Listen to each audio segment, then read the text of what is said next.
I can only say that I am sorry. The necessity must be obeyed, and further apology would be absurd. I had not been long in Hertfordshire before I saw, in common with others, that Bingley preferred your elder sister to any other young woman in the country. But it was not till the evening of the dance at Netherfield that I had any apprehension of his feeling a serious attachment. I had often seen him in love before. At that ball, while I had the honour of dancing with you, I was first made acquainted, by Sir William Lucas's accidental information, that Bingley's attentions to your sister had given rise to a general expectation of their marriage. He spoke of it as a certain event, of which the time alone could be undecided. From that moment I observed my friend's behaviour attentively, and I could then perceive that his partiality for Miss Bennet was beyond what I had ever witnessed in him. Your sister I also watched. Her look and manners were open, cheerful, and engaging as ever, but without any symptom of peculiar regard, and I remained convinced, from the evening's scrutiny, that though she received his attentions with pleasure, she did not invite them by any participation of sentiment. If you have not been mistaken here, I must have been in an error. Your superior knowledge of your sister must make the latter probable. If it be so, if I have been misled by such error to inflict pain on her, your resentment has not been unreasonable. But I shall not scruple to assert, that the serenity of your sister's countenance and air was such as might have given the most acute observer conviction that, however amiable her temper, her heart was not likely to be easily touched. That I was desirous of believing her indifferent is certain, but I will venture to say that my investigations and decisions are not usually influenced by my hopes or fears. I did not believe her to be indifferent, because I wished it. I believed it on impartial conviction, as truly as I wished it in reason. My objections to the marriage were not merely those which I last night acknowledged to have required the utmost force of passion, to put aside in my own case. The want of connection could not be so great an evil to my friend as to me. But there were other causes of repugnance, causes which, though still existing, and existing to an equal degree in both instances, I had myself endeavoured to forget, because they were not immediately before me. These causes must be stated, though briefly. The situation of your mother's family, though objectionable, was nothing in comparison of that total want of propriety so frequently, so almost uniformly betrayed by herself, by your 3 younger sisters, and occasionally even by your father. Pardon me, it pains me to offend you. But amidst your concern for the defects of your nearest relations, and your displeasure at this representation of them, let it give you consolation to consider that to have conducted yourselves so as to avoid any share of the like censure is praise no less generally bestowed on you and your eldest sister than it is honourable to the sense and disposition of both. I will only say, farther, that from what passed that evening my opinion of all parties was confirmed, and every inducement heightened, which could have led me before to preserve my friend from what I esteemed a most unhappy connection. He left Netherfield for London on the day following, as you, I am certain, remember, with the design of soon returning. The part which I acted is now to be explained. His sister's uneasiness had been equally excited with my own. Our coincidence of feeling was soon discovered, and alike sensible that no time was to be lost in detaching their brother, we shortly resolved on joining him directly in London. We accordingly went, and there I readily engaged in the office of pointing out to my friend the certain evils of such a choice. I described and enforced them earnestly. But however this remonstrance might have staggered or delayed his determination, I do not suppose that it would ultimately have prevented the marriage, had it not been seconded by the assurance, which I hesitated not in giving, of your sister's indifference. He had before believed her to return his affection with sincere, if not with equal, regard.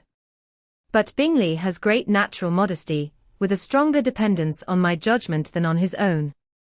To convince him, therefore, that he had deceived himself was no very difficult point. To persuade him against returning into Hertfordshire, when that conviction had been given, was scarcely the work of a moment. I cannot blame myself for having done thus much. There is but one part of my conduct, in the whole affair, on which I do not reflect with satisfaction. it is that I condescended to adopt the measures of art so far as to conceal from him your sister's being in town. I knew it myself, as it was known to Miss Bingley, but her brother is even yet ignorant of it. That they might have met without ill consequence is, perhaps, probable, but his regard did not appear to me enough extinguished for him to see her without some danger. Perhaps this concealment, this disguise, was beneath me. It is done, however, and it was done for the best. On this subject, I have nothing more to say, no other apology to offer. If I have wounded your sister's feelings, it was unknowingly done, and though the motives which governed me may to you very naturally appear insufficient, I have not yet learnt to condemn them, with respect to that other, more weighty accusation, of having injured Mr. Wickham. I can only refute it by laying before you the whole of his connection with my family. Of what he has particularly accused me I am ignorant, but of the truth of what I shall relate I can summon more than one witness of undoubted veracity. Mr. Wickham is the son of a very respectable man, who had for many years the management of all the Pemberley estates, and whose good conduct in the discharge of his trust naturally inclined my father to be of service to him, and on George Wickham, who was his godson, his kindness was therefore liberally bestowed. My father supported him at school, and afterwards at Cambridge, most important assistance, as his own father, always poor from the extravagance of his wife, would have been unable to give him a gentleman's education. My father was not only fond of this young man's society, whose manners were always engaging, he had also the highest opinion of him, and hoping the church would be his profession, intended to provide for him in it. As for myself, it is many, many years since I first began to think of him in a very different manner. The vicious propensities, the want of principle, which he was careful to guard from the knowledge of his best friend, could not escape the observation of a young man of nearly the same age with himself, and who had opportunities of seeing him in unguarded moments, which Mr. Darcy could not have. Here again, I shall give you pain to what degree you only can tell. But whatever may be the sentiments which Mr. Wickham has created, a suspicion of their nature shall not prevent me from unfolding his real character. It adds even another motive. My excellent father died about 5 years ago, and his attachment to Mr. Wickham was to the last so steady, that in his will he particularly recommended it to me to promote his advancement in the best manner that his profession might allow, and if he took orders, desired that a valuable family living might be his as soon as it became vacant. There was also a legacy of £1,000. His own father did not long survive mine, and within half a year from these events Mr. Wickham wrote to inform me that, having finally resolved against taking orders, he hoped I should not think it unreasonable for him to expect some more immediate pecuniary advantage, in lieu of the preferment, by which he could not be benefited. He had some intention, he added, of studying the law, and I must be aware that the interest of £1,000 would be a very insufficient support therein. I rather wished than believed him to be sincere, but at any rate, was perfectly ready to accede to his proposal. I knew that Mr. Wickham ought not to be a clergyman. The business was therefore soon settled. He resigned all claim to assistance in the church, were it possible that he could ever be in a situation to receive it, and accepted in return £3,000. All connection between us seemed now dissolved. I thought too ill of him to invite him to Pemberley, or admit his society in town. In town, I believe, he chiefly lived, but his studying the law was a mere pretence, and being now free from all restraint, his life was a life of idleness and dissipation. For about 3 years I heard little of him, but on the decease of the incumbent of the living which had been designed for him, he applied to me again by letter for the presentation.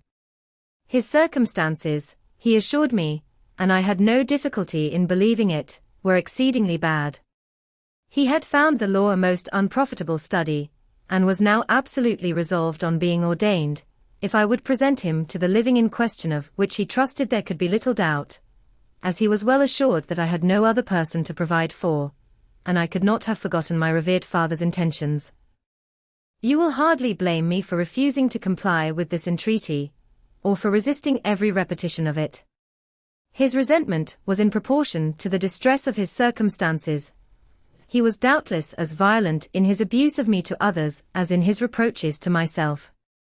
After this period, every appearance of acquaintance was dropped. How he lived, I know not. But last summer, he was again most painfully obtruded on my notice. I must now mention a circumstance, which I would wish to forget myself, and which no obligation less than the present should induce me to unfold to any human being. Having said thus much, I feel no doubt of your secrecy. My sister, who is more than 10 years my junior, was left to the guardianship of my mother's nephew, Colonel Fitzwilliam, and myself. About a year ago, she was taken from school, and an establishment formed for her in London, and last summer she went with the lady who presided over it to Ramsgate, and thither also went Mr. Wickham, undoubtedly by design, for there proved to have been a prior acquaintance between him and Mrs. Yonge, in whose character we were most unhappily deceived, and by her connivance and aid he so far recommended himself to Georgiana, whose affectionate heart retained a strong impression of his kindness to her as a child, that she was persuaded to believe herself in love and to consent to an elopement. She was then but 15, which must be her excuse, and after stating her imprudence, I am happy to add, that I owed the knowledge of it to herself. I joined them unexpectedly a day or two before the intended elopement, and then Georgiana, unable to support the idea of grieving and offending a brother whom she almost looked up to as a father, acknowledged the whole to me. You may imagine what I felt and how I acted. Regard for my sister's credit and feelings prevented any public exposure, but I wrote to Mr. Wickham, who left the place immediately, and Mrs. Yonge was of course removed from her charge. Mr. Wickham's chief object was unquestionably my sister's fortune, which is £30,000, but I cannot help supposing that the hope of revenging himself on me was a strong inducement. His revenge would have been complete indeed.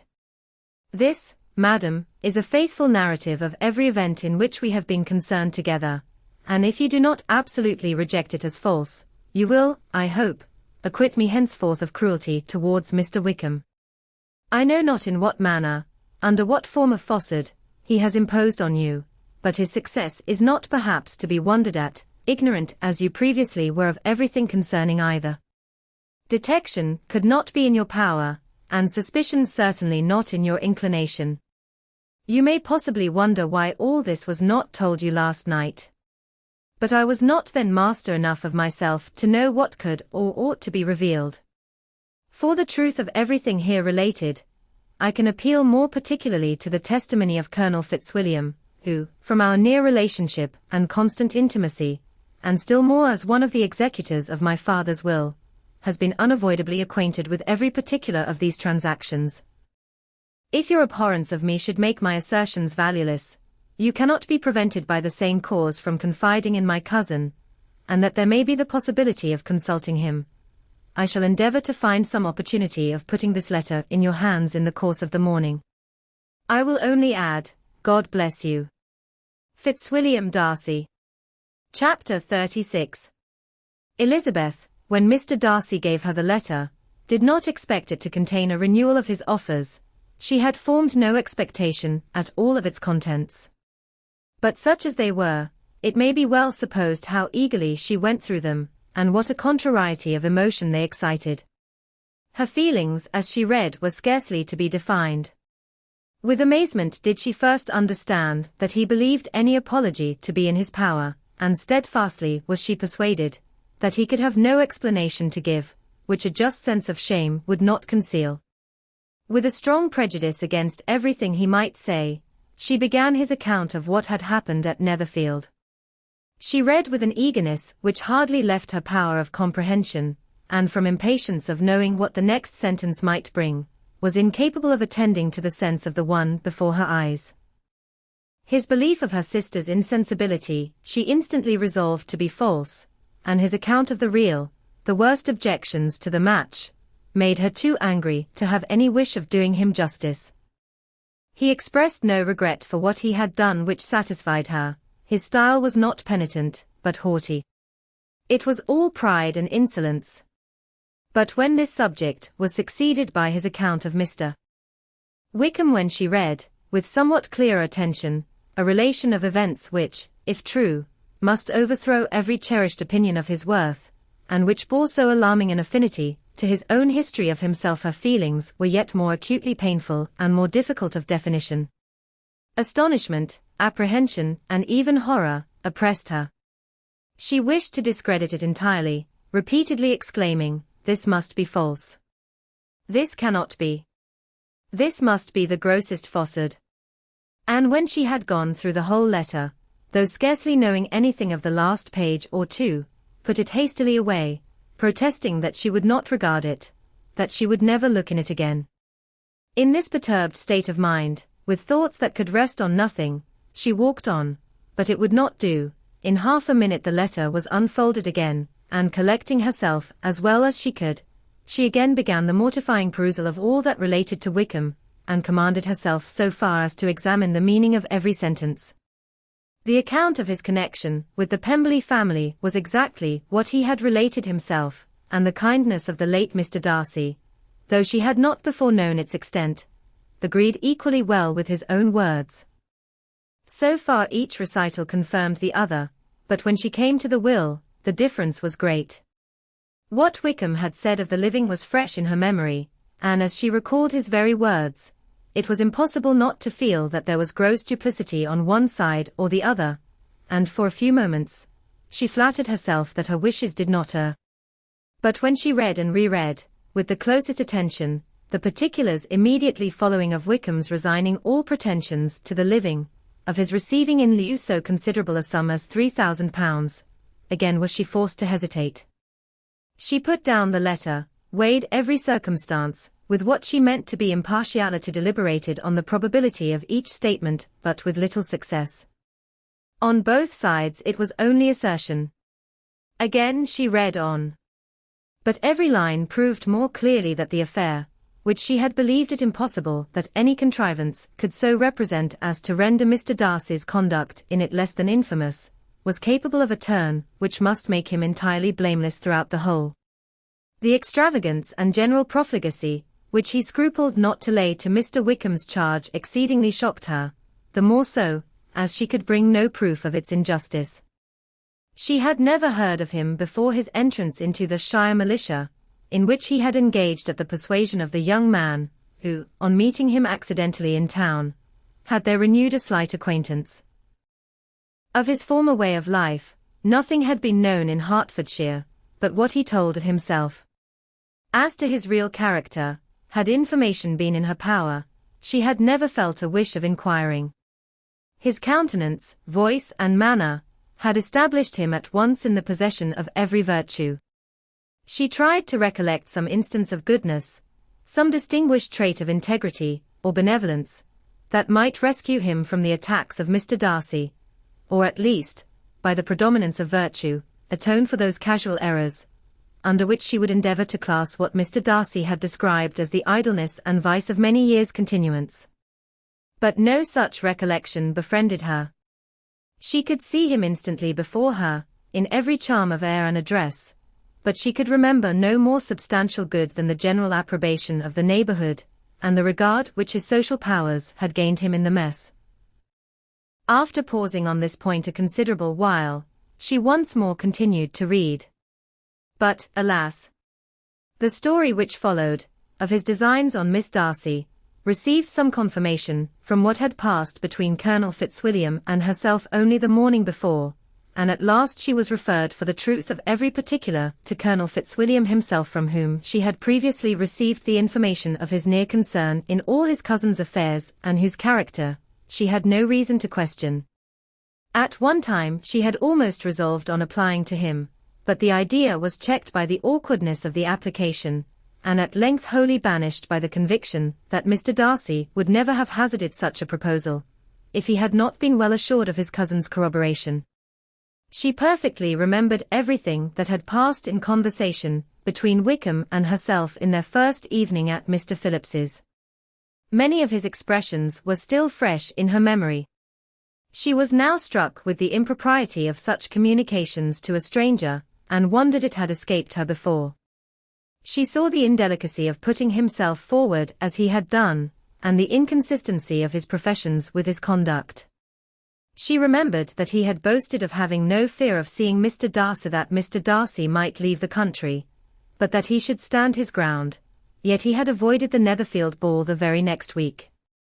She remembered, also, that till the Netherfield family had quitted the country, he had told his story to no one but herself, but that after their removal, it had been everywhere discussed, that he had then no reserves, no scruples in sinking Mr Darcy's character, though he had assured her that respect for the father would always prevent his exposing the son. How differently did everything now appear, in which he was concerned. His attentions to Miss King were now the consequence of views solely and hatefully mercenary, and the mediocrity of her fortune proved no longer the moderation of his wishes, but his eagerness to grasp at anything. His behavior to herself could now have had no tolerable motive. He had either been deceived with regard to her fortune, or had been gratifying his vanity by encouraging the preference, which she believed she had most incautiously shown.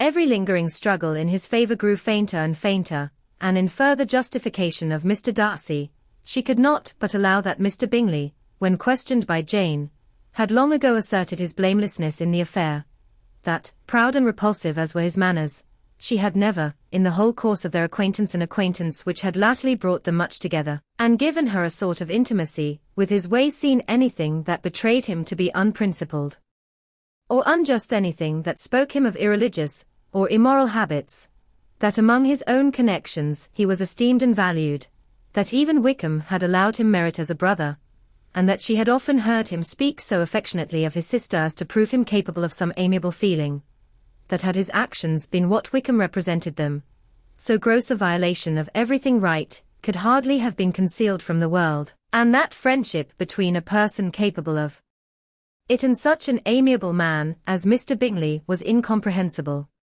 She grew absolutely ashamed of herself. Of neither Darcy nor Wickham could she think, without feeling that she had been blind, partial, prejudiced, absurd. How despicably have I acted, she cried. I, who have prided myself on my discernment. I, who have valued myself on my abilities. Who have often disdained the generous candor of my sister, and gratified my vanity in useless or blameless distrust. How humiliating is this discovery! Yet, how just a humiliation! Had I been in love, I could not have been more wretchedly blind. But vanity, not love, has been my folly. Pleased with the preference of one, and offended by the neglect of the other, on the very beginning of our acquaintance, I have courted prepossession and ignorance, and driven reason away where either were concerned. Till this moment, I never knew myself. From herself to Jane, from Jane to Bingley, her thoughts were in a line which soon brought to her recollection that Mr Darcy's explanation there had appeared very insufficient, and she read it again. Widely different was the effect of a second perusal. How could she deny that credit to his assertions, in one instance, which she had been obliged to give in the other? He declared himself to have been totally unsuspicious of her sister's attachment, and she could not help remembering what Charlotte's opinion had always been. Neither could she deny the justice of his description of Jane. She felt that Jane's feelings, though fervent, were little displayed, and that there was a constant complacency in her air and manner, not often united with great sensibility. When she came to that part of the letter in which her family were mentioned, in tones of such mortifying, yet merited, reproach, her sense of shame was severe. The justice of the charge struck her too forcibly for denial, and the circumstances, to which he particularly alluded, as having passed at the Netherfield ball, and as confirming all his first disapprobation, could not have made a stronger impression on his mind than on hers. The compliment to herself and her sister was not unfelt. It soothed, but it could not console her for the contempt which had been thus self-attracted by the rest of her family, and as she considered that Jane's disappointment had, in fact, been the work of her nearest relations, and reflected how materially the credit of both must be hurt by such impropriety of conduct, she felt depressed beyond anything she had ever known before. After wandering along the lane for 2 hours, giving way to every variety of thought, reconsidering events, determining probabilities, and reconciling herself, as well as she could, to a change so sudden and so important, fatigue and a recollection of her long absence, made her at length return home, and she entered the house with the wish of appearing cheerful as usual, and the resolution of repressing such reflections as must make her unfit for conversation. She was immediately told that the two gentlemen from Rosings had each called during her absence, Mr Darcy, only for a few minutes, to take leave, but that Colonel Fitzwilliam had been sitting with them at least an hour, hoping for her return, and almost resolving to walk after her till she could be found. Elizabeth could but just affect concern in missing him. She really rejoiced at it. Colonel Fitzwilliam was no longer an object. She could think only of her letter. Chapter 37. The two gentlemen left Rosings the next morning, and Mr Collins, having been in waiting near the lodges, to make them his parting obeisance, was able to bring home the pleasing intelligence of their appearing in very good health, and in as tolerable spirits as could be expected, after the melancholy scene so lately gone through at Rosings. To Rosings he then hastened to console Lady Catherine and her daughter, and on his return brought back, with great satisfaction, a message from her ladyship, importing that she felt herself so dull as to make her very desirous of having them all to dine with her. Elizabeth could not see Lady Catherine without recollecting that, had she chosen it, she might by this time have been presented to her as her future niece, nor could she think, without a smile, of what her ladyship's indignation would have been. What would she have said? How would she have behaved, were the questions with which she amused herself. Their first subject was the diminution of the Rosings party. "I assure you, I feel it exceedingly," said Lady Catherine. "I believe nobody feels the loss of friends so much as I do. But I am particularly attached to these young men, and know them to be so much attached to me. They were excessively sorry to go. But so they always are." The dear Colonel rallied his spirits tolerably till just at last, but Darcy seemed to feel it most acutely more, I think, than last year. His attachment to Rosings certainly increases. Mr Collins had a compliment and an allusion to throw in here, which were kindly smiled on by the mother and daughter. Lady Catherine observed, after dinner, that Miss Bennet seemed out of spirits, and immediately accounting for it herself, by supposing that she did not like to go home again so soon, she added, "But if that is the case, you must write to your mother to beg that you may stay a little longer. Mrs Collins will be very glad of your company, I am sure." "I am much obliged to your ladyship for your kind invitation," replied Elizabeth, "but it is not in my power to accept it. I must be in town next Saturday." "Why, at that rate, you will have been here only 6 weeks. I expected you to stay 2 months. I told Mrs Collins so before you came. There can be no occasion for your going so soon. Mrs Bennet could certainly spare you for another fortnight. But my father cannot. He wrote last week to hurry my return." "Oh, your father, of course, may spare you, if your mother can. Daughters are never of so much consequence to a father. And if you will stay another month complete, it will be in my power to take one of you as far as London, for I am going there early in June, for a week, and as Dawson does not object to the barouche box, there will be very good room for one of you, and, indeed, if the weather should happen to be cool, I should not object to taking you both, as you are neither of you large." "You are all kindness, madam, but I believe we must abide by our original plan." Lady Catherine seemed resigned. "Mrs Collins, you must send a servant with them. You know I always speak my mind, and I cannot bear the idea of 2 young women travelling post by themselves. It is highly improper. You must contrive to send somebody. I have the greatest dislike in the world to that sort of thing. Young women should always be properly guarded and attended, according to their situation in life. When my niece Georgiana went to Ramsgate last summer, I made a point of her having 2 men servants go with her. Miss Darcy, the daughter of Mr Darcy of Pemberley, and Lady Anne, could not have appeared with propriety in a different manner. I am excessively attentive to all those things. You must send John with the young ladies, Mrs Collins. I am glad it occurred to me to mention it, for it would really be discreditable to you to let them go alone. My uncle is to send a servant for us. Oh. Your uncle? He keeps a manservant, does he? I am very glad you have somebody who thinks of those things. Where shall you change horses? Oh, Bromley, of course. If you mention my name at the bell, you will be attended to. Lady Catherine had many other questions to ask respecting their journey, and as she did not answer them all herself, attention was necessary, which Elizabeth believed to be lucky for her, or, with a mind so occupied, she might have forgotten where she was. Reflection must be reserved for solitary hours. Whenever she was alone, she gave way to it as the greatest relief, and not a day went by without a solitary walk, in which she might indulge in all the delight of unpleasant recollections. Mr. Darcy's letter she was in a fair way of soon knowing by heart.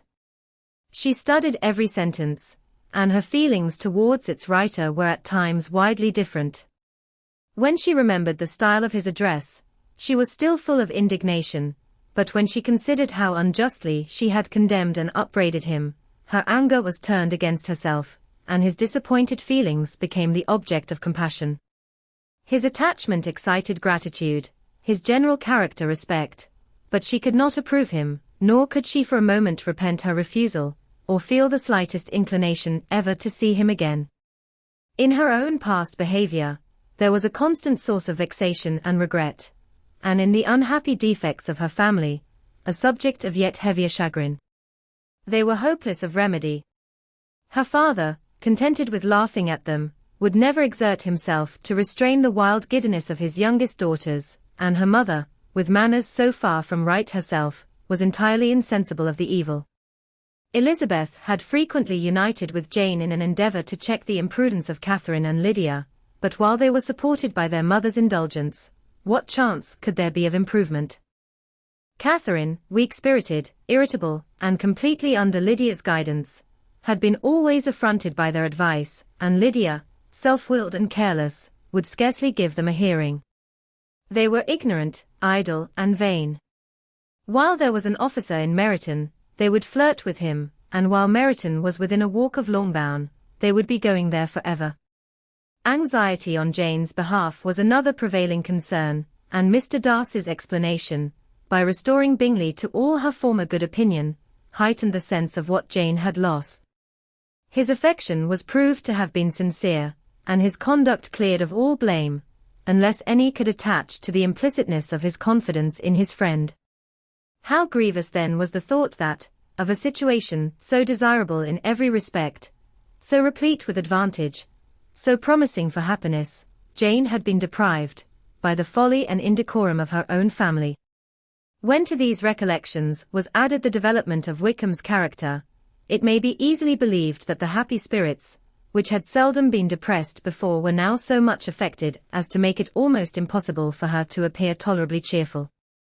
Their engagements at Rosings were as frequent, during the last week of her stay, as they had been at first.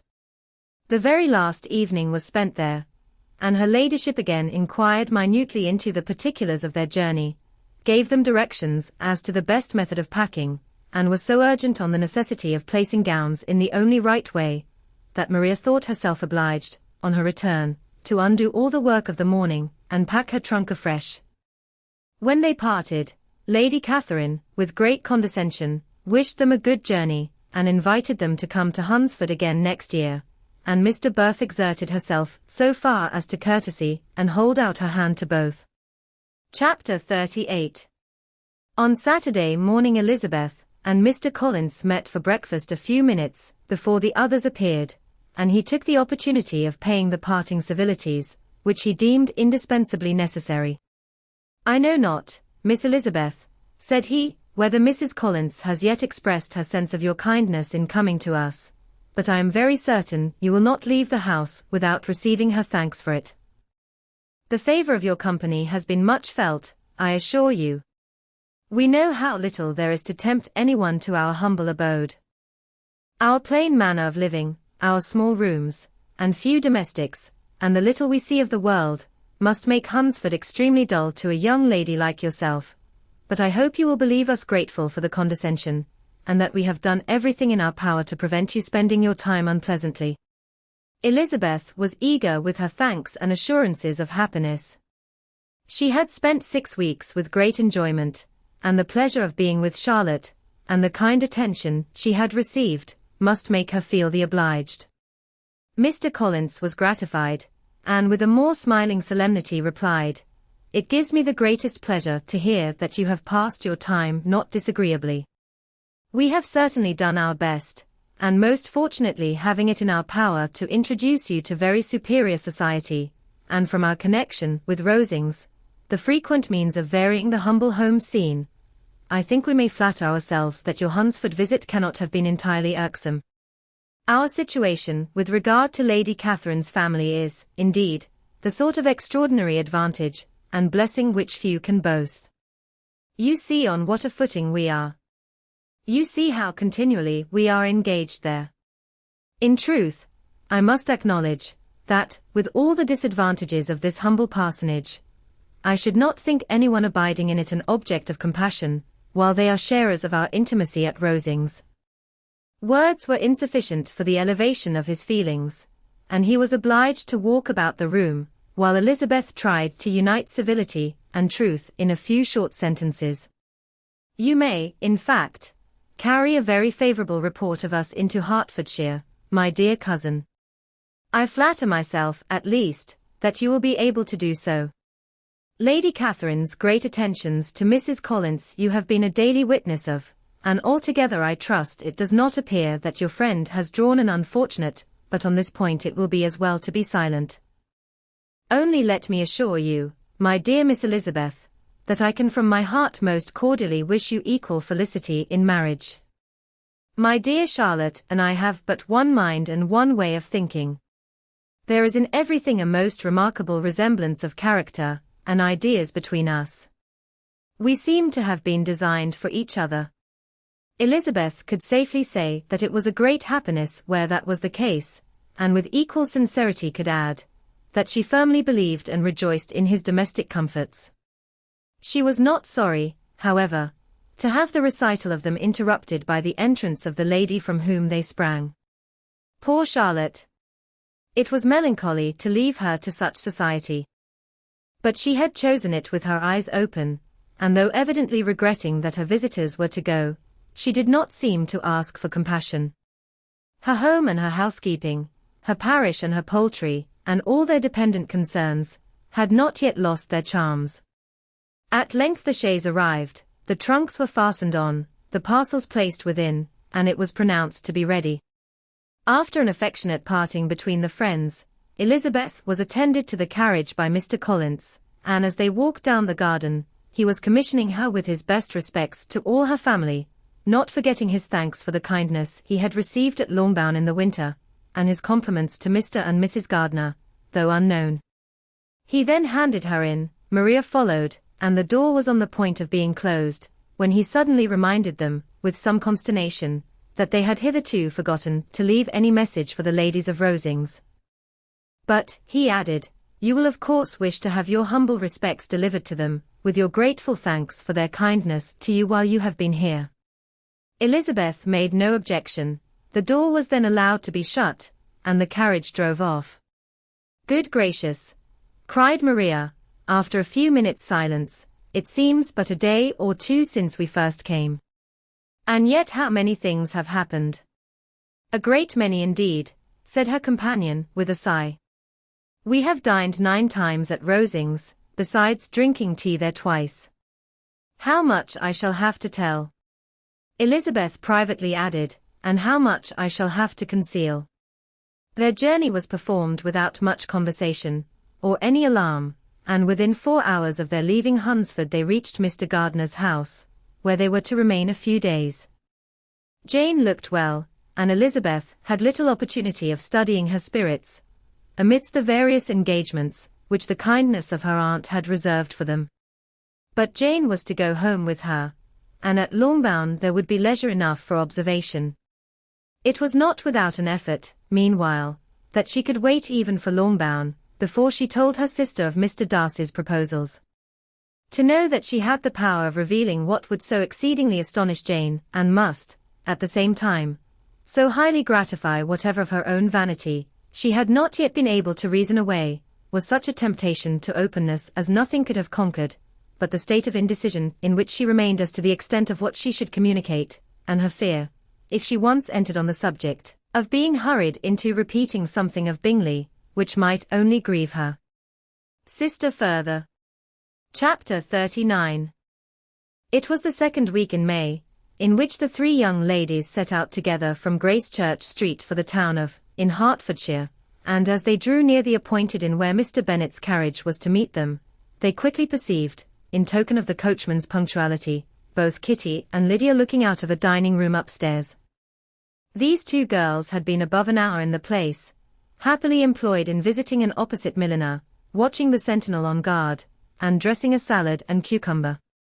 After welcoming their sisters, they triumphantly displayed a table set out with such cold meat as an inn larder usually affords, exclaiming, "Is not this nice?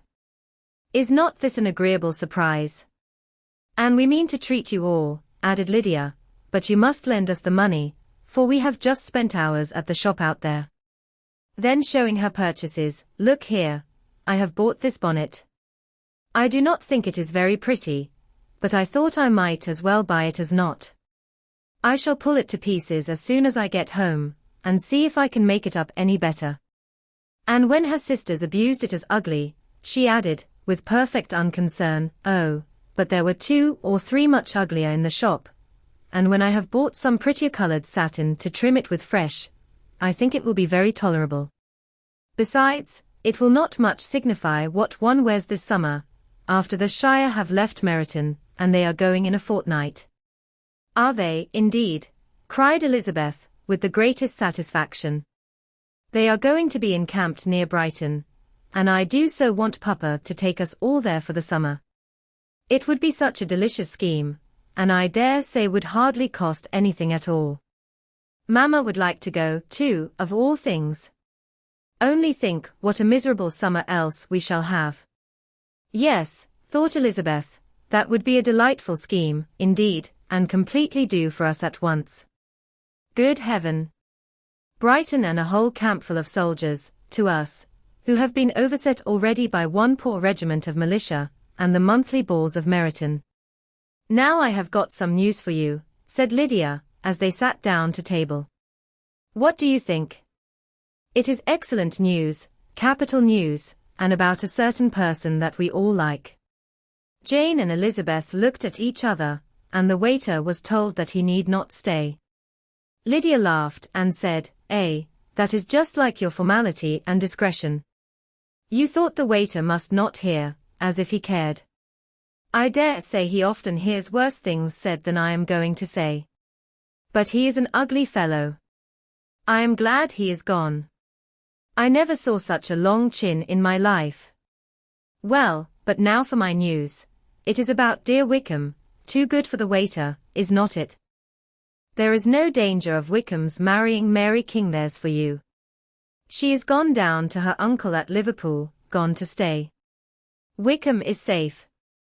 And Mary King is safe, added Elizabeth, safe from a connection imprudent as to fortune. She is a great fool for going away, if she liked him. But I hope there is no strong attachment on either side, said Jane. I am sure there is not on his. I will answer for it, he never cared 3 straws about her. Who could about such a nasty little freckled thing? Elizabeth was shocked to think that, however incapable of such coarseness of expression herself, the coarseness of the sentiment was little other than her own breast had formerly harboured and fancied liberal.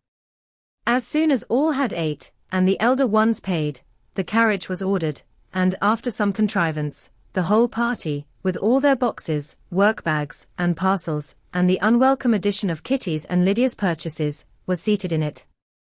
How nicely we are crammed in, cried Lydia. I am glad I brought my bonnet, if it is only for the fun of having another bandbox. Well, now let us be quite comfortable and snug, and talk and laugh all the way home. And in the first place, let us hear what has happened to you all since you went away. Have you seen any pleasant men? Have you had any flirting? I was in great hopes that one of you would have got a husband before you came back. Jane will be quite an old maid soon, I declare. She is almost 23. Lord! How ashamed I should be of not being married before 23. My Aunt Phillips wants you so to get husbands you can't think. She says Lizzie had better have taken Mr. Collins, but I do not think there would have been any fun in it. Lord! How I should like to be married before any of you. And then I would chaperone you about to all the balls. Dear me! We had such a good piece of fun the other day at Colonel Foster's. Kitty and me were to spend the day there, and Mrs. Foster promised to have a little dance in the evening. By the by, Mrs. Foster and me are such friends, and so she asked the two Harringtons to come, but Harriet was ill and so Pen was forced to come by herself, and then, what do you think we did? We dressed up Chamberlain in woman's clothes, on purpose to pass for a lady. Only think what fun. Not a soul knew of it, but Colonel and Mrs. Foster, and Kitty and me, except my aunt, for we were forced to borrow one of her gowns, and you cannot imagine how well he looked. When Denny, and Wickham, and Pratt, and 2 or 3 more of the men came in, they did not know him in the least. Lord! How I laughed! And so did Mrs. Foster. I thought I should have died. And that made the men suspect something, and then they soon found out what was the matter. With such kind of histories of their parties and good jokes did Lydia, assisted by Kitty's hints and additions, endeavour to amuse her companions all the way to Longbourn. Elizabeth listened as little as she could, but there was no escaping the frequent mention of Wickham's name. Their reception at home was most kind. Mrs. Bennet rejoiced to see Jane in undiminished beauty, and more than once during dinner did Mr. Bennet say voluntarily to Elizabeth, "I am glad you are come back, Lizzie." Their party in the dining room was large, for almost all the Lucases came to meet Maria and hear the news, and various were the subjects which occupied them.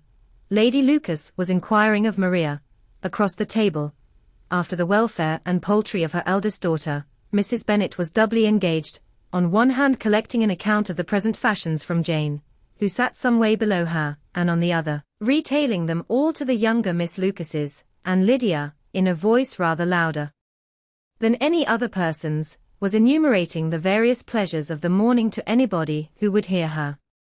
"Oh, Mary," said she, "I wish you had gone with us, for we had such fun. As we went along Kitty and me drew up all the blinds, and pretended there was nobody in the coach, and I should have gone so all the way, if Kitty had not been sick, and when we got to the George, I do think we behaved very handsomely, for we treated the other 3 with the nicest cold luncheon in the world, and if you would have gone, we would have treated you too. And then when we came away it was such fun. I thought we never should have got into the coach. I was ready to die of laughter. And then we were so merry all the way home. We talked and laughed so loud, that anybody might have heard us 10 miles off."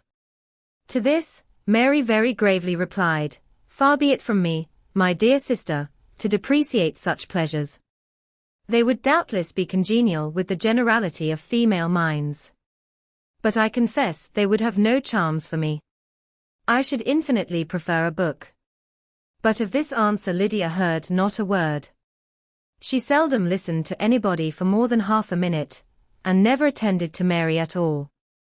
In the afternoon Lydia was urgent with the rest of the girls to walk to Meryton, and see how everybody went on, but Elizabeth steadily opposed the scheme. It should not be said, that the Miss Bennets could not be at home half a day before they were in pursuit of the officers. There was another reason, too, for her opposition. She dreaded seeing Wickham again, and was resolved to avoid it as long as possible. The comfort to her, of the regiment's approaching removal, was indeed beyond expression. In a fortnight they were to go, and once gone, she hoped there could be nothing more to plague her on his account. She had not been many hours at home, before she found that the Brighton scheme, of which Lydia had given them a hint at the inn, was under frequent discussion between her parents. Elizabeth saw directly that her father had not the smallest intention of yielding, but his answers were at the same time so vague and equivocal, that her mother, though often disheartened, had never yet despaired of succeeding at last. Chapter 40. Elizabeth's impatience to acquaint Jane with what had happened could no longer be overcome, and at length resolving to suppress every particular in which her sister was concerned, and preparing her to be surprised, she related to her the next morning the chief of the scene between Mr. Darcy and herself. Miss Bennet's astonishment was soon lessened by the strong sisterly partiality, which made any admiration of Elizabeth appear perfectly natural, and all surprise was shortly lost in other feelings. She was sorry that Mr. Darcy should have delivered his sentiments in a manner so little suited to recommend them, but still more was she grieved for the unhappiness which her sister's refusal must have given him. His being so sure of succeeding was wrong, said she, and certainly ought not to have appeared, but consider how much it must increase his disappointment. Indeed, replied Elizabeth, I am heartily sorry for him, but he has other feelings which will probably soon drive away his regard for me. You do not blame me, however, for refusing him. Blame you? Oh, no. But you blame me for having spoken so warmly of Wickham.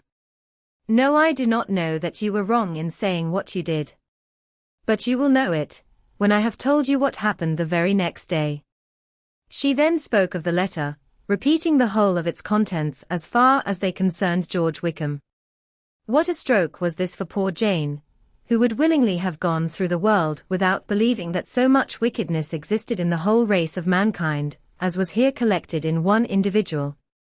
Nor was Darcy's vindication, though grateful to her feelings, capable of consoling her for such discovery.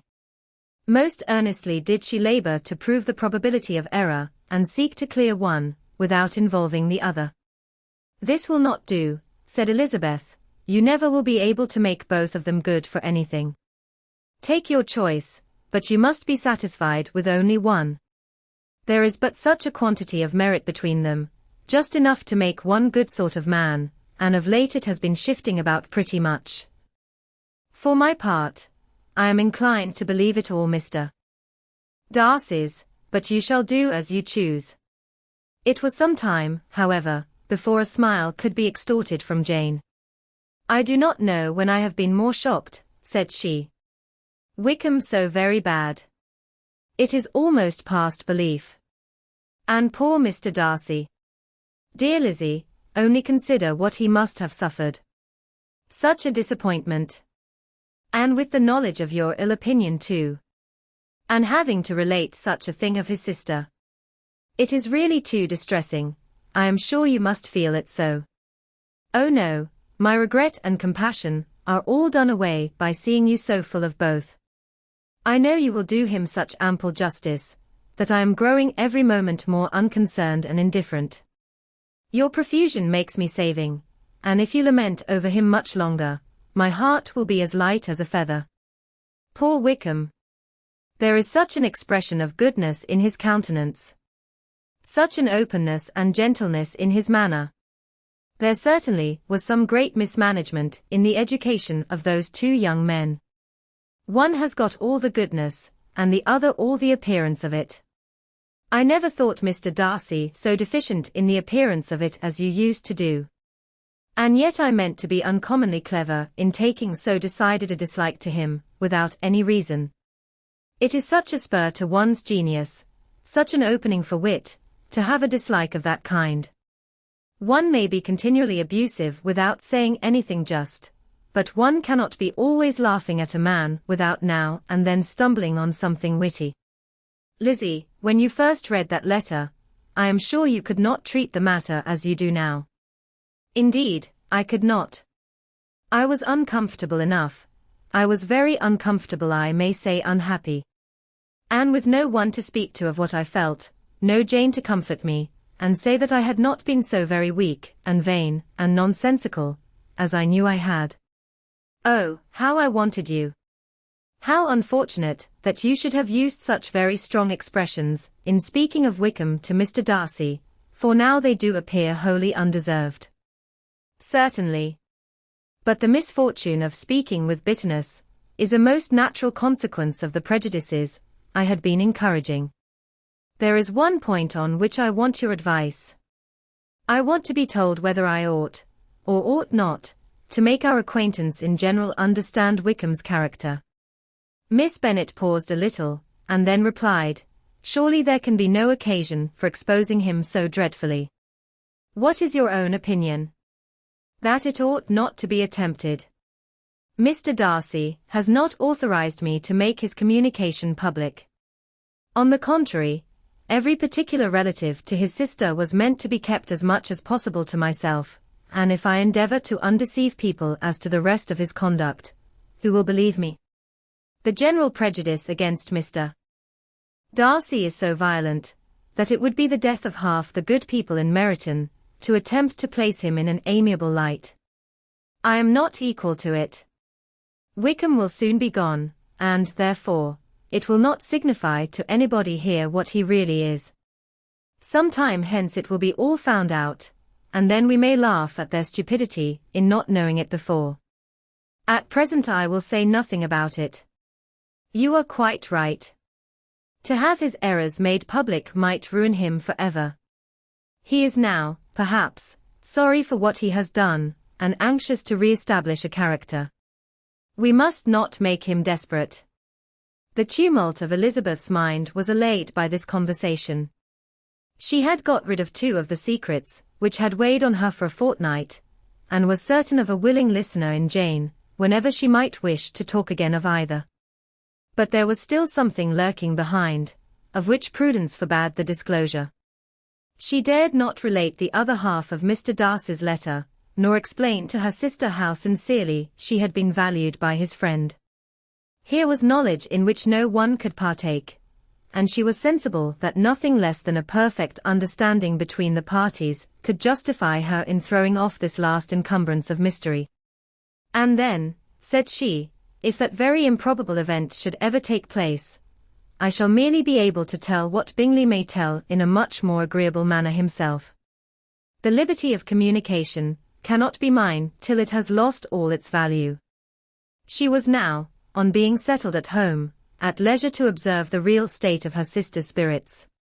Jane was not happy. She still cherished a very tender affection for Bingley.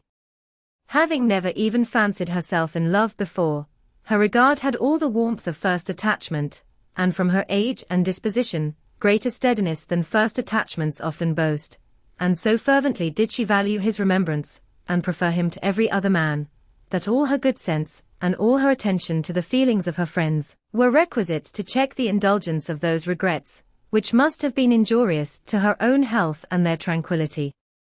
Well, Lizzie, said Mrs. Bennet, one day, what is your opinion now of this sad business of Jane's? For my part, I am determined never to speak of it again to anybody. I told my sister Phillips so the other day.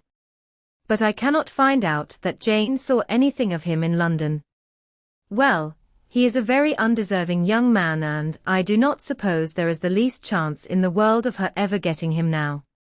There is no talk of his coming to Netherfield again in the summer, and I have inquired of everybody, too, who is likely to know. I do not believe that he will ever live at Netherfield any more. Oh, well. It is just as he chooses. Nobody wants him to come, though I shall always say that he used my daughter extremely ill, and if I was her, I would not have put up with it. Well, my comfort is, I am sure Jane will die of a broken heart, and then he will be sorry for what he has done. But as Elizabeth could not receive comfort from any such expectation, she made no answer. Well, Lizzie, continued her mother, soon afterwards, and so the Collinses live very comfortable, do they? Well, well, I only hope it will last. And what sort of table do they keep? Charlotte is an excellent manager, I dare say. If she is half as sharp as her mother, she is saving enough. There is nothing extravagant in their housekeeping, I dare say. No, nothing at all. A great deal of good management, depend upon it. Yes, yes. They will take care not to outrun their income. They will never be distressed for money. Well, much good may it do them. And so, I suppose, they often talk of having Longbourn when your father is dead. They look upon it quite as their own, I dare say, whenever that happens. It was a subject which they could not mention before me. No, it would have been strange if they had. But I make no doubt they often talk of it between themselves. Well, if they can be easy with an estate that is not lawfully their own, so much the better. I should be ashamed of having one that was only entailed on me. Chapter 41. The first week of their return was soon gone. The second began. It was the last of the regiment's stay in Meryton, and all the young ladies in the neighbourhood were drooping apace. The dejection was almost universal. The elder Miss Bennets alone were still able to eat, drink, and sleep, and pursue the usual course of their employments. Very frequently were they reproached for this insensibility by Kitty and Lydia, whose own misery was extreme, and who could not comprehend such hard-heartedness in any of the family. Good heaven! What is to become of us? What are we to do? Would they often exclaim in the bitterness of woe. How can you be smiling so, Lizzie? Their affectionate mother shared all their grief. She remembered what she had herself endured on a similar occasion 25 years ago. I am sure, said she, I cried for 2 days together when Colonel Miller's regiment went away. I thought I should have broke my heart. I am sure I shall break mine, said Lydia. If one could but go to Brighton, observed Mrs. Bennet. Oh yes, if one could but go to Brighton. But Papa is so disagreeable. A little sea bathing would set me up for ever. And my Aunt Phillips is sure it would do me a great deal of good, added Kitty. Such were the kind of lamentations resounding perpetually through Longbourn House. Elizabeth tried to be diverted by them, but all sense of pleasure was lost in shame. She felt anew the justice of Mr. Darcy's objections, and never had she before been so much disposed to pardon his interference in the views of his friend. But the gloom of Lydia's prospect was shortly cleared away, for she received an invitation from Mrs. Foster, the wife of the colonel of the regiment, to accompany her to Brighton. This invaluable friend was a very young woman, and very lately married. A resemblance in good humour and good spirits had recommended her and Lydia to each other, and out of their 3 months' acquaintance they had been intimate too. The rapture of Lydia on this occasion, her adoration of Mrs. Foster, the delight of Mrs. Bennet, and the mortification of Kitty, are scarcely to be described. Wholly inattentive to her sister's feelings, Lydia flew about the house in restless ecstasy, calling for everyone's congratulations, and laughing and talking with more violence than ever, whilst the luckless Kitty continued in the parlour repining at her fate in terms as unreasonable as her accent was peevish. I cannot see why Mrs. Foster should not ask me as well as Lydia, said she, though I am not her particular friend.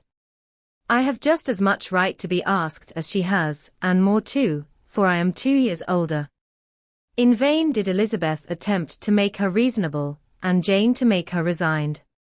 As for Elizabeth herself, this invitation was so far from exciting in her the same feelings as in her mother and Lydia, that she considered it as the death warrant of all possibility of common sense for the latter, and detestable as such a step must make her, were it known, she could not help secretly advising her father not to let her go.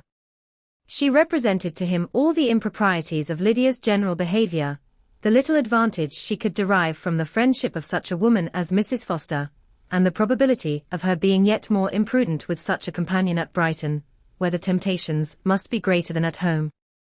He heard her attentively, and then said, Lydia will never be easy till she has exposed herself in some public place or other, and we can never expect her to do it with so little expense, or inconvenience to her family as under the present circumstances. If you were aware, said Elizabeth, of the very great disadvantage to us all, which must arise from the public notice of Lydia's unguarded and imprudent manner, nay, which has already arisen from it, I am sure you would judge differently in the affair. Already arisen, repeated Mr. Bennet. What? Has she frightened away some of your lovers? Poor little Lizzie. But do not be cast down. Such squeamish youths as cannot bear to be connected with a little absurdity are not worth a regret. Come, Let me see the list of the pitiful fellows who have been kept aloof by Lydia's folly. Indeed, you are mistaken. I have no such injuries to resent.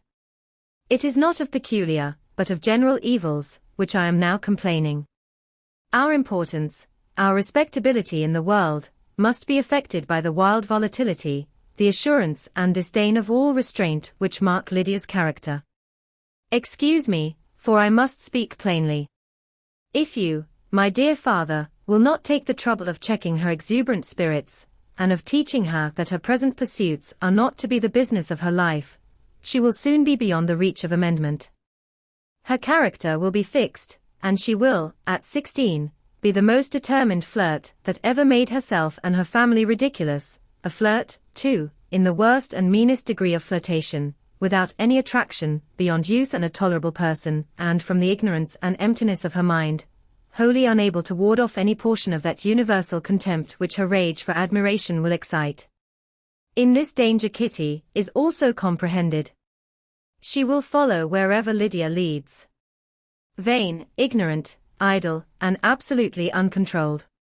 Oh, my dear father, can you suppose it possible that they will not be censured and despised wherever they are known, and that their sisters will not be often involved in the disgrace? Mr. Bennet saw that her whole heart was in the subject, and affectionately taking her hand, said, in reply, "Do not make yourself uneasy, my love. Wherever you and Jane are known, you must be respected and valued, and you will not appear to less advantage for having a couple of, or I may say, 3 very silly sisters.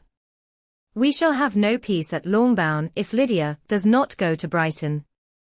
Let her go, then.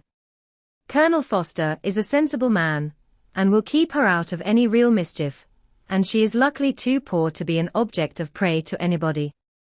At Brighton she will be of less importance even as a common flirt than she has been here. The officers will find women better worth their notice. Let us hope, therefore, that her being there may teach her her own insignificance. At any rate, she cannot grow many degrees worse, without authorizing us to lock her up for the rest of her life." With this answer Elizabeth was forced to be content, but her own opinion continued the same, and she left him disappointed and sorry. It was not in her nature, however, to increase her vexations by dwelling on them. She was confident of having performed her duty, and to fret over unavoidable evils, or augment them by anxiety, was no part of her disposition. Had Lydia and her mother known the substance of her conference with her father, their indignation would hardly have found expression in their united volubility. In Lydia's imagination, a visit to Brighton comprised every possibility of earthly happiness. She saw, with the creative eye of fancy, the streets of that gay bathing place covered with officers. She saw herself the object of attention to tens and to scores of them at present unknown.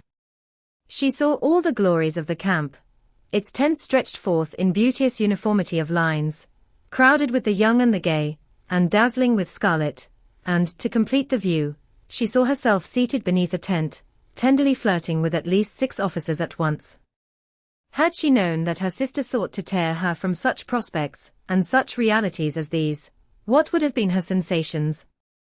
They could have been understood only by her mother, who might have felt nearly the same. Lydia's going to Brighton was all that consoled her for the melancholy conviction of her husband's never intending to go there himself.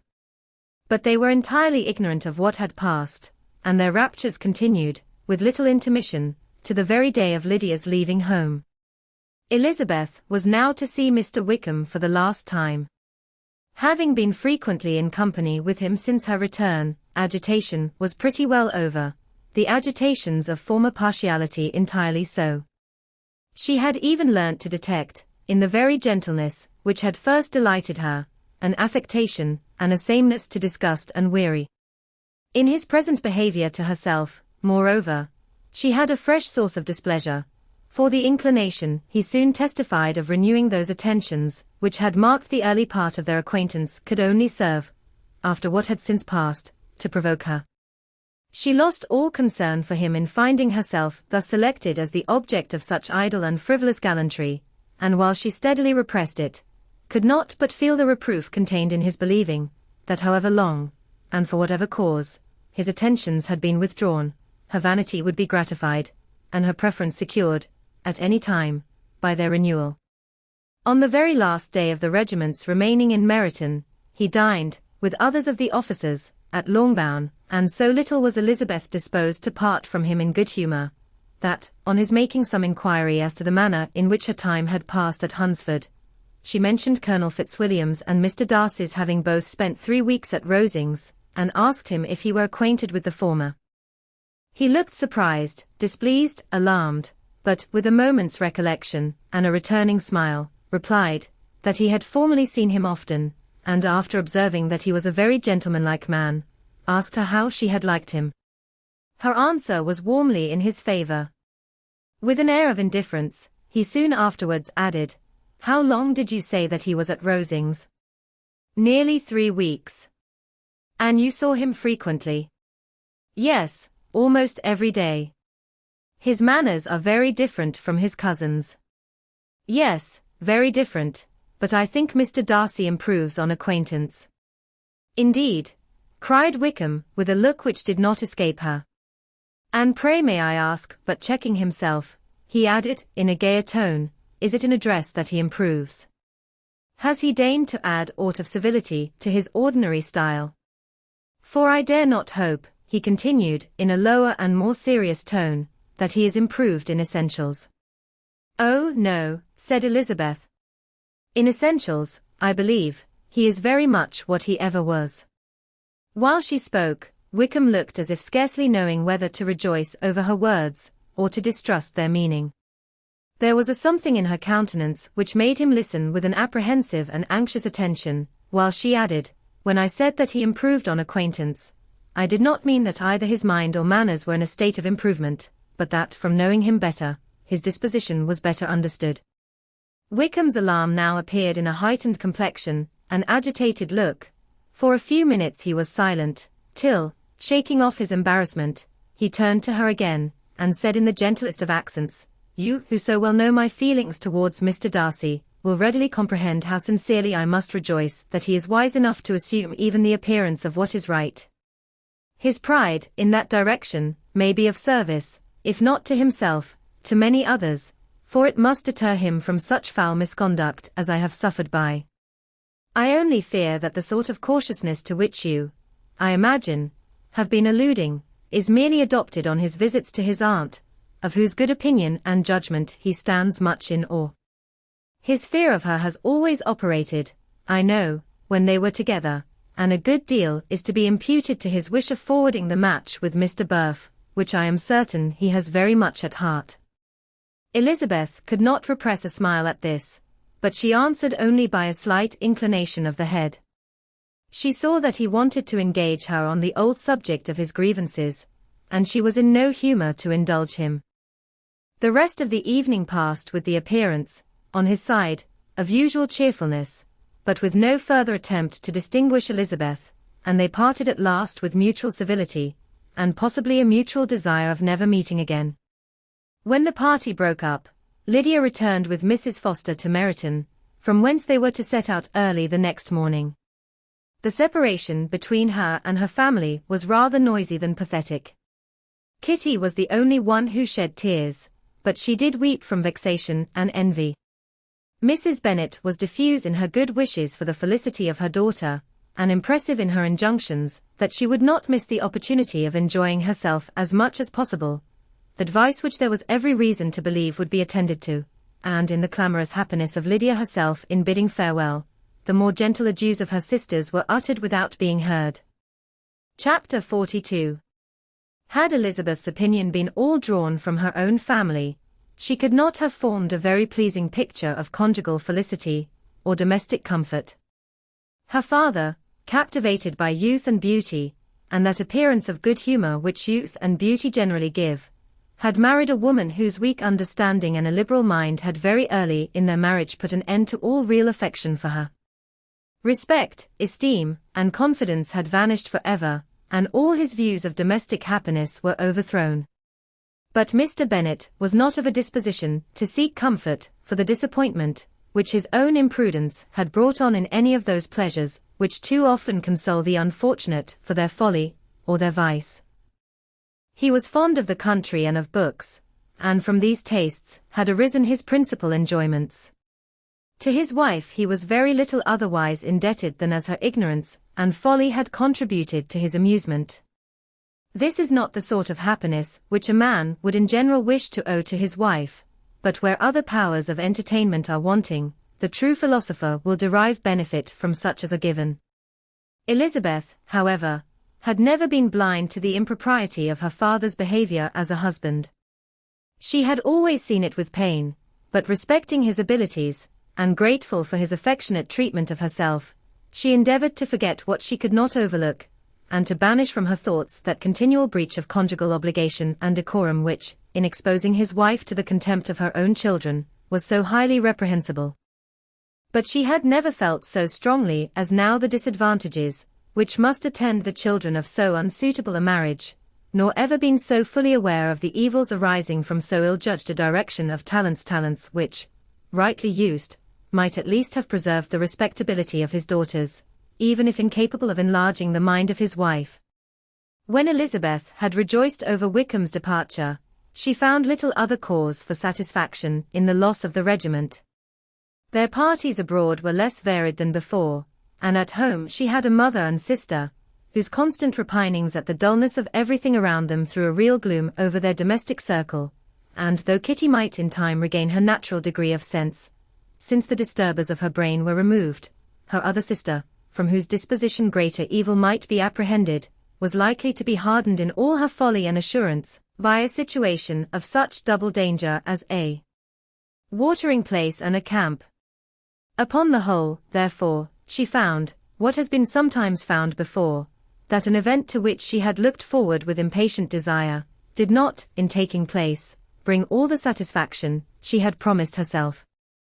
It was consequently necessary to name some other period for the commencement of actual felicity, to have some other point on which her wishes and hopes might be fixed, and by again enjoying the pleasure of anticipation, console herself for the present, and prepare for another disappointment. Her tour to the lakes was now the object of her happiest thoughts. It was her best consolation for all the uncomfortable hours which the discontentedness of her mother and Kitty made inevitable, and could she have included Jane in the scheme, every part of it would have been perfect. But it is fortunate, thought she, that I have something to wish for. Were the whole arrangement complete, my disappointment would be certain. But here, by carrying with me one ceaseless source of regret in my sister's absence, I may reasonably hope to have all my expectations of pleasure realize. A scheme of which every part promises delight can never be successful, and general disappointment is only warded off by the defense of some little peculiar vexation. When Lydia went away she promised to write very often and very minutely to her mother and Kitty, but her letters were always long expected, and always very short. Those to her mother contained little else than that they were just returned from the library, where such and such officers had attended them, and where she had seen such beautiful ornaments as made her quite wild, that she had a new gown, or a new parasol, which she would have described more fully, but was obliged to leave off in a violent hurry, as Mrs. Foster called her, and they were going to the camp, and from her correspondence with her sister there was still less to be learnt for her. Letters to Kitty, though rather longer, were much too full of lines under the words to be made public. After the first fortnight, or 3 weeks of her absence, health, good humour, and cheerfulness began to reappear at Longbourn. Everything wore a happier aspect. The families who had been in town for the winter came back again, and summer finery and summer engagements arose. Mrs. Bennet was restored to her usual querulous serenity, and by the middle of June Kitty was so much recovered as to be able to enter Meryton without tears, an event of such happy promise, as to make Elizabeth hope, that by the following Christmas, she might be so tolerably reasonable as not to mention an officer above once a day, unless, by some cruel and malicious arrangement at the War Office, another regiment should be quartered in Meryton. The time fixed for the beginning of their northern tour was now fast approaching, and a fortnight only was wanting of it, when a letter arrived from Mrs. Gardiner, which at once delayed its commencement, and curtailed its extent. Mr. Gardiner would be prevented by business from setting out till a fortnight later in July, and must be in London again within a month, and as that left too short a period for them to go so far, and see so much as they had proposed, or at least to see it with the leisure and comfort they had built on, they were obliged to give up the lakes, and substitute a more contracted tour, and according to the present plan, were to go no farther northward than Derbyshire. In that county there was enough to be seen to occupy the chief of their 3 weeks, and to Mrs. Gardiner it had a peculiarly strong attraction. The town where she had formerly passed some years of her life, and where they were now to spend a few days, was probably as great an object of her curiosity as all the celebrated beauties of Matlock, Chatsworth, Dovedale, or the Peak. Elizabeth was excessively disappointed. She had set her heart on seeing the lakes, and still thought there might have been time enough. But it was her business to be satisfied and certainly her temper to be happy, and all was soon right again. With the mention of Derbyshire, there were many ideas connected. It was impossible for her to see the word without thinking of Pemberley and its owner. But surely, said she, I may enter his county with impunity, and rob it of a few petrified spars, without his perceiving me. The period of expectation was now doubled. 4 weeks were to pass away before her uncle and aunt's arrival. But they did pass away, and Mr. and Mrs. Gardiner, with their 4 children, did at length appear at Longbourn. The children, 2 girls of 6 and 8 years old, and 2 younger boys, were to be left under the particular care of their cousin Jane, who was the general favourite, and whose steady sense and sweetness of temper exactly adapted her for attending to them in every way, teaching them, playing with them, and loving them. The Gardiners stayed only 1 night at Longbourn, and set off the next morning with Elizabeth in pursuit of novelty and amusement. One enjoyment was certain, that of suitableness as companions, a suitableness which comprehended health and temper to bear inconveniences, cheerfulness to enhance every pleasure and affection, and intelligence, which might supply it among themselves if there were disappointments abroad. It is not the object of this work to give a description of Derbyshire, nor of any of the remarkable places through which their route thither lay. Oxford, Blenheim, Warwick, Kenilworth, Birmingham, etc., are sufficiently known. A small part of Derbyshire is all the present concern. To the little town of Lambton, the scene of Mrs. Gardiner's former residence, and where she had lately learned that some acquaintance still remained, they bent their steps, after having seen all the principal wonders of the country, and within 5 miles of Lambton, Elizabeth found, from her aunt, that Pemberley was situated. It was not in their direct road, nor more than a mile or 2 out of it. In talking over their route the evening before, Mrs. Gardiner expressed an inclination to see the place again. Mr. Gardiner declared his willingness, and Elizabeth was applied to for her approbation. My love, should not you like to see a place of which you have heard so much, said her aunt. A place, too, with which so many of your acquaintance are connected. Wickham passed all his youth there, you know. Elizabeth was distressed. She felt that she had no business at Pemberley, and was obliged to assume a disinclination for seeing it. She must own that she was tired of great houses. After going over so many, she really had no pleasure in fine carpets or satin curtains. Mrs. Gardiner abused her stupidity. If it were merely a fine house richly furnished, said she, I should not care about it myself, but the grounds are delightful. They have some of the finest woods in the country. Elizabeth said no more, but her mind could not acquiesce. The possibility of meeting Mr. Darcy, while viewing the place, instantly occurred. It would be dreadful.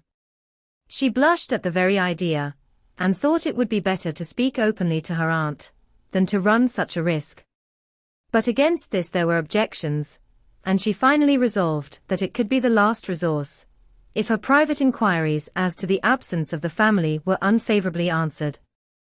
Accordingly, when she retired at night, she asked the chambermaid whether Pemberley were not a very fine place, what was the name of its proprietor, and, with no little alarm, whether the family were down for the summer. A most welcome negative followed the last question, and her alarms being now removed, she was at leisure to feel a great deal of curiosity to see the house herself, and when the subject was revived the next morning, and she was again applied to, could readily answer, and with a proper air of indifference, that she had not really any dislike to the scheme.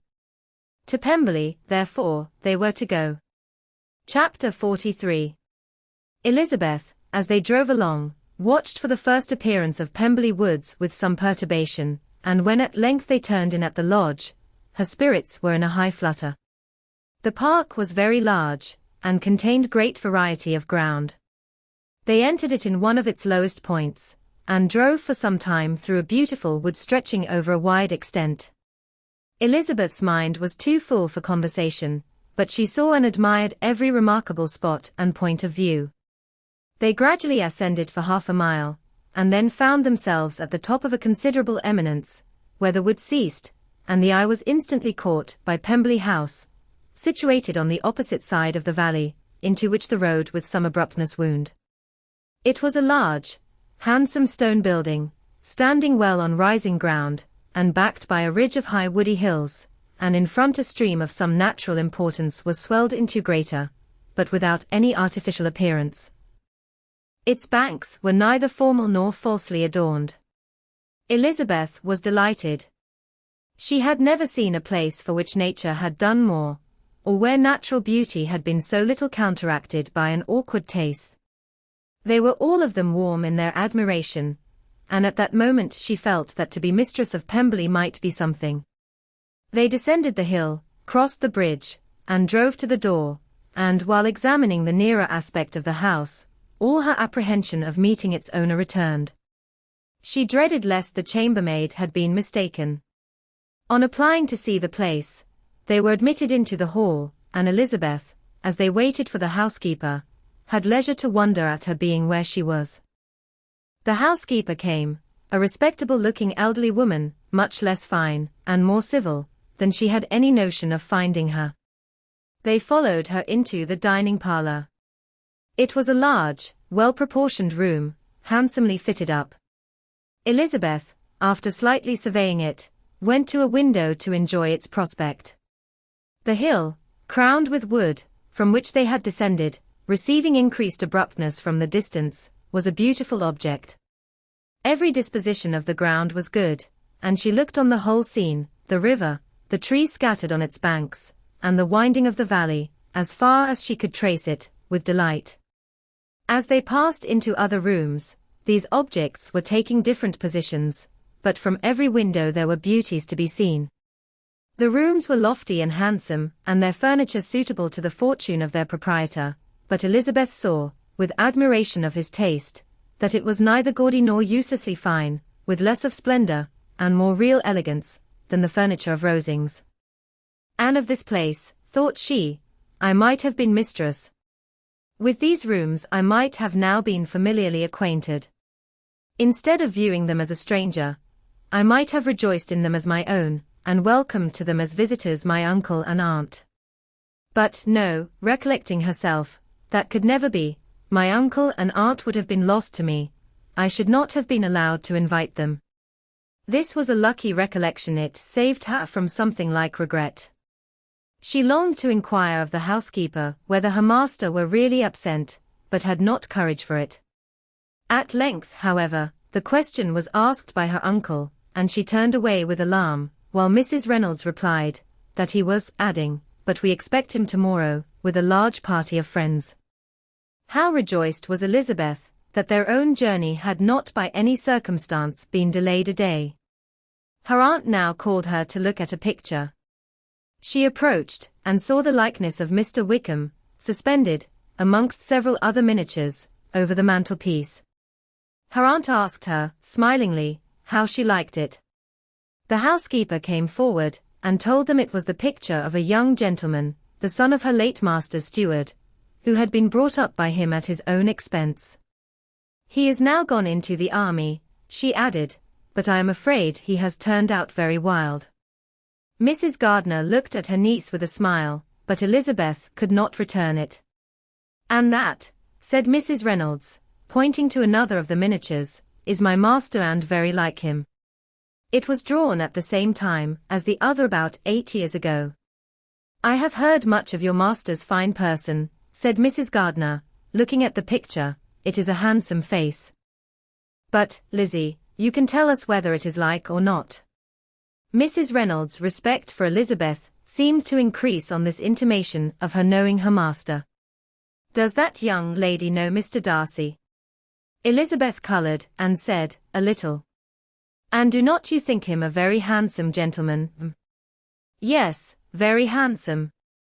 I am sure I know none so handsome, but in the gallery upstairs you will see a finer, larger picture of him than this. This room was my late master's favourite room, and these miniatures are just as they used to be then. He was very fond of them. This accounted to Elizabeth for Mr. Wickham's being among them. Mrs. Reynolds then directed their attention to one of Miss Darcy, drawn when she was only 8 years old. "And is Miss Darcy as handsome as her brother?" said Mr. Gardiner. "Oh, yes, the handsomest young lady that ever was seen, and so accomplished. She plays and sings all day long. In the next room is a new instrument, just come down for her a present from my master. She comes here tomorrow with him." Mr. Gardiner, whose manners were easy and pleasant, encouraged her communicativeness by his questions and remarks. Mrs. Reynolds, either from pride or attachment, had evidently great pleasure in talking of her master and his sister. "Is your master much at Pemberley in the course of the year?" "Not so much as I could wish, sir. But I dare say he may spend half his time here, and Miss Darcy is always down for the summer months. Except, thought Elizabeth, when she goes to Ramsgate. If your master would marry, you might see more of him." "Yes, sir, but I do not know when that will be. I do not know who is good enough for him." Mr. and Mrs. Gardiner smiled.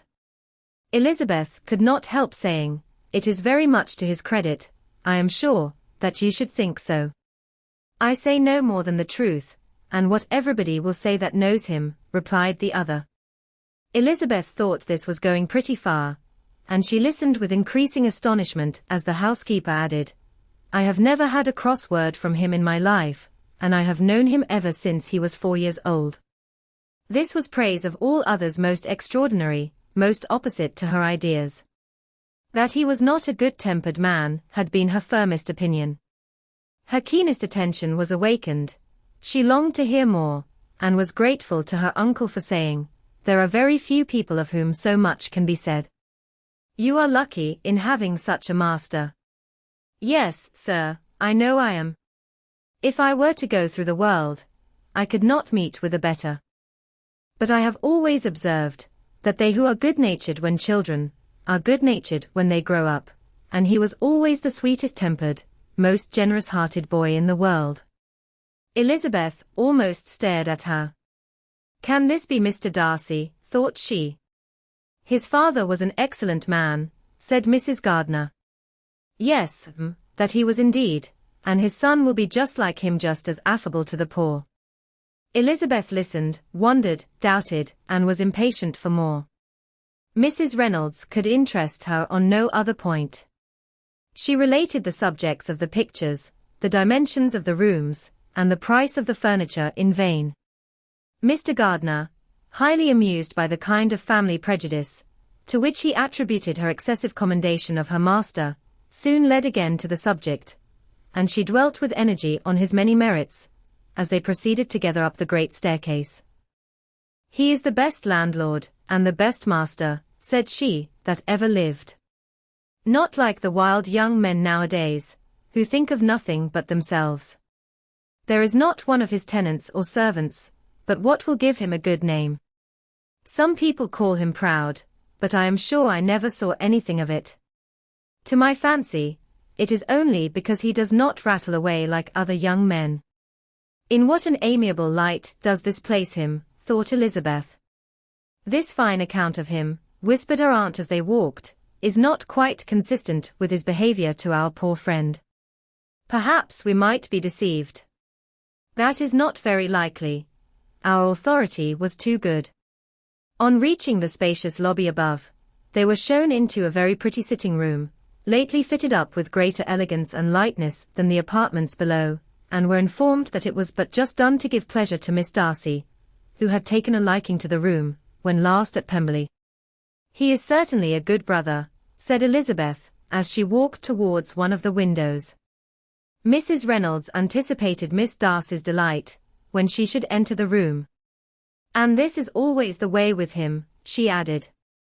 "Whatever can give his sister any pleasure is sure to be done in a moment.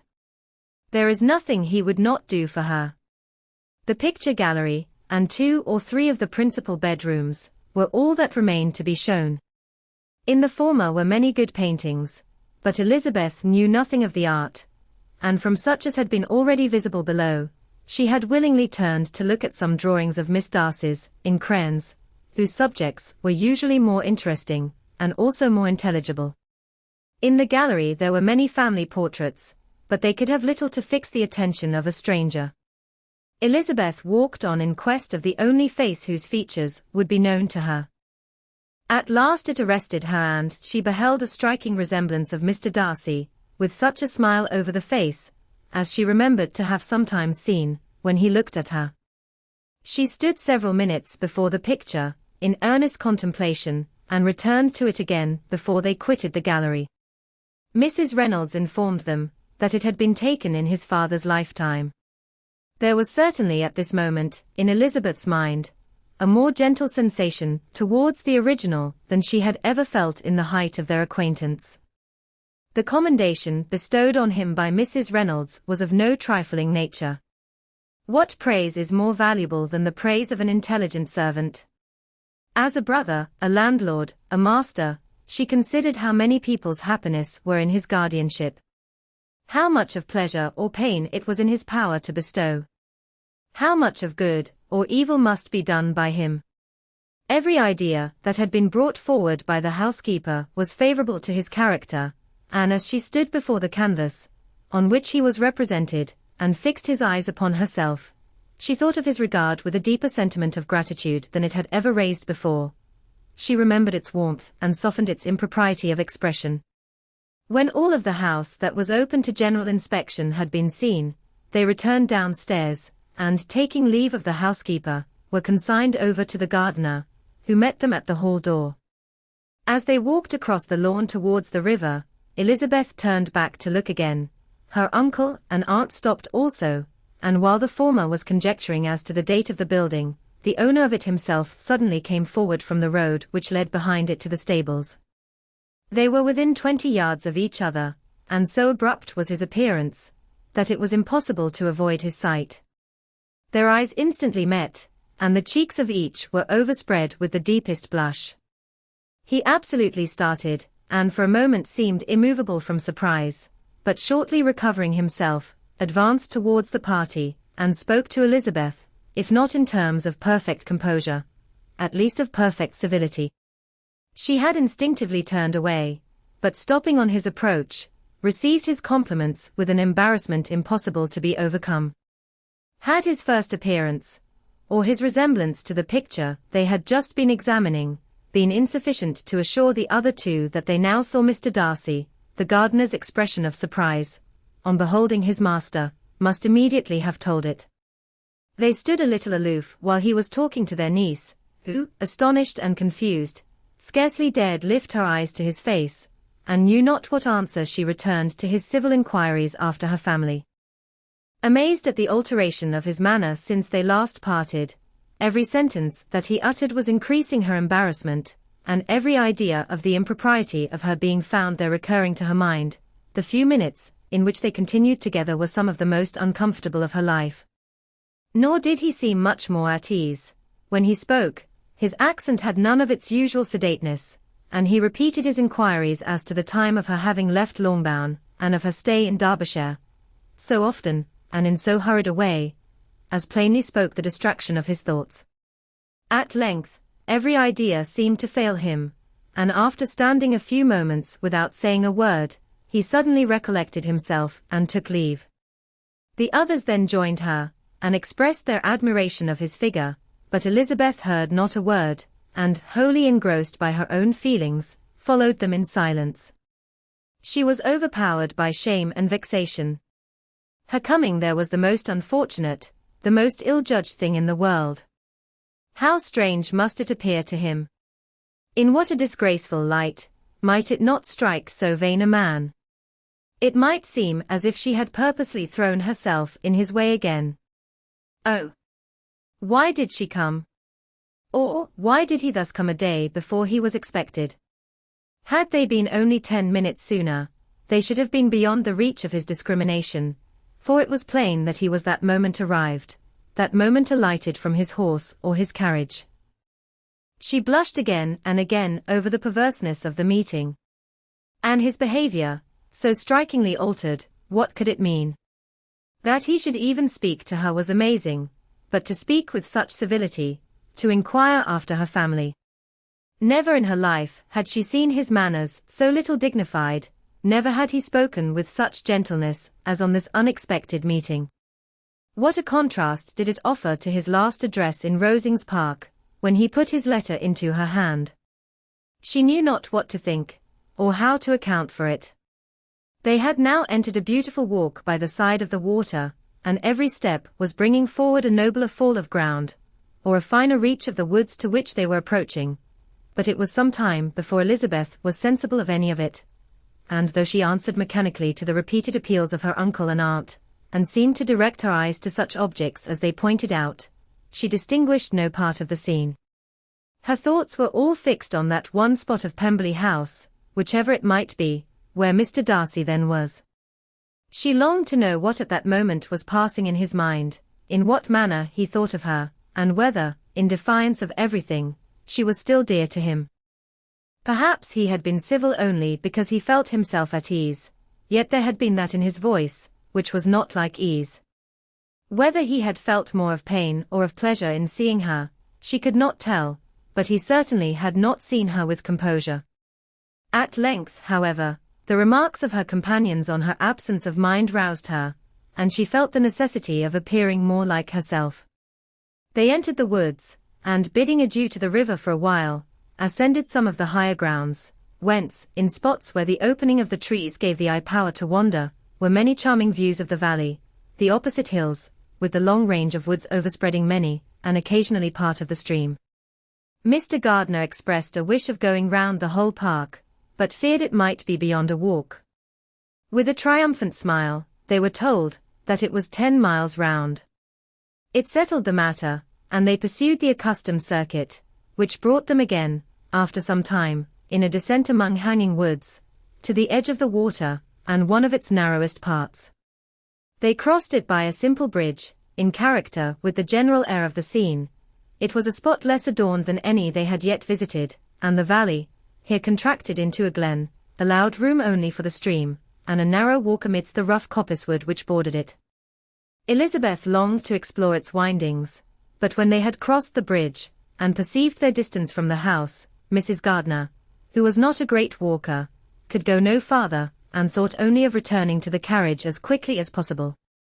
Her niece was, therefore, obliged to submit, and they took their way towards the house on the opposite side of the river, in the nearest direction, but their progress was slow, for Mr Gardiner, though seldom able to indulge the taste, was very fond of fishing, and was so much engaged in watching the occasional appearance of some trout in the water, and talking to the man about them, that he advanced but little. Whilst wandering on in this slow manner, they were again surprised, and Elizabeth's astonishment was quite equal to what it had been at first, by the sight of Mr Darcy approaching them, and at no great distance. The walk being here less sheltered than on the other side, allowed them to see him before they met. Elizabeth, however astonished, was at least more prepared for an interview than before, and resolved to appear and to speak with calmness, if he really intended to meet them. For a few moments, indeed, she felt that he would probably strike into some other path.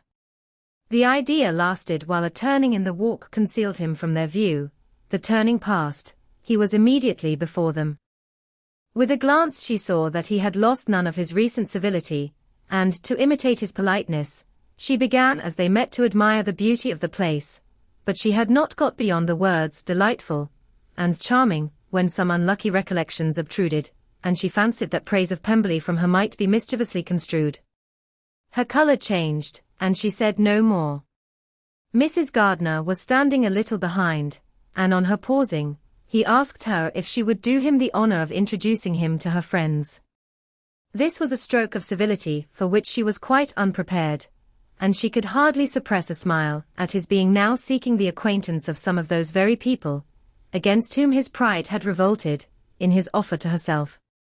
What will be his surprise, thought she, when he knows who they are? He takes them now for people of fashion. The introduction, however, was immediately made, and as she named their relationship to herself, she stole a sly look at him, to see how he bore it, and was not without the expectation of his decamping as fast as he could from such disgraceful companions. That he was surprised by the connection was evident. He sustained it, however, with fortitude, and, so far from going away, turned back with them and entered into conversation with Mr. Gardiner. Elizabeth could not but be pleased, could not but triumph. It was consoling that he should know she had some relations for whom there was no need to blush. She listened most attentively to all that passed between them, and gloried in every expression, every sentence of her uncle, which marked his intelligence, his taste, or his good manners.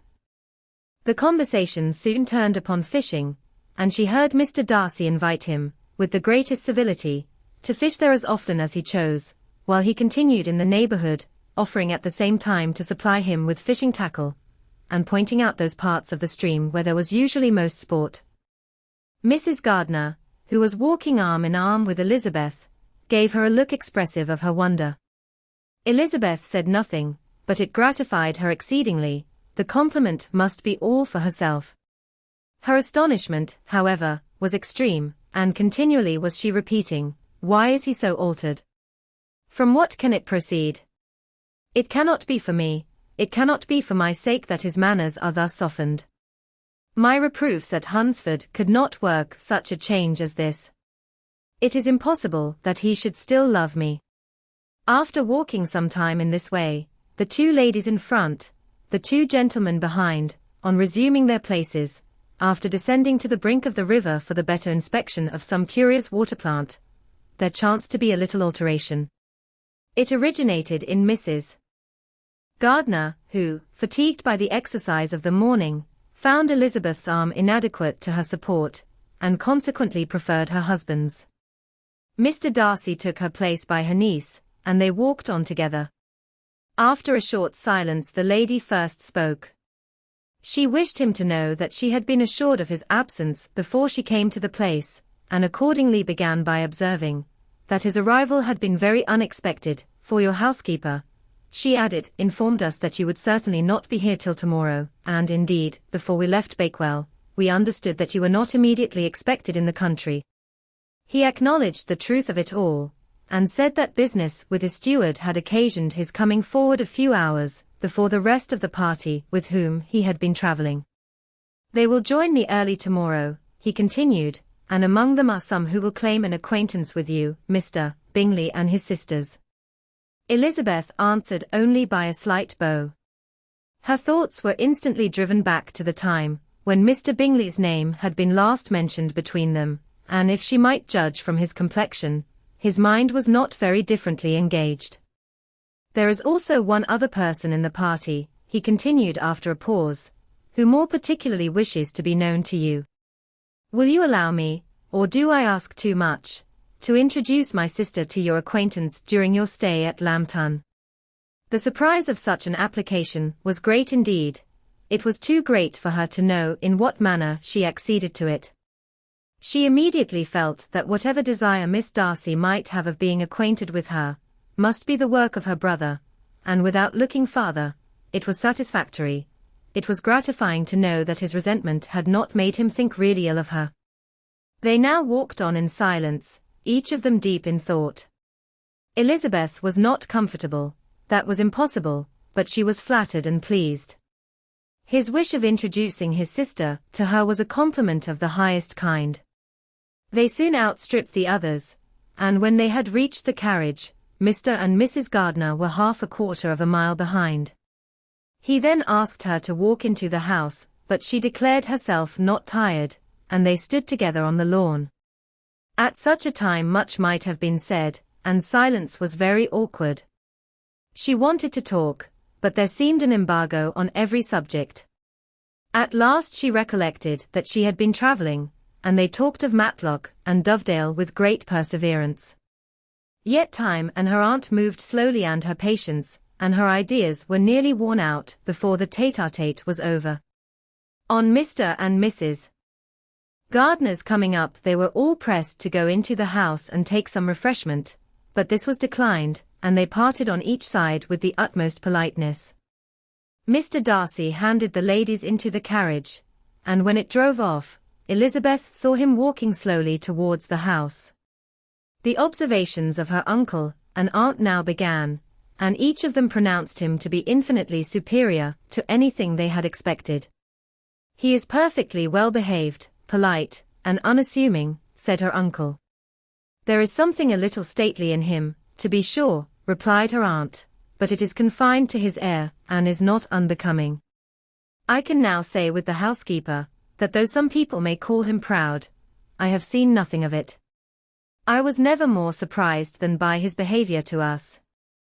It was more than civil, it was really attentive, and there was no necessity for such attention. His acquaintance with Elizabeth was very trifling." "To be sure, Lizzie," said her aunt, "he is not so handsome as Wickham, or rather he has not Wickham's countenance, for his features are perfectly good. But how came you to tell us that he was so disagreeable?" Elizabeth excused herself as well as she could, said that she had liked him better when they met in Kent than before, and that she had never seen him so pleasant as this morning. "But perhaps he may be a little whimsical in his civilities," replied her uncle. "Your great men often are, and therefore I shall not take him at his word about fishing, as he might change his mind another day, and warn me off his grounds." Elizabeth felt that they had entirely mistaken his character, but said nothing. "From what we have seen of him," continued Mrs. Gardner, "I really should not have thought that he could have behaved in so cruel a way by anybody as he has done by poor Wickham. He has not an ill-natured look. On the contrary, there is something pleasing about his mouth when he speaks. And there is something of dignity in his countenance, that would not give one an unfavorable idea of his heart. But, to be sure, the good lady who showed us the house did give him a most flaming character. I could hardly help laughing aloud sometimes. But he is a liberal master, I suppose, and that, in the eye of a servant, comprehends every virtue." Elizabeth here felt herself called on to say something in vindication of his behavior to Wickham, and, therefore, gave them to understand, in as guarded a manner as she could, that by what she had heard from his relations in Kent, his actions were capable of a very different construction, and that his character was by no means so faulty, nor Wickham's so amiable, as they had been considered in Hertfordshire. In confirmation of this, she related the particulars of all the pecuniary transactions in which they had been connected, without actually naming her authority, but stating it to be such as might be relied on. Mrs. Gardner was surprised and concerned, but as they were now approaching the scene of her former pleasures, every idea gave way to the charm of recollection, and she was too much engaged in pointing out to her husband all the interesting spots in its environs, to think of anything else. Fatigued as she had been by the morning's walk, they had no sooner dined than she set off again in quest of her former acquaintance, and the evening was spent in the satisfactions of an intercourse renewed after many years' discontinuance. The occurrences of the day were too full of interest to leave Elizabeth much attention for any of these new friends, and she could do nothing but think, and think with wonder, of Mr. Darcy's civility, and above all, of his wishing her to be acquainted with his sister. Chapter 44. Elizabeth had settled it that Mr. Darcy would bring his sister to visit her the very day after her reaching Pemberley, and was, consequently, resolved not to be out of sight of the inn the whole of that morning. But her conclusion was false, for on the very morning after their own arrival at Lambton these visitors came. They had been walking about the place with some of their new friends, and were just returned to the inn to dress themselves for dining with the same family, when the sound of a carriage drew them to a window, and they saw a gentleman and lady in a curricle driving up the street. Elizabeth, immediately recognizing the livery, guessed what it meant, and imparted no small degree of surprise to her relations, by acquainting them with the honor which she expected.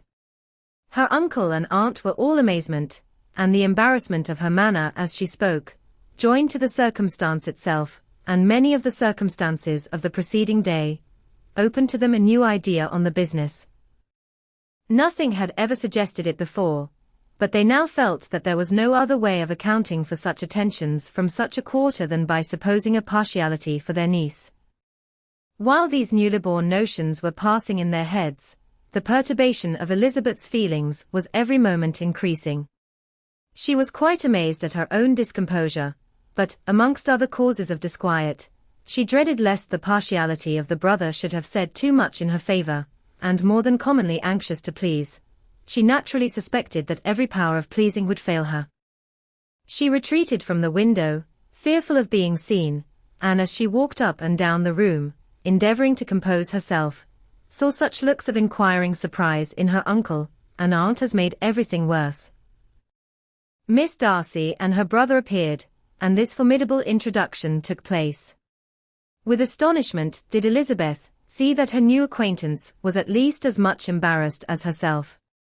Since her being at Lambton, she had heard that Miss Darcy was exceedingly proud, but the observation of a very few minutes convinced her that she was only exceedingly shy. She found it difficult to obtain even a word from her beyond a monosyllable. Miss Darcy was tall, and on a larger scale than Elizabeth, and, though little more than 16, her figure was formed, and her appearance womanly and graceful. She was less handsome than her brother, but there was sense and good humour in her face, and her manners were perfectly unassuming and gentle. Elizabeth, who had expected to find in her as acute and unembarrassed an observer as ever Mr Darcy had been, was much relieved by discerning such different feelings.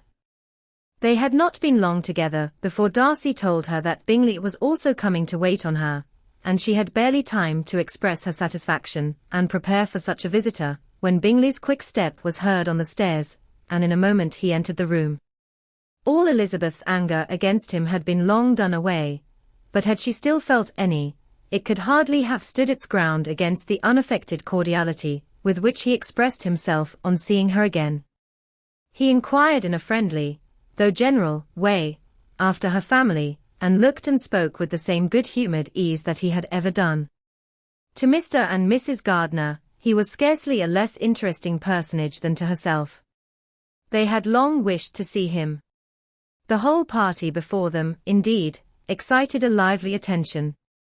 The suspicions which had just arisen of Mr. Darcy and their niece, directed their observation towards each with an earnest, though guarded, inquiry, and they soon drew from those inquiries the full conviction that one of them at least knew what it was to love.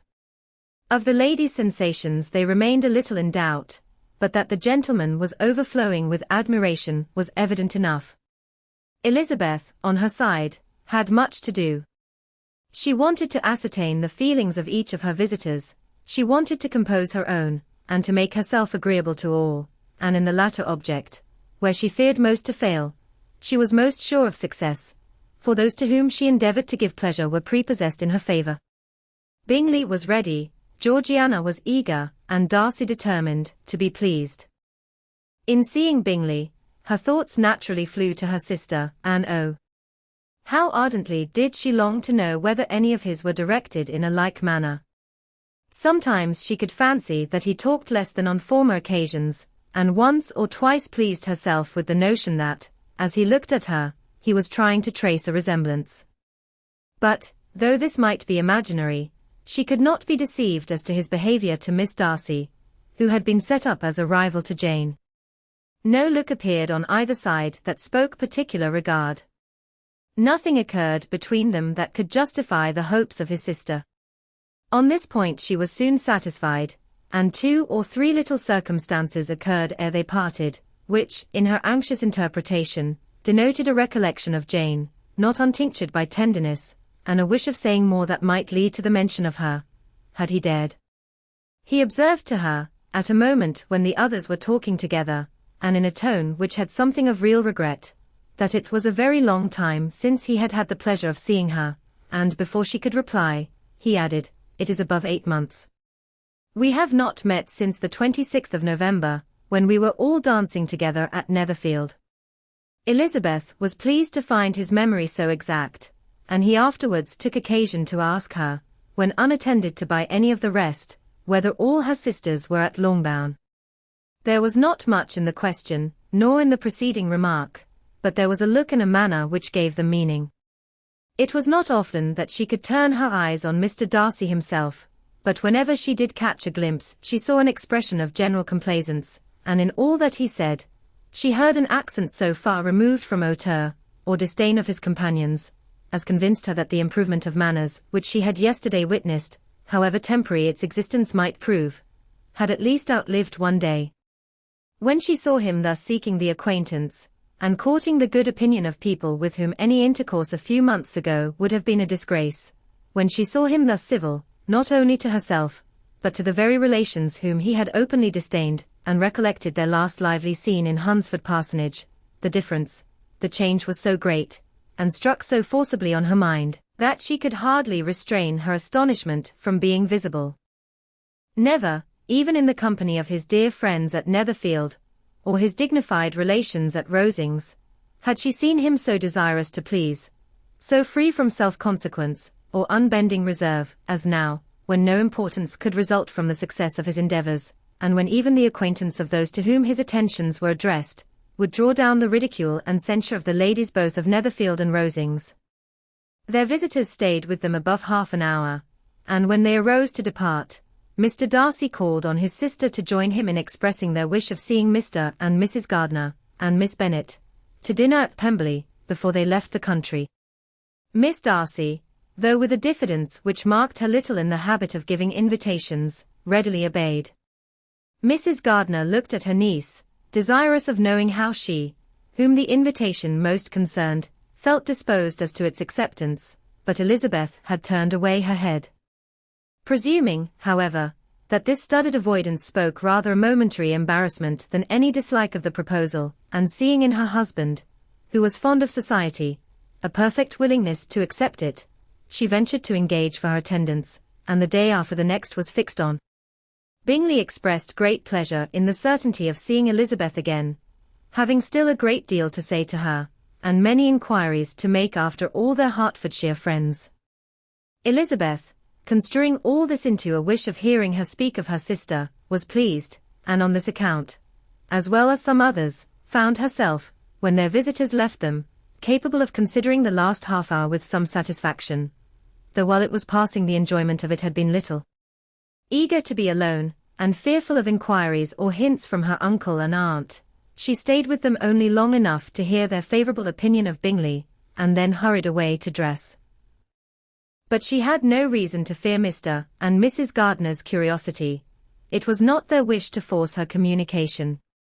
It was evident that she was much better acquainted with Mr. Darcy than they had before any idea of. It was evident that he was very much in love with her. They saw much to interest, but nothing to justify inquiry.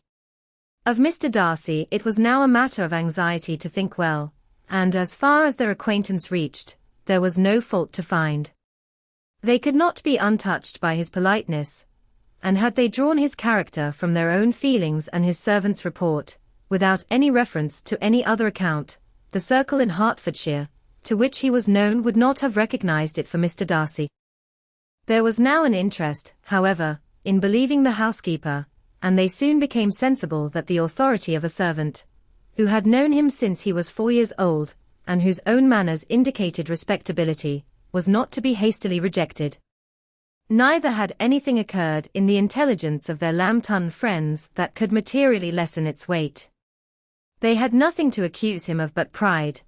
Pride he probably had, and if not, it would certainly be imputed by the inhabitants of a small market town where the family did not visit.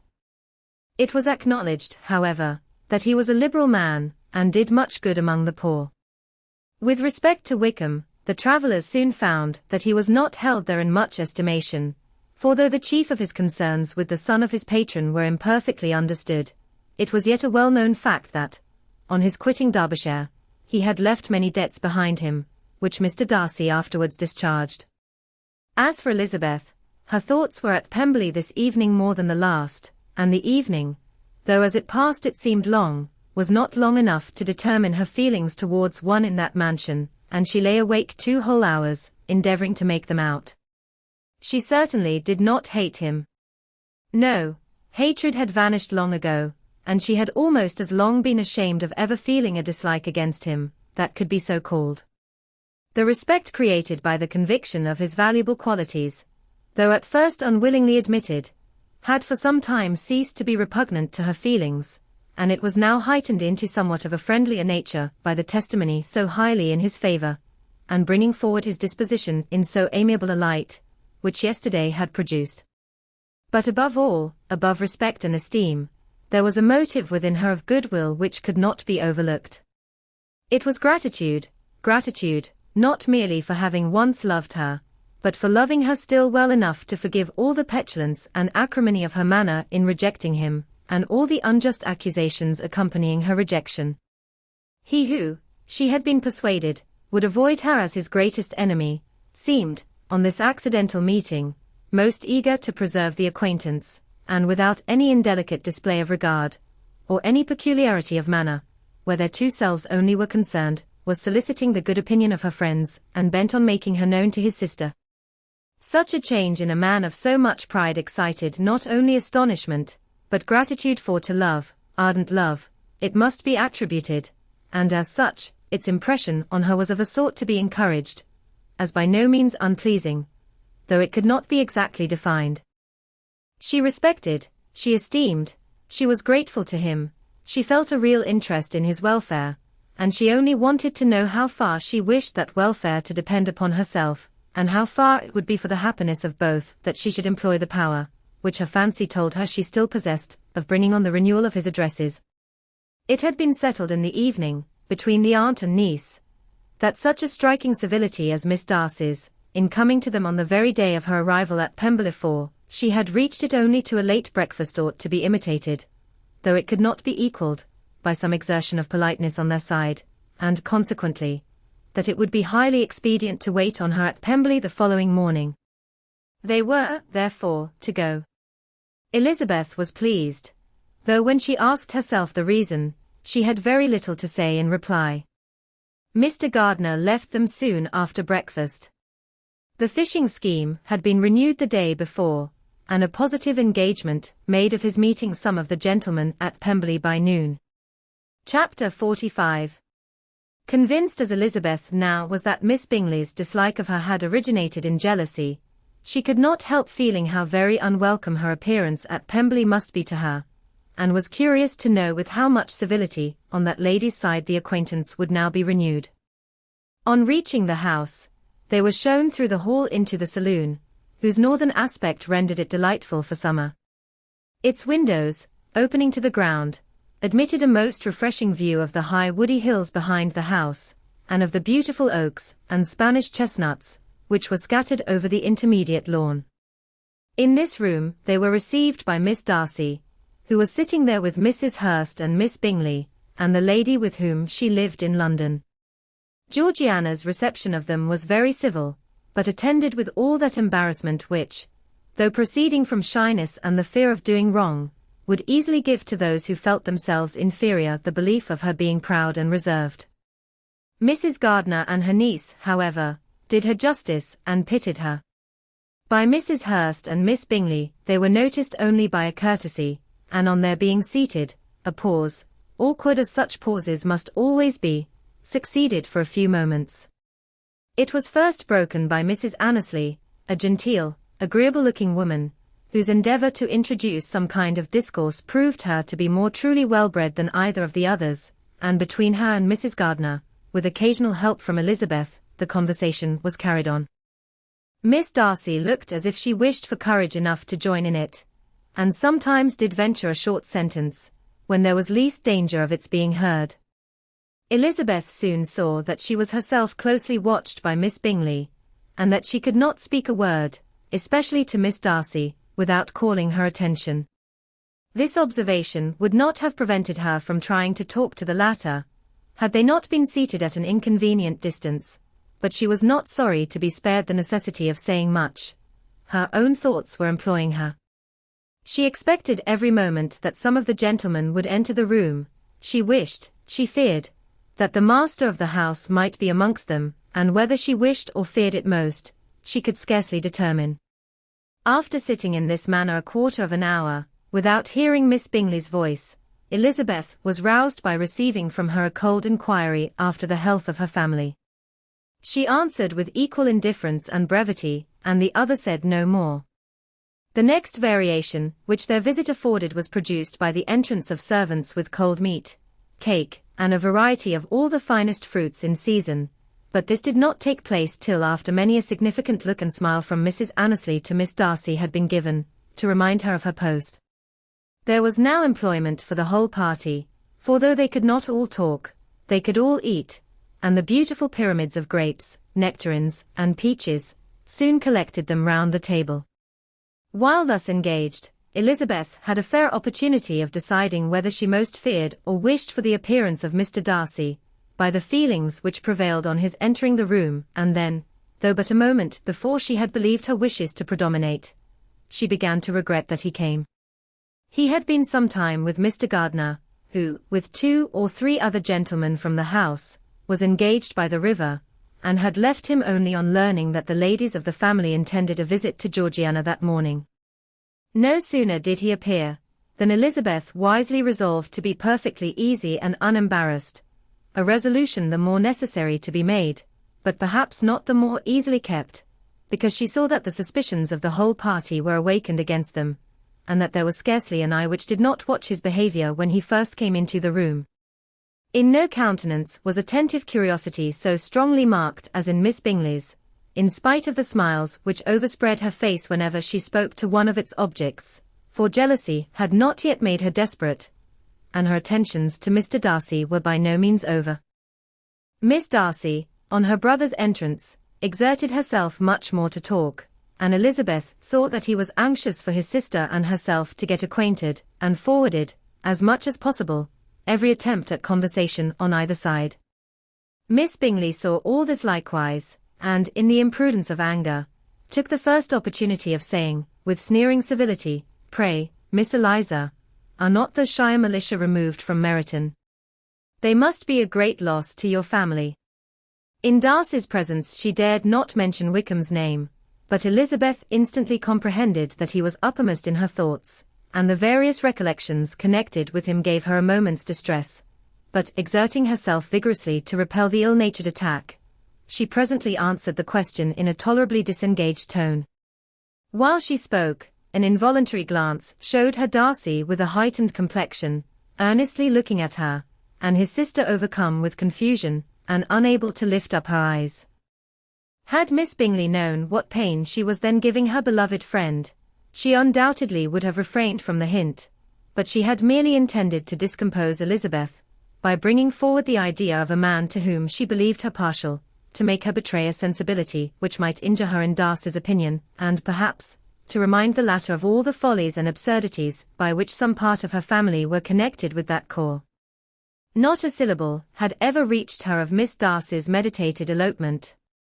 To no creature had it been revealed, where secrecy was possible, except to Elizabeth, and from all Bingley's connections her brother was particularly anxious to conceal it, from that very wish which Elizabeth had long ago attributed to him, of their becoming hereafter her own. He had certainly formed such a plan, and without meaning that it should affect his endeavour to separate him from Miss Bennet, it is probable that it might add something to his lively concern for the welfare of his friend. Elizabeth's collected behaviour, however, soon quieted his emotion, and as Miss Bingley, vexed and disappointed, dared not approach nearer to Wickham, Georgiana also recovered in time, though not enough to be able to speak any more.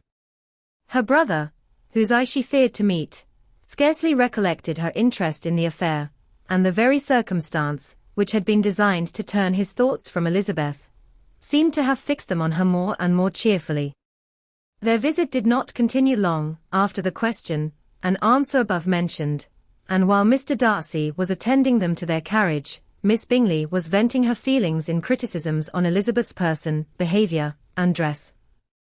But Georgiana would not join her. Her brother's recommendation was enough to ensure her favour. His judgment could not err, and he had spoken in such terms of Elizabeth as to leave Georgiana without the power of finding her otherwise than lovely and amiable. When Darcy returned to the saloon, Miss Bingley could not help repeating to him some part of what she had been saying to his sister. "How very ill Eliza Bennet looks this morning, Mr. Darcy," she cried. "I never in my life saw anyone so much altered as she is since the winter. She is grown so brown and coarse. Louisa and I were agreeing that we should not have known her again." However little Mr. Darcy might have liked such an address, he contented himself with coolly replying that he perceived no other alteration than her being rather tanned, no miraculous consequence of travelling in the summer.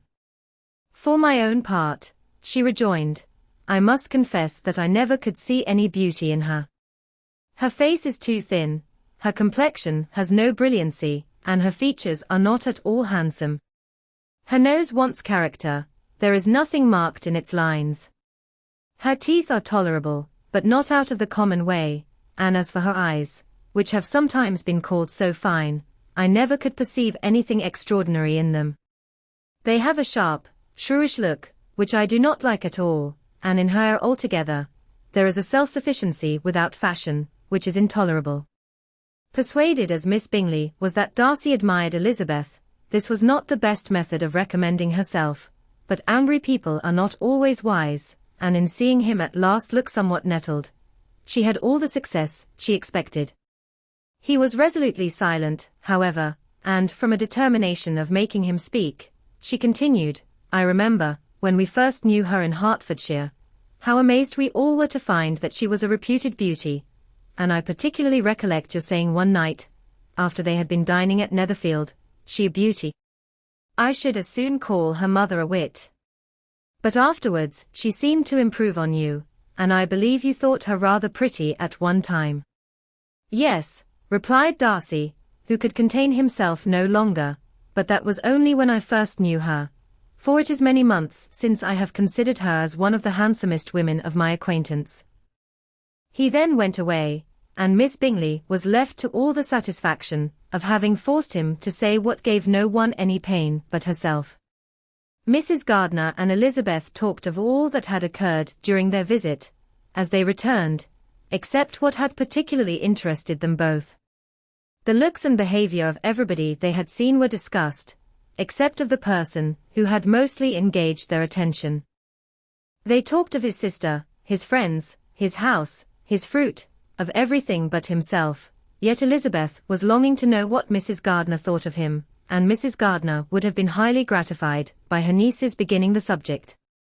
Chapter 46. Elizabeth had been a good deal disappointed in not finding a letter from Jane on their first arrival at Lambton, and this disappointment had been renewed on each of the mornings that had now been spent there, but on the third her repining was over, and her sister justified, by the receipt of 2 letters from her at once, on one of which was marked that it had been missent elsewhere. Elizabeth was not surprised at it, as Jane had written the direction remarkably ill. They had just been preparing to walk as the letters came in, and her uncle and aunt, leaving her to enjoy them in quiet, set off by themselves. The one missent must be first attended to. It had been written 5 days ago. The beginning contained an account of all their little parties and engagements, with such news as the country afforded, but the latter half, which was dated a day later, and written in evident agitation, gave more important intelligence. It was to this effect: "Since writing the above, dearest Lizzie, something has occurred of a most unexpected and serious nature, but I am afraid of alarming you. Be assured that we are all well. What I have to say relates to poor Lydia. An express came at 12 last night, just as we were all gone to bed, from Colonel Foster, to inform us that she was gone off to Scotland with one of his officers, to own the truth, with Wickham. Imagine our surprise. To Kitty, however, it does not seem so wholly unexpected. I am very, very sorry. So imprudent a match on both sides. But I am willing to hope the best, and that his character has been misunderstood. Thoughtless and indiscreet, I can easily believe him, but this step, and let us rejoice over it, marks nothing bad at heart. His choice is disinterested at least, for he must know my father can give her nothing. Our poor mother is sadly grieved. My father bears it better. How thankful am I, that we never let them know what has been said against him, we must forget it ourselves. They were off Saturday night about 12, as is conjectured, but were not missed till yesterday morning at 8. The express was sent off directly. My dear Lizzie, they must have passed within 10 miles of us. Colonel Foster gives us reason to expect him here soon. Lydia left a few lines for his wife, informing her of their intention. I must conclude, for I cannot be long from my poor mother. I am afraid you will not be able to make it out, but I hardly know what I have written. Without allowing herself time for consideration, and scarcely knowing what she felt, Elizabeth, on finishing this letter, instantly seized the other, and opening it with the utmost impatience, read as follows. It had been written a day later than the conclusion of the first. By this time, my dearest sister, you have received my hurried letter. I wish this may be more intelligible, but though not confined for time, my head is so bewildered that I cannot answer for being coherent. Dearest Lizzie, I hardly know what I would write, but I have bad news for you, and it cannot be delayed. Imprudent as a marriage between Mr. Wickham and our poor Lydia would be, we are now anxious to be assured it has taken place, for there is but too much reason to fear they are not gone to Scotland. Colonel Foster came yesterday, having left Brighton the day before, not many hours after the express. Though Lydia's short letter to Mrs. F. gave them to understand that they were going to Gretna Green, something was dropped by Denny expressing his belief that W. never intended to go there, or to marry Lydia at all, which was repeated to Colonel F., who, instantly taking the alarm, set off from B., intending to trace their route. He did trace them easily to Clapham, but no farther, for on entering that place, they removed into a hackney coach, and dismissed the chaise that brought them from Epsom. All that is known after this is, that they were seen to continue the London road. I know not what to think. After making every possible inquiry on that side of London, Colonel F. came on into Hertfordshire, anxiously renewing them at all the turnpikes, and at the inns in Barnet and Hatfield, but without any success. No such people had been seen to pass through. With the kindest concern he came on to Longbourn, and broke his apprehensions to us in a manner most creditable to his heart. I am sincerely grieved for him and Mrs. F., but no one can throw any blame on them. Our distress, my dear Lizzie, is very great. My father and mother believe the worst, but I cannot think so ill of him. Many circumstances might make it more eligible for them to be married privately in town than to pursue their first plan, and even if he could form such a design against a young woman of Lydia's connections, which is not likely, can I suppose her so lost to everything? Impossible. I grieve to find, however, that Colonel F. is not disposed to depend upon their marriage. He shook his head when I expressed my hopes, and said he feared W. was not a man to be trusted. My poor mother is really ill, and keeps her room. Could she exert herself, it would be better, but this is not to be expected, and as to my father, I never in my life saw him so affected. Poor Kitty has anger for having concealed their attachment, but as it was a matter of confidence, one cannot wonder. I am truly glad, dearest Lizzie, that you have been spared something of these distressing scenes, but now, as the first shock is over, shall I own that I long for your return? I am not so selfish, however, as to press for it, if inconvenient. Adieu. I take up my pen again to do what I have just told you I would not, but circumstances are such that I cannot help earnestly begging you all to come here as soon as possible. I know my dear uncle and aunt so well, that I am not afraid of requesting it, though I have still something more to ask of the former. My father is going to London with Colonel Foster instantly, to try to discover her. What he means to do, I am sure I know not, but his excessive distress will not allow him to pursue any measure in the best and safest way, and Colonel Foster is obliged to be at Brighton again tomorrow evening. In such an exigence my uncle's advice and assistance would be everything in the world. He will immediately comprehend what I must feel, and I rely upon his goodness. Oh! Where is my uncle? Cried Elizabeth, darting from her seat as she finished the letter, in eagerness to follow him, without losing a moment of the time so precious, but as she reached the door, it was opened by a servant, and Mr. Darcy appeared. Her pale face and impetuous manner made him start, and before he could recover himself enough to speak, she, in whose mind every idea was superseded by Lydia's situation, hastily exclaimed, "I beg your pardon, but I must leave you. I must find Mr. Gardiner this moment on business that cannot be delayed. I have not an instant to lose." "Good God! What is the matter?" cried he, with more feeling than politeness. Then recollecting himself, "I will not detain you a minute, but let me, or let the servant, go after Mr. and Mrs. Gardiner. You are not well enough, you cannot go yourself." Elizabeth hesitated, but her knees trembled under her, and she felt how little would be gained by her attempting to pursue them. Calling back the servant, therefore, she commissioned him, though in so breathless an accent as made her almost unintelligible, to fetch his master and mistress home instantly. On his quitting the room, she sat down, unable to support herself, and looking so miserably ill, that it was impossible for Darcy to leave her, or to refrain from saying, in a tone of gentleness and commiseration, "Let me call your maid. Is there nothing you could take to give you present relief? A glass of wine, shall I get you one? You are very ill." "No, I thank you," she replied, endeavoring to recover herself. "There is nothing the matter with me. I am quite well. I am only distressed by some dreadful news which I have just received from Longbourn." She burst into tears as she alluded to it, and for a few minutes could not speak another word. Darcy, in wretched suspense, could only say something indistinctly of his concern, and observe her in compassionate silence. At length she spoke again. "I have just had a letter from Jane, with such dreadful news. It cannot be concealed from anyone. My youngest sister has left all her friends, has eloped, has thrown herself into the power of Mr. Wickham. They are gone off together from Brighton. You know him too well to doubt the rest. She has no money, no connections, nothing that can tempt him to. She is lost forever." Darcy was fixed in astonishment. "When I consider," she added, in a yet more agitated voice, "that I might have prevented it. I who knew what he was. Had I but explained some part of it, only some part of what I learnt, to my own family. Had his character been known, this could not have happened.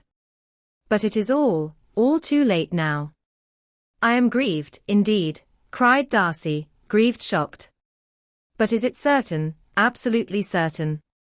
"Oh, yes.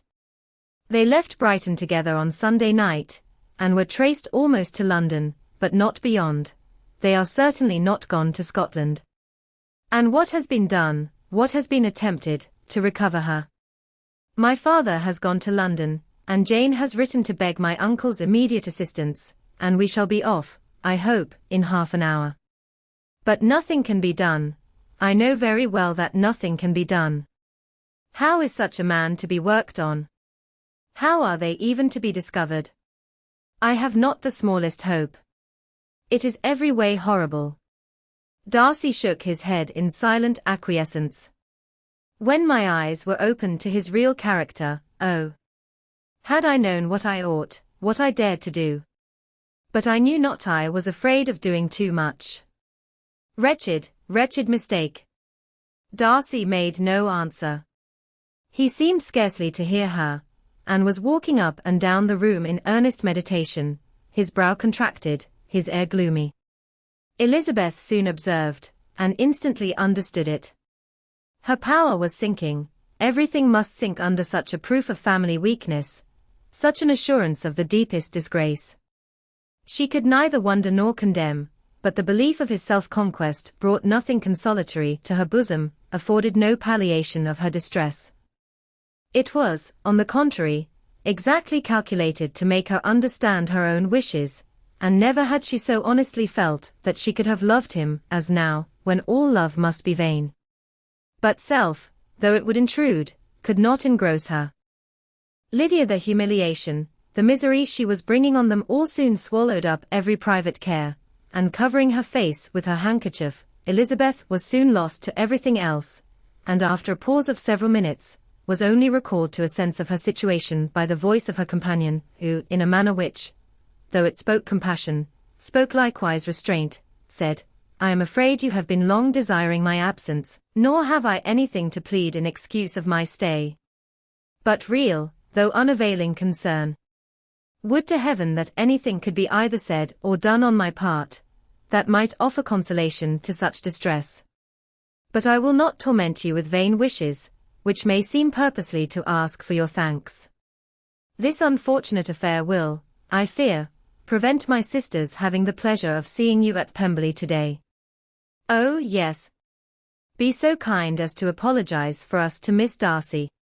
Say that urgent business calls us home immediately. Conceal the unhappy truth as long as it is possible. I know it cannot be long."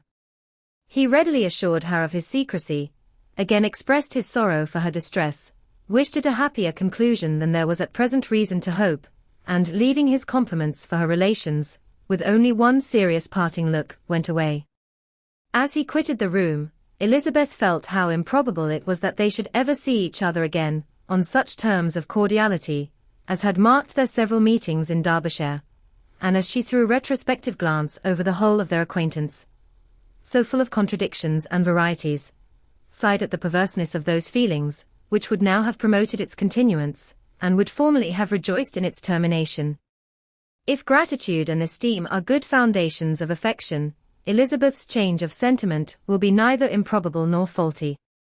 But if otherwise, if the regard springing from such sources is unreasonable, or unnatural, in comparison of what is so often described as arising on a first interview with its object, and even before 2 words have been exchanged, nothing can be said in her defense, except that she had given somewhat of a trial to the latter method, in her partiality for Wickham, and that its ill success might, perhaps, authorize her to seek the other less interesting mode of attachment. Be that as it may, she saw him go with regret, and in this early example of what Lydia's infamy must produce, found additional anguish, as she reflected on that wretched business. Never since reading Jane's second letter, had she entertained a hope of Wickham's meaning to marry her. No one but Jane, she thought, could flatter herself with such an expectation. Surprise was the least of all her feelings on this development. While the contents of the first letter remained on her mind, she was all surprise, all astonishment, that Wickham should marry a girl whom it was impossible he could marry for money, and how Lydia could ever have attached him had appeared incomprehensible. But now it was all too natural.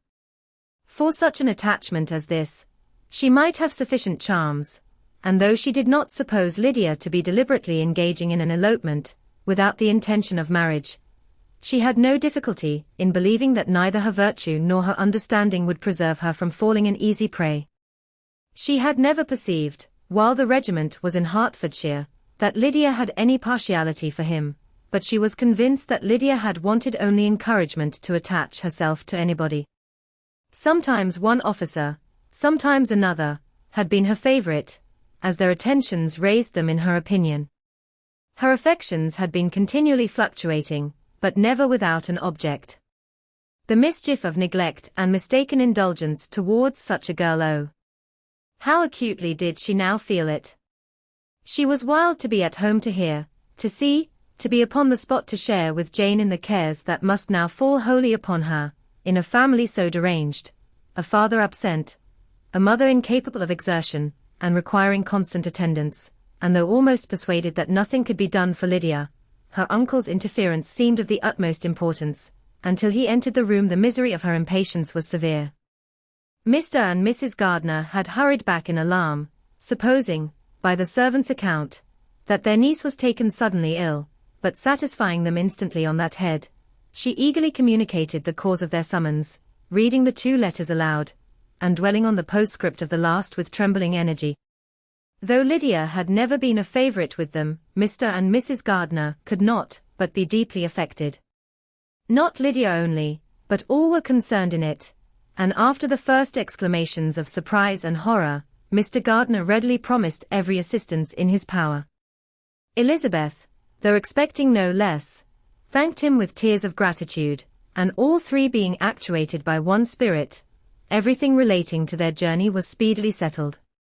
They were to be off as soon as possible. "But what is to be done about Pemberley?" cried Mrs. Gardiner.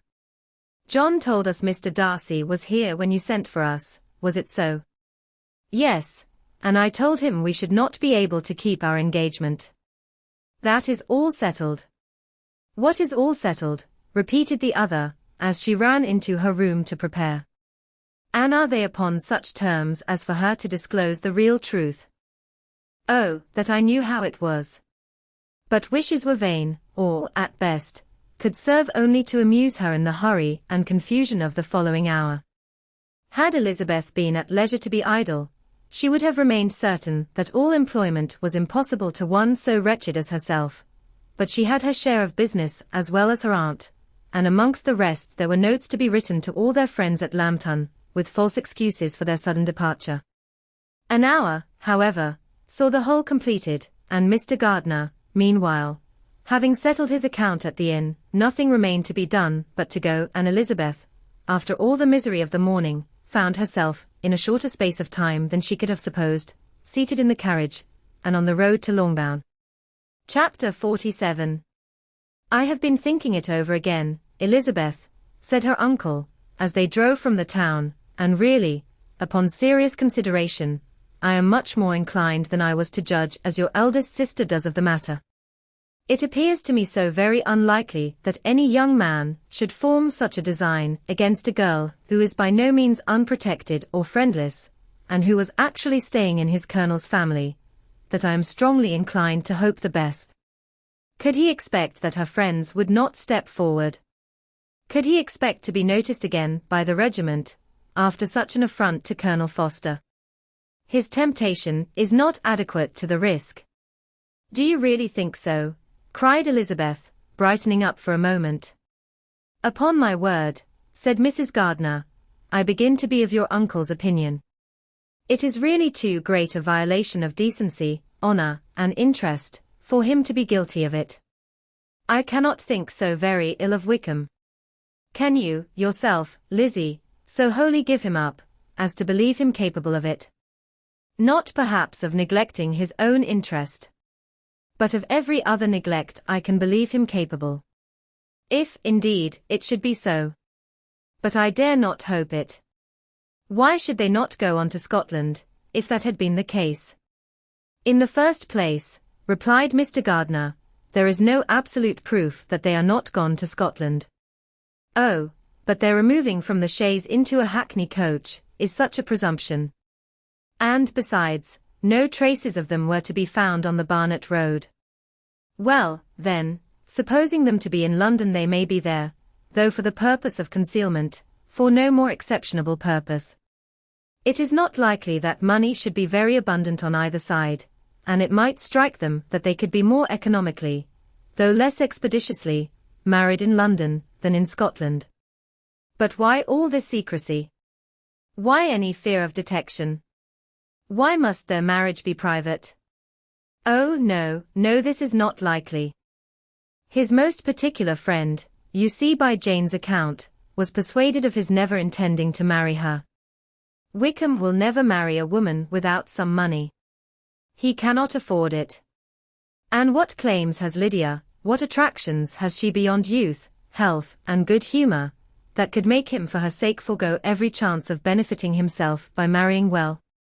As to what restraint the apprehensions of disgrace in the corps might throw on a dishonorable elopement with her, I am not able to judge, for I know nothing of the effects that such a step might produce. But as to your other objection, I am afraid it will hardly hold good. Lydia has no brothers to step forward, and he might imagine, from my father's behavior, from his indolence and the little attention he has ever seemed to give to what was going forward in his family, that he would do as little and think as little about it as any father could do in such a matter. But can you think that Lydia is so lost to everything but love of him, as to consent to live with him on any other terms than marriage? It does seem, and it is most shocking, indeed, replied Elizabeth, with tears in her eyes, that a sister's sense of decency and virtue in such a point should admit of doubt. But, really, I know not what to say. Perhaps I am not doing her justice. But she is very young. She has never been taught to think on serious subjects, and for the last half-year, nay, for a 12-month, she has been given up to nothing but amusement and vanity. She has been allowed to dispose of her time in the most idle and frivolous manner, and to adopt any opinions that came in her way. Since the Shire were first quartered in Meryton, nothing but love, flirtation, and officers have been in her head. She has been doing everything in her power, by thinking and talking on the subject, to give greater what shall I call it, susceptibility to her feelings, which are naturally lively enough. And we all know that Wickham has every charm of person and address that can captivate a woman. But you see that Jane, said her aunt, does not think so ill of Wickham, as to believe him capable of the attempt. Of whom does Jane ever think ill? And who is there, whatever might be their former conduct, that she would believe capable of such an attempt, till it were proved against them? But Jane knows, as well as I do, what Wickham really is. We both know that he has been profligate in every sense of the word, that he has neither integrity nor honor, that he is as false and deceitful as he is insinuating. And do you really know all this? Cried Mrs. Gardiner, whose curiosity as to the mode of her intelligence was all alive. I do, indeed, replied Elizabeth, colouring. I told you the other day of his infamous behaviour to Mr. Darcy, and you, yourself, when last at Longbourn, heard in what manner he spoke of the man, who had behaved with such forbearance and liberality towards him. And there are other circumstances, which I am not at liberty, which it is not worth while to relate, but his lies about the whole Pemberley family are endless. From what he said of Miss Darcy, I was thoroughly prepared to see a proud, reserved, disagreeable girl. Yet he knew to the contrary himself. He must know that she was as amiable and unpretending as we have found her. But does Lydia know nothing of this? Can she be ignorant of what you and Jane seem so well to understand? Oh, yes, that is the worst of all. Till I was in Kent, and saw so much both of Mr. Darcy and his relation Colonel Fitzwilliam, I was ignorant of the truth myself. And when I returned home the Shire was to leave Meryton in a week or fortnight's time. As that was the case, neither Jane, to whom I related the whole, nor I, thought it necessary to make our knowledge public, for of what use could it apparently be to anyone, that the good opinion, which all the neighbourhood had of him, should then be overthrown? And even when it was settled that Lydia should go with Mrs. Foster, the necessity of opening her eyes to his character never occurred to me. That she could be in any danger from the deception never entered my head. That such a consequence as this should ensue, you may easily believe was far enough from my thoughts. When they all removed to Brighton, therefore, you had no reason, I suppose, to believe them fond of each other. Not the slightest. I can remember no symptom of affection on either side, and had anything of the kind been perceptible, you must be aware that ours is not a family on which it could be thrown away. When first he entered the corps, she was ready enough to admire him, but so we all were.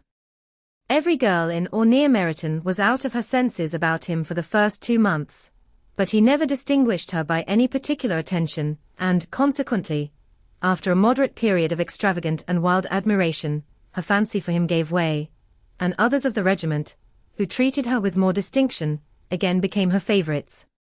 It may be easily believed, that however little of novelty could be added to their fears, hopes, and conjectures, on this interesting subject by its repeated discussion, no other could detain them from it long, during the whole of the journey. From Elizabeth's thoughts it was never absent. Fixed there by the keenest of all anguish, self-reproach, she could find no interval of ease or forgetfulness. They travelled as expeditiously as possible, and sleeping one night on the road, reached Longbourn by dinner-time the next day. It was a comfort to Elizabeth to consider that Jane could not have been wearied by long expectations. The little Gardiners, attracted by the sight of a chaise, were standing on the steps of the house, as they entered the paddock, and when the carriage drove up to the door, the joyful surprise that lighted up their faces and displayed itself over their whole bodies, in a variety of capers and frisks, was the first pleasing earnest of their welcome. Elizabeth jumped out, and after giving each of them a hasty kiss, hurried into the vestibule, where Jane, who came running downstairs from her mother's apartment, immediately met her. Elizabeth, as she affectionately embraced her, whilst tears filled the eyes of both, lost not a moment in asking whether anything had been heard of the fugitives. "Not yet," replied Jane. "But now that my dear uncle is come, I hope everything will be well." "Is my father in town?" "Yes, he went on Tuesday, as I wrote you word." "And have you heard from him often?" "We have heard only once. He wrote me a few lines on Wednesday, to say that he had arrived in safety, and to give me his directions, which I particularly begged him to do. He merely added, that he should not write again, till he had something of importance to mention." "And my mother, how is she? How are you all?" "My mother is tolerably well, I trust, though her spirits are greatly shaken. She is upstairs, and will have great satisfaction in seeing you all. She does not yet leave her dressing room. Mary and Kitty, thank heaven, are quite well." "But you, how are you?" cried Elizabeth. "You look pale. How much you must have gone through." Her sister, however, assured her of her being perfectly well, and their conversation, which had been passing while Mr. and Mrs. Gardiner were engaged with their children, was now put an end to by the approach of the whole party. Jane ran to her uncle and aunt, and welcomed and thanked them both, with alternate smiles and tears. When they were all in the drawing-room, the questions which Elizabeth had already asked were of course repeated by the others, and they soon found that Jane had no intelligence to give. The sanguine hope of good, however, which the benevolence of her heart suggested, had not yet deserted her. She still expected that it would all end well, and that every morning would bring some letter, either from Lydia or her father, to explain their proceedings, and perhaps announce the marriage. Mrs. Bennet, to whose apartment they all repaired, after a few minutes' conversation together, received them exactly as might be expected, with tears and lamentations of regret, invectives against the villainous conduct of Wickham, and complaints of her own sufferings and ill-usage, blaming everybody but the person to whose ill-judging indulgence the errors of her daughter must be principally owing. "If I had been able," said she, "to carry my point in going to Brighton with all my family, this would not have happened, but poor dear Lydia had nobody to take care of her. Why did the Fosters ever let her go out of their sight? I am sure there was some great neglect or other on their side, for she is not the kind of girl to do such a thing, if she had been well looked after. I always thought they were very unfit to have the charge of her, but I was overruled, as I always am. Poor, dear child. And now here's Mr. Bennet gone away, and I know he will fight Wickham, wherever he meets him, and then he will be killed, and what is to become of us all? The Collinses will turn us out, before he is cold in his grave, and if you are not kind to us, brother, I do not know what we shall do." They all exclaimed against such terrific ideas, and Mr. Gardiner, after general assurances of his affection for her and all her family, told her that he meant to be in London the very next day, and would assist Mr. Bennet in every endeavour for recovering Lydia. "Do not give way to useless alarm," added he. "Though it is right to be prepared for the worst, there is no occasion to look on it as certain. It is not quite a week since they left Brighton. In a few days more, we may gain some news of them, until we know that they are not married, and have no design of marrying. Do not let us give the matter over as lost. As soon as I get to town, I shall go to my brother, and make him come home with me to Gracechurch Street, and then we may consult together as to what is to be done." "Oh, my dear brother," replied Mrs. Bennet, "that is exactly what I could most wish for. And now do, when you get to town, find them out, wherever they may be, and if they are not married already, make them marry. And as for wedding clothes, do not let them wait for that, but tell Lydia she shall have as much money as she chooses to buy them, after they are married. And above all things, keep Mr. Bennet from fighting. Tell him what a dreadful state I am in, that I am frightened out of my wits, and have such tremblings, such flutterings all over me, such spasms in my side, and pains in my head, and such beatings at my heart, that I can get no rest by night nor by day. And tell my dear Lydia not to give any directions about her clothes till she has seen me, for she does not know which are the best warehouses. Oh, brother, how kind you are! I know you will contrive it all.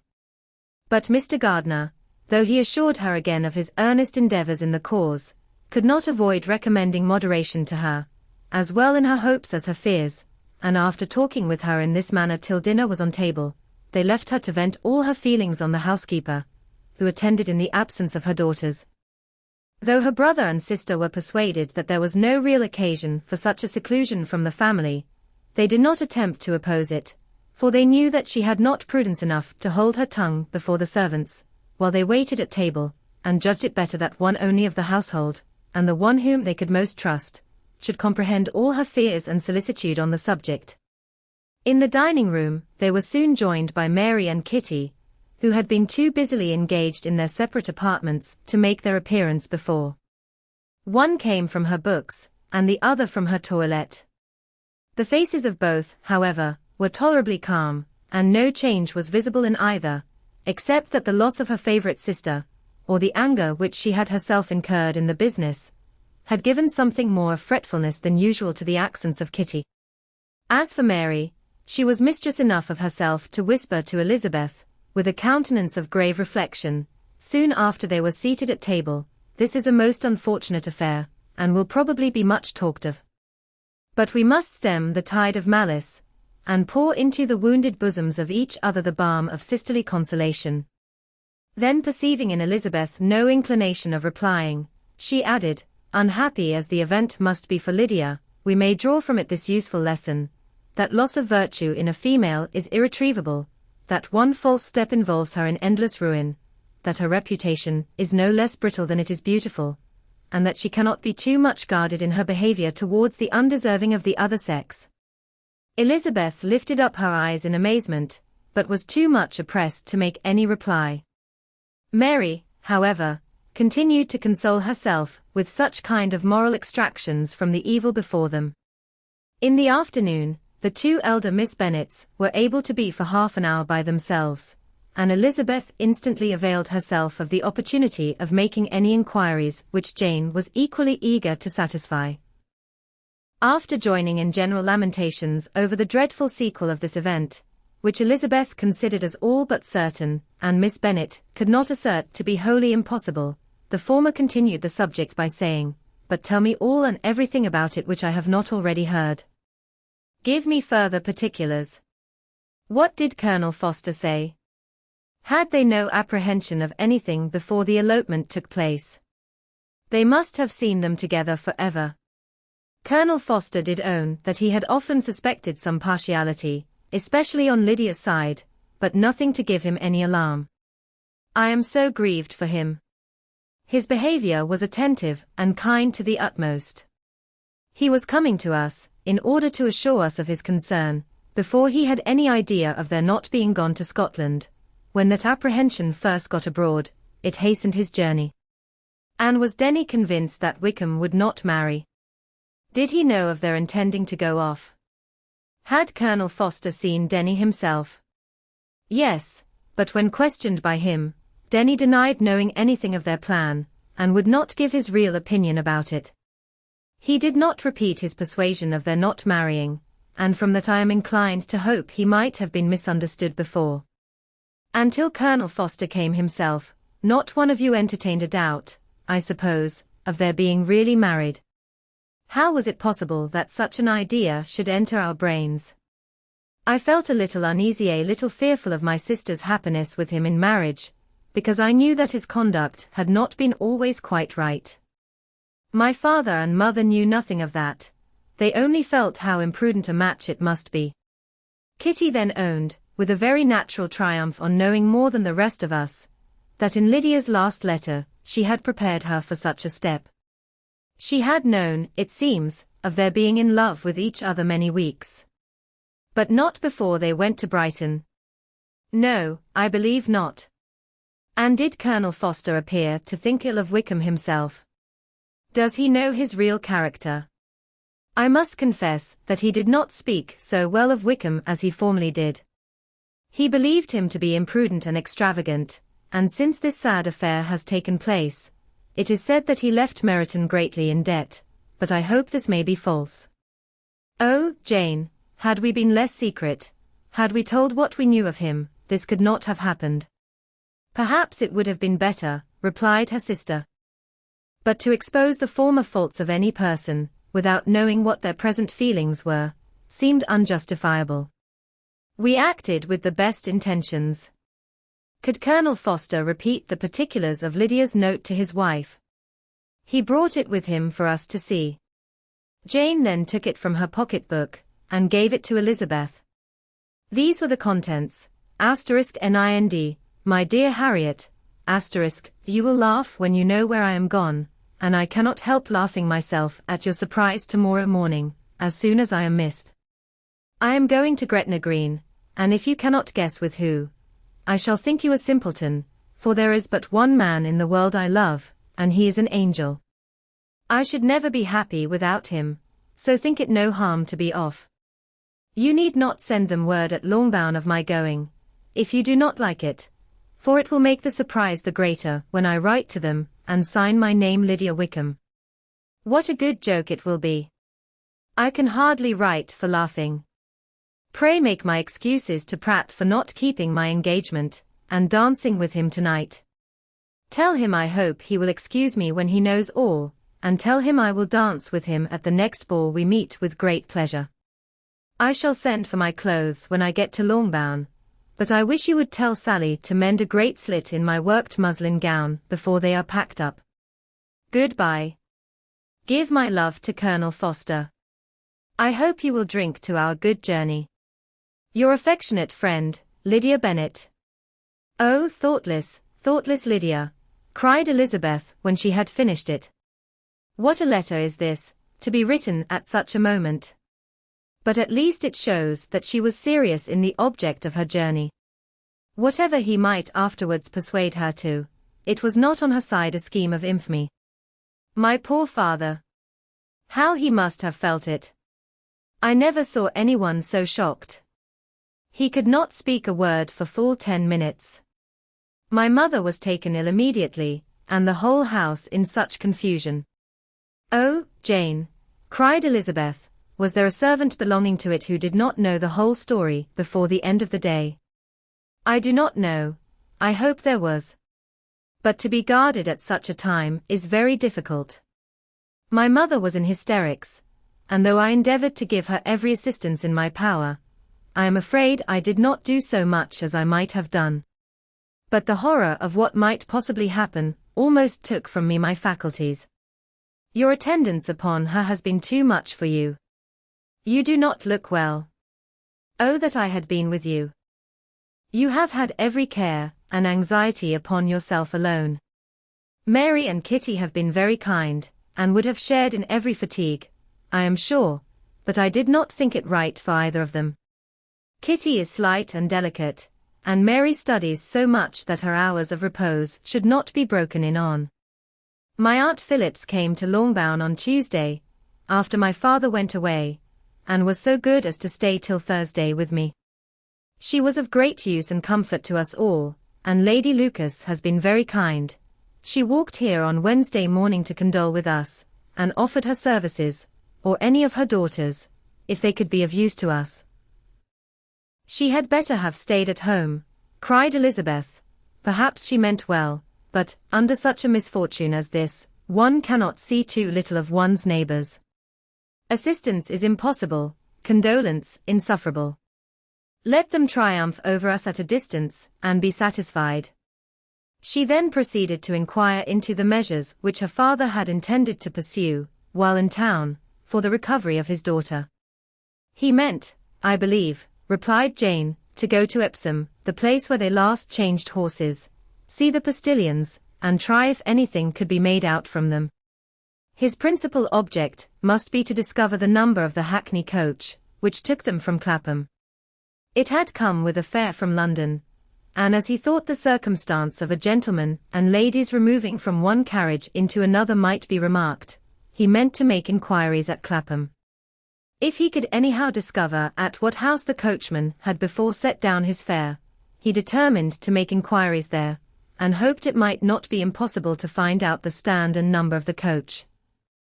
I do not know of any other designs that he had formed, but he was in such a hurry to be gone, and his spirits so greatly discomposed, that I had difficulty in finding out even so much as this. Chapter 48. The whole party were in hopes of a letter from Mr. Bennet the next morning, but the post came in without bringing a single line from him. His family knew him to be, on all common occasions, a most negligent and dilatory correspondent, but at such a time they had hoped for exertion. They were forced to conclude that he had no pleasing intelligence to send, but even of that they would have been glad to be certain. Mr. Gardiner had waited only for the letters before he set off. When he was gone, they were certain at least of receiving constant information of what was going on, and their uncle promised, at parting, to prevail on Mr. Bennet to return to Longbourn as soon as he could, to the great consolation of his sister, who considered it as the only security for her husband's not being killed in a duel. Mrs. Gardiner and the children were to remain in Hertfordshire a few days longer, as the former thought her presence might be serviceable to her nieces. She shared in their attendance on Mrs. Bennet, and was a great comfort to them in their hours of freedom. Their other aunt also visited them frequently, and always, as she said, with the design of cheering and heartening them up, though, as she never came without reporting some fresh instance of Wickham's extravagance, or irregularity, she seldom went away without leaving them more dispirited than she found them. All Meryton seemed striving to blacken the man who, but 3 months before, had been almost an angel of light. He was declared to be in debt to every tradesman in the place, and his intrigues, all honoured with the title of seduction, had been extended into every tradesman's family. Everybody declared that he was the wickedest young man in the world, and everybody began to find out that they had always distrusted the appearance of his goodness. Elizabeth, though she did not credit above half of what was said, believed enough to make her former assurance of her sister's ruin still more certain, and even Jane, who believed still less of it, became almost hopeless, more especially as the time was now come, when, if they had gone to Scotland, which she had never before entirely despaired of, they must in all probability have gained some news of them. Mr. Gardiner left Longbourn on Sunday. On Tuesday, his wife received a letter from him. It told them that on his arrival he had immediately found out his brother, and persuaded him to come to Gracechurch Street. That Mr. Bennet had been to Epsom and Clapham before his arrival, but without gaining any satisfactory information, and that he was now determined to inquire at all the principal hotels in town, as Mr. Bennet thought it possible they might have gone to one of them, on their first coming to London, before they procured lodgings. Mr. Gardiner himself did not expect any success from this measure, but as his brother was eager in it, he meant to assist him in pursuing it. He added that Mr. Bennet seemed wholly disinclined at present to leave London, and promised to write again very soon. There was also a postscript to this effect. I have written to Colonel Foster to desire him to find out, if possible, from some of the young man's intimates in the regiment, whether Wickham has any relations or connections, who would be likely to know in what part of the town he has now concealed himself. If there were anyone that one could apply to, with a probability of gaining such a clue as that, it might be of essential consequence. At present we have nothing to guide us. Colonel Foster will, I dare say, do everything in his power to satisfy us on this head. But, on second thoughts, perhaps Lizzie could tell us what relations he has now living better than any other person. Elizabeth was at no loss to understand from whence this deference for her authority proceeded, but it was not in her power to give any information of so satisfactory a nature as the compliment deserved. She had never heard of his having had any relations, except a father and mother, both of whom had been dead many years. It was possible, however, that some of his companions in the shire might be able to give more information, and though she was not very sanguine in expecting it, the application was a something to look forward to. Every day at Longbourn was now a day of anxiety, but the most anxious part of each was when the post was expected. The arrival of letters was the first grand object of every morning's impatience. Through letters, whatever of good or bad was to be told would be communicated, and every succeeding day was expected to bring some news of importance. But before they heard again from Mr. Gardiner, a letter arrived for their father, from a different quarter, from Mr. Collins, which, as Jane had received directions to open all that came for him in his absence, she accordingly read, and Elizabeth, who knew what curiosities his letters always were, looked over her, and read it likewise. It was as follows: My dear Sir, I feel myself called upon, by our relationship, and my situation in life, to condole with you on the grievous affliction you are now suffering under, of which we were yesterday informed by a letter from Hertfordshire. Be assured, my dear Sir, that Mrs. Collins and myself sincerely sympathize with you, and all your respectable family, in your present distress, which must be of the bitterest kind, because proceeding from a cause which no time can remove. No arguments shall be wanting on my part, that can alleviate so severe a misfortune, or that may comfort you, under a circumstance that must be, of all others, most afflicting to a parent's mind. The death of your daughter would have been a blessing in comparison of this. And it is the more to be lamented, because there is reason to suppose, as my dear Charlotte informs me, that this licentiousness of behavior in your daughter has proceeded from a faulty degree of indulgence, though, at the same time, for the consolation of yourself and Mrs. Bennet, I am inclined to think that her own disposition must be naturally bad, or she could not be guilty of such an enormity, at so early an age. Howsoever that may be, you are grievously to be pitied, in which opinion I am not only joined by Mrs. Collins, but likewise by Lady Catherine and her daughter, to whom I have related the affair.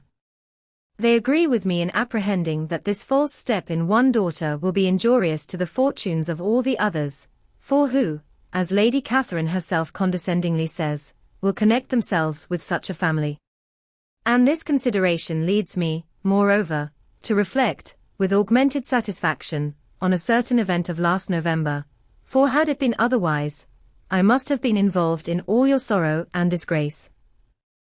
Let me advise you, then, my dear Sir, to console yourself as much as possible, to throw off your unworthy child from your affection for ever, and leave her to reap the fruits of her own heinous offence.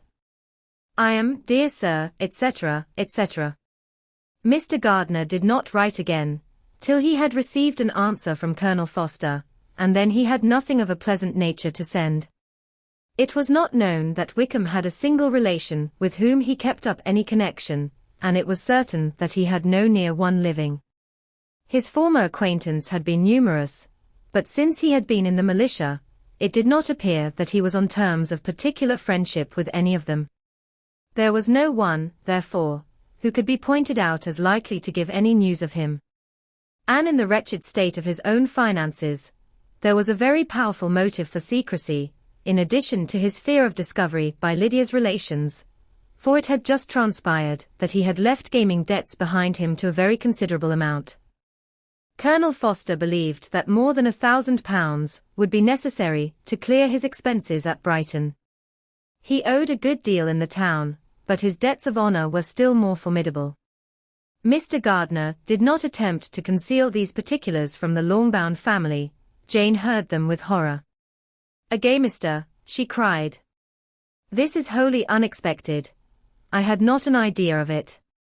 Mr. Gardiner added in his letter that they might expect to see their father at home on the following day, which was Saturday. Rendered spiritless by the ill success of all their endeavours, he had yielded to his brother-in-law's entreaty that he would return to his family, and leave it to him to do whatever occasion might suggest to be advisable for continuing their pursuit. When Mrs. Bennet was told of this, she did not express so much satisfaction as her children expected, considering what her anxiety for his life had been before. "What?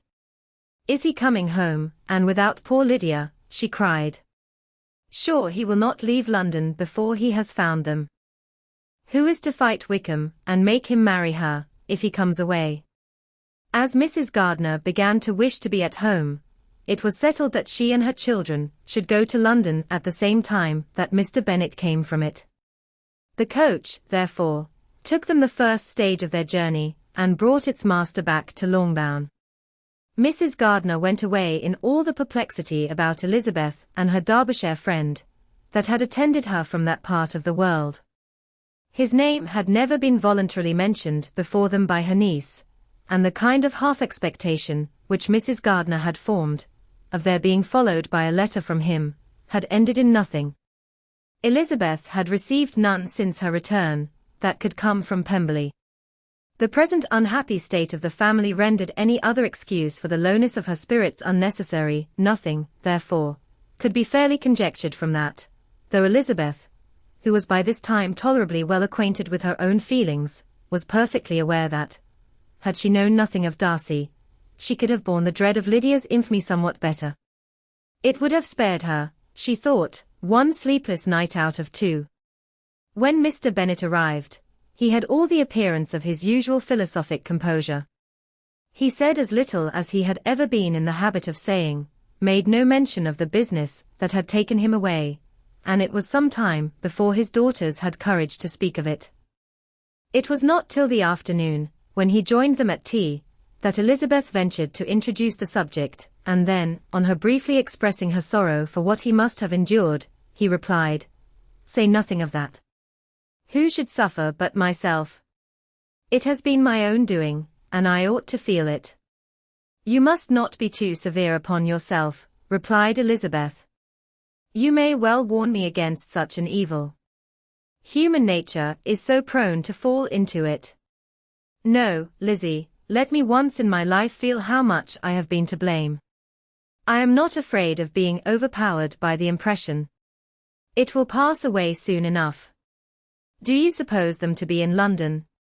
"Yes, where else can they be so well concealed?" "And Lydia used to want to go to London," added Kitty. "She is happy, then," said her father, dryly, "and her residence there will probably be of some duration." Then, after a short silence, he continued, "Lizzie, I bear you no ill will for being justified in your advice to me last May, which, considering the event, shows some greatness of mind." They were interrupted by Miss Bennet, who came to fetch her mother's tea. "This is a parade," cried he, "which does one good, it gives such an elegance to misfortune. Another day, I will do the same. I will sit in my library, in my nightcap and powdering gown, and give as much trouble as I can, or perhaps I may defer it till Kitty runs away." "I am not going to run away, Papa," said Kitty, fretfully. "If I should ever go to Brighton, I would behave better than Lydia." "You go to Brighton? I would not trust you so near it as Eastbourne, for £50. No, Kitty, I have at least learnt to be cautious, and you will feel the effects of it. No officer is ever to enter my house again, nor even to pass through the village. Balls will be absolutely prohibited, unless you stand up with one of your sisters. And you are never to stir out of doors, till you can prove that you have spent 10 minutes of every day in a rational manner." Kitty, who took all these threats in a serious light, began to cry. "Well, well," said he, "do not make yourself unhappy. If you are a good girl for the next 10 years, I will take you to a review at the end of them." Chapter 49. 2 days after Mr. Bennet's return, as Jane and Elizabeth were walking together in the shrubbery behind the house, they saw the housekeeper coming towards them, and concluding that she came to call them to their mother, went forward to meet her, but instead of the expected summons, when they approached her, she said to Miss Bennet, "I beg your pardon, madam, for interrupting you, but I was in hopes you might have got some good news from town, so I took the liberty of coming to ask." "What do you mean, Hill?" "We have heard nothing from town." "Dear madam," cried Mrs. Hill, in great astonishment, "don't you know there is an express come for master from Mr. Gardiner? He has been here this half hour, and master has had a letter." Away ran the girls, too eager to get in to have time for speech. They ran through the vestibule into the breakfast room, from thence to the library.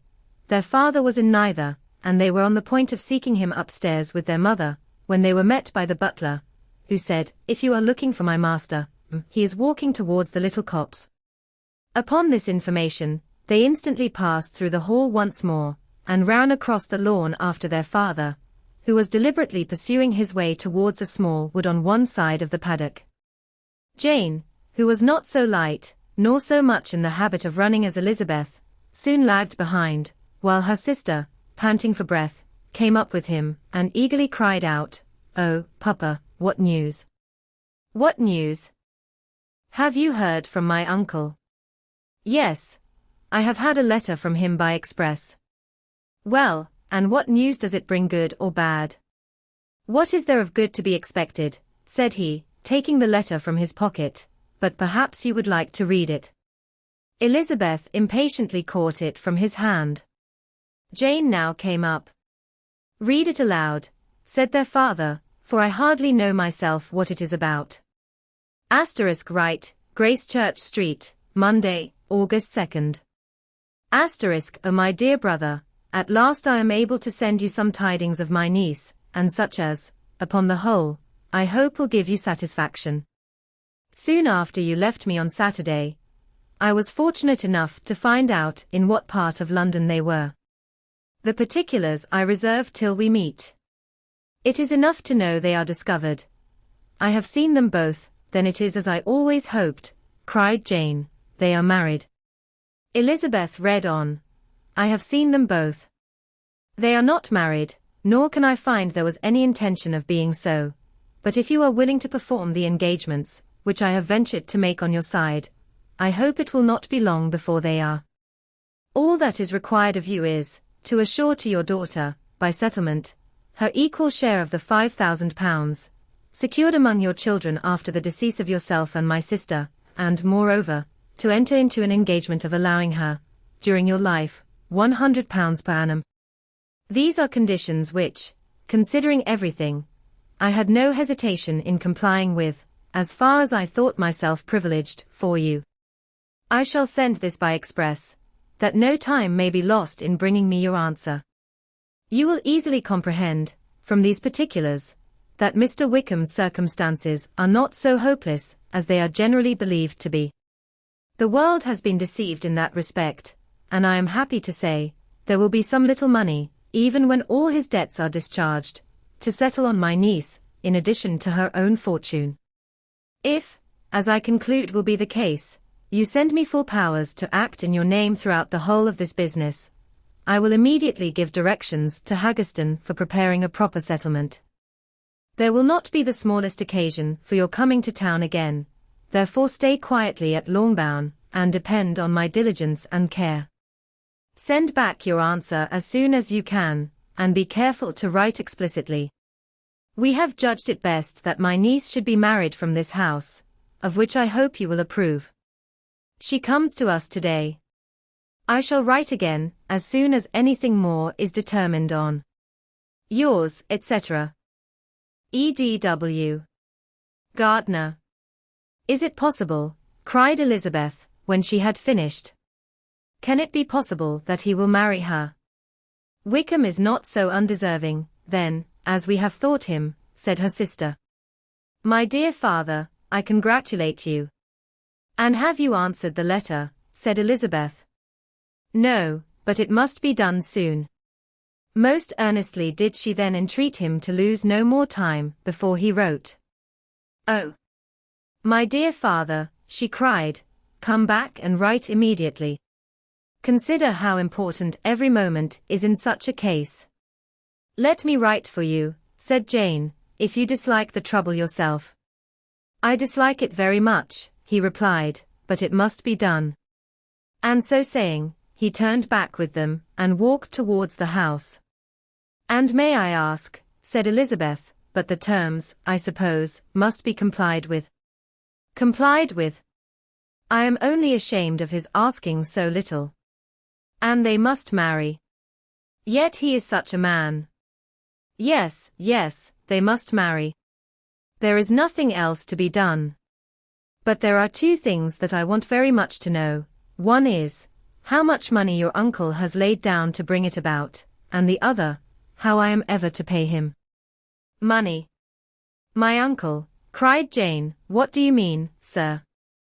I mean that no man in his proper senses would marry Lydia on so slight a temptation as 100 a year during my life, and 50 after I am gone. That is very true, said Elizabeth, though it had not occurred to me before. His debts to be discharged, and something still to remain. Oh, it must be my uncle's doings. Generous, good man, I am afraid he has distressed himself. A small sum could not do all this. No, said her father. Wickham's a fool if he takes her with a farthing less than £10,000. I should be sorry to think so ill of him, in the very beginning of our relationship. £10,000. Heaven forbid. How is half such a sum to be repaid? Mr. Bennet made no answer, and each of them, deep in thought, continued silent till they reached the house. Their father then went to the library to write, and the girls walked into the breakfast room. And they are really to be married, cried Elizabeth, as soon as they were by themselves. How strange this is. And for this we are to be thankful. That they should marry, small as is their chance of happiness, and wretched as is his character, we are forced to rejoice. Oh, Lydia! I comfort myself with thinking, replied Jane, that he certainly would not marry Lydia, if he had not a real regard for her. Though our kind uncle has done something towards clearing him, I cannot believe that £10,000, or anything like it, has been advanced. He has children of his own, and may have more. How could he spare half £10,000? If we are ever able to learn what Wickham's debts have been, said Elizabeth, and how much is settled on his side on our sister, we shall exactly know what Mr. Gardiner has done for them, because Wickham has not sixpence of his own. The kindness of my uncle and aunt can never be requited. Their taking her home, and affording her their personal protection and countenance, is such a sacrifice to her advantage as years of gratitude cannot enough acknowledge. By this time, she is actually with them. If such goodness does not make her miserable now, she will never deserve to be happy. What a meeting for her, when she first sees my aunt. We must endeavour to forget all that has passed on either side, said Jane. I hope and trust they will yet be happy. His consenting to marry her is a proof, I will believe, that he is come to a right way of thinking. Their mutual affection will steady them, and I flatter myself they will settle so quietly, and live in so rational a manner, as may in time make their past imprudence forgotten. Their conduct has been such, replied Elizabeth, as neither you, nor I, nor anybody, can ever forget. It is useless to talk of it. It now occurred to the girls that their mother was in all likelihood perfectly ignorant of what had happened. They went to the library, therefore, and asked their father whether he would not wish them to make it known to her. He was writing, and, without raising his head, coolly replied, just as you please. May we take my uncle's letter to read to her? Take whatever you like, and get away. Elizabeth took the letter from his writing table, and they went upstairs together. Mary and Kitty were both with Mrs. Bennet. One communication would, therefore, do for all. After a slight preparation for good news, the letter was read aloud. Mrs. Bennet could hardly contain herself. As soon as Jane had read Mr. Gardiner's hope of Lydia's being soon married, her joy burst forth, and every following sentence added to its exuberance. She was now in an irritation, as violent from delight, as she had ever been fidgety from alarm and vexation. To know that her daughter would be married was enough. She was disturbed by no fear for her felicity, nor humbled by any remembrance of her misconduct. My dear, dear Lydia, she cried, this is delightful indeed. She will be married. I shall see her again. She will be married at 16. My good, kind brother. I knew how it would be. I knew he would manage everything. How I long to see her. And to see dear Wickham too. But the clothes, the wedding clothes. I will write to my sister Gardiner about them directly. Lizzie, my dear, run down to your father, and ask him how much he will give her. Stay, I will go myself. Ring the bell, Kitty, for Hill. I will put on my things in a moment. My dear, dear Lydia. How merry we shall be together when we meet. Her eldest daughter endeavored to give some relief to the violence of these transports, by leading her thoughts to the obligations which Mr. Gardiner's behavior laid them all under. For we must attribute this happy conclusion, she added, in a great measure to his kindness. We are persuaded that he has pledged himself to assist Mr. Wickham with money. Well, cried her mother, it is all very right. Who should do it but her own uncle? If he had not had a family of his own, I and my children must have had all his money, you know, and it is the first time we have ever had anything from him except a few presents. Well, I am so happy. In a short time, I shall have a daughter married. Mrs. Wickham. How well it sounds. And she was only 16 last June. My dear Jane, I am in such a flutter, that I am sure I can't write, so I will dictate, and you write for me. We will settle with your father about the money afterwards, but the things should be ordered immediately. She was then proceeding to all the particulars of calico, muslin, and cambric, and would shortly have dictated some very plentiful orders, had not Jane, though with some difficulty, persuaded her to wait till her father was at leisure to be consulted. One day's delay, she observed, would be of small importance, and her mother was too happy to be quite so obstinate as usual. Other schemes, too, came into her head. I will go to Meryton, said she, as soon as I am dressed, and tell the good news to my sister Phillips. And as I come back, I can call on Lady Lucas and Mrs. Long Kitty, run down and order the carriage. An airing would do me a great deal of good, I am sure. Girls, can I do anything for you in Meryton? Oh! Here comes Hill. My dear Hill, have you heard the good news?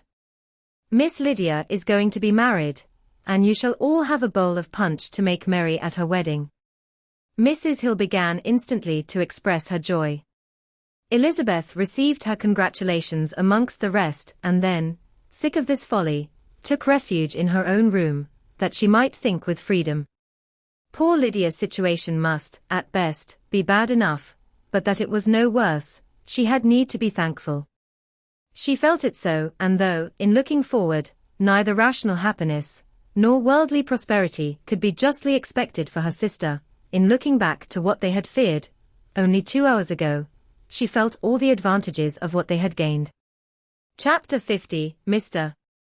Bennet had very often wished, before this period of his life, that, instead of spending his whole income, he had laid by an annual sum, for the better provision of his children and of his wife, if she survived him.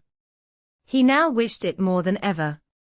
Had he done his duty in that respect, Lydia need not have been indebted to her uncle for whatever of honor or credit could now be purchased for her. The satisfaction of prevailing on one of the most worthless young men in Great Britain to be her husband might, then have rested in its proper place. He was seriously concerned that a cause of so little advantage to anyone should be forwarded at the sole expense of his brother-in-law, and he was determined, if possible, to find out the extent of his assistance, and to discharge the obligation as soon as he could. When first Mr. Bennet had married, economy was held to be perfectly useless, for, of course, they were to have a son. This son was to join in cutting off the entail, as soon as he should be of age, and the widow and younger children would by that means be provided for. 5 daughters successively entered the world, but yet the son was to come, and Mrs. Bennet, for many years after Lydia's birth, had been certain that he would. This event had at last been despaired of, but it was then too late to be saving. Mrs. Bennet had no turn for economy, and her husband's love of independence had alone prevented their exceeding their income. £5,000 was settled by marriage articles on Mrs. Bennet and the children. But in what proportions it should be divided amongst the latter depended on the will of the parents. This was one point, with regard to Lydia at least, which was now to be settled, and Mr. Bennet could have no hesitation in acceding to the proposal before him. In terms of grateful acknowledgment for the kindness of his brother, though expressed most concisely, he then delivered on paper his perfect approbation of all that was done, and his willingness to fulfill the engagements that had been made for him.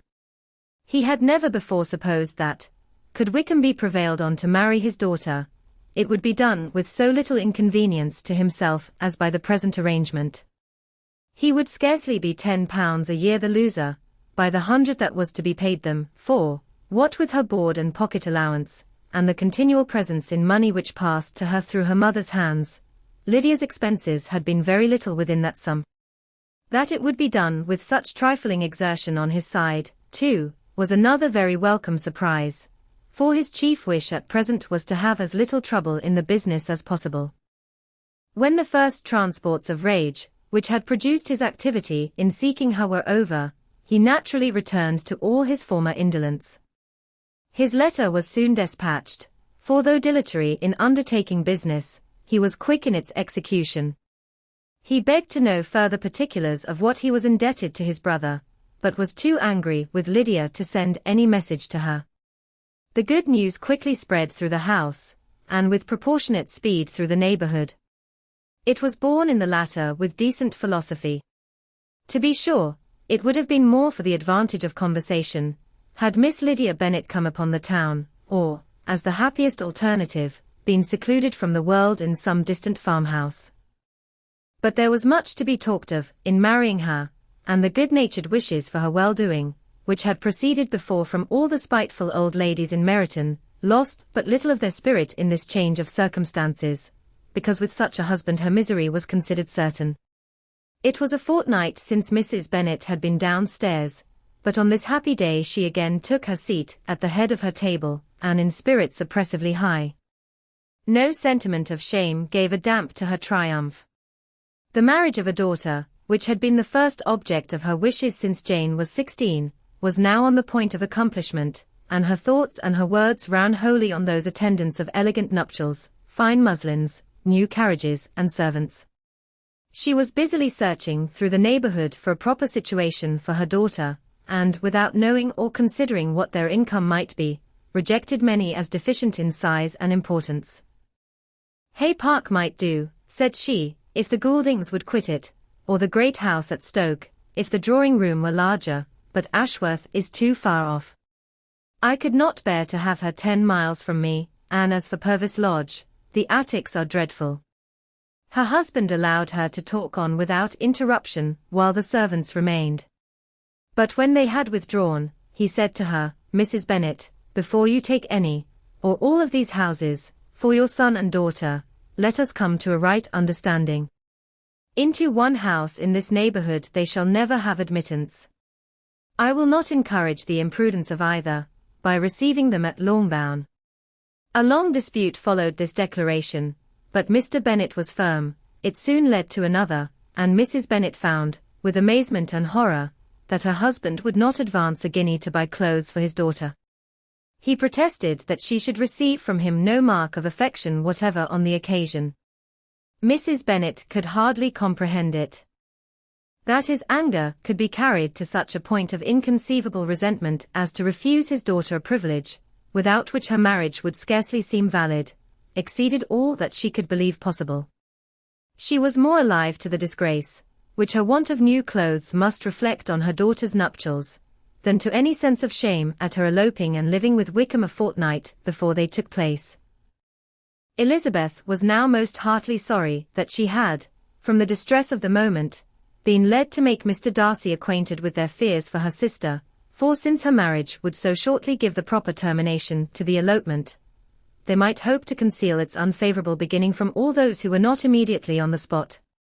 She had no fear of its spreading farther, through his means.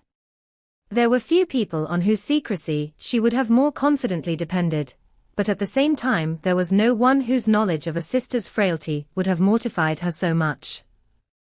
Not, however, from any fear of disadvantage from it individually to herself, for at any rate there seemed a gulf impassable between them. Had Lydia's marriage been concluded on the most honourable terms, it was not to be supposed that Mr. Darcy would connect himself with a family, where to every other objection would now be added an alliance and relationship of the nearest kind with the man whom he so justly scorned. From such a connection, she could not wonder that he should shrink. The wish of procuring her regard, which she had assured herself of his feeling in Derbyshire, could not in rational expectation survive such a blow as this. She was humbled, she was grieved, she repented, though she hardly knew of what. She became jealous of his esteem, when she could no longer hope to be benefited by it. She wanted to hear of him, when there seemed the least chance of gaining intelligence. She was convinced that she could have been happy with him, when it was no longer likely they should meet. What a triumph for him, as she often thought, could he know that the proposals, which she had proudly spurned only 4 months ago, would now have been gladly and gratefully received. He was as generous, she doubted not, as the most generous of his sex. But while he was mortal, there must be a triumph. She began now to comprehend that he was exactly the man who, in disposition and talents, would most suit her. His understanding and temper, though unlike her own, would have answered all her wishes. It was an union that must have been to the advantage of both. By her ease and liveliness, his mind might have been softened, his manners improved, and from his judgment, information, and knowledge of the world, she must have received benefit of greater importance. But no such happy marriage could now teach the admiring multitude what connubial felicity really was. An union of a different tendency, and precluding the possibility of the other, was soon to be formed in their family. How Wickham and Lydia were to be supported in tolerable independence, she could not imagine. But how little of permanent happiness could belong to a couple who were only brought together because their passions were stronger than their virtue, she could easily conjecture.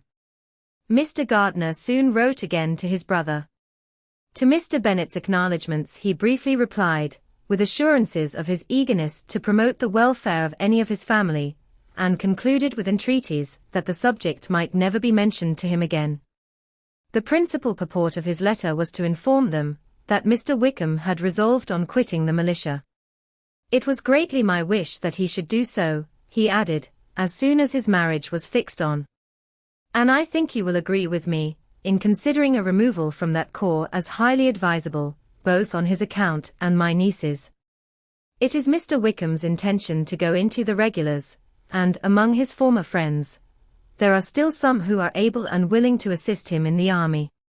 He has the promise of an ensigncy in General S. Regiment, now quartered in the north. It is an advantage to have it so far from this part of the kingdom.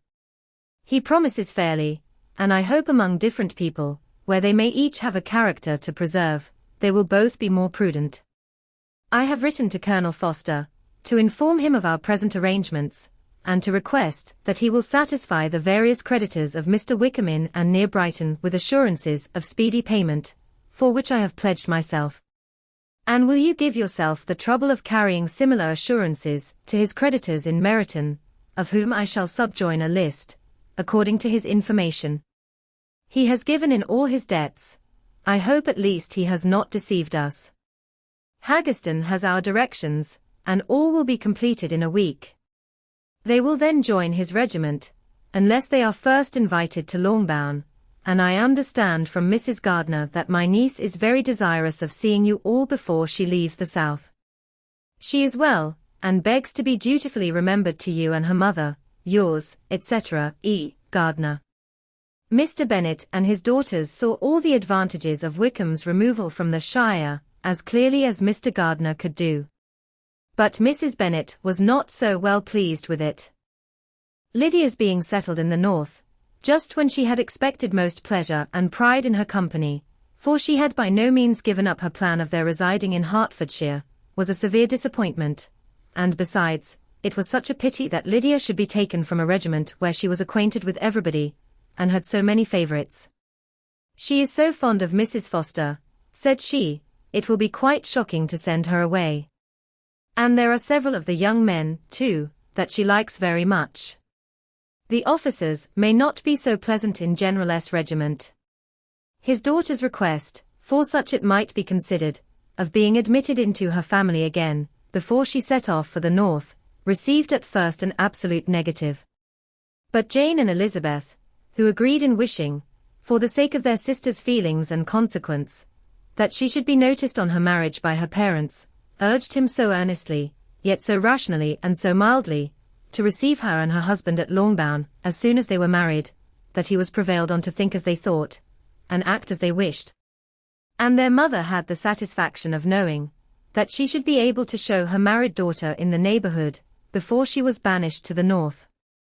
When Mr. Bennet wrote again to his brother, therefore, he sent his permission for them to come, and it was settled that, as soon as the ceremony was over, they should proceed to Longbourn.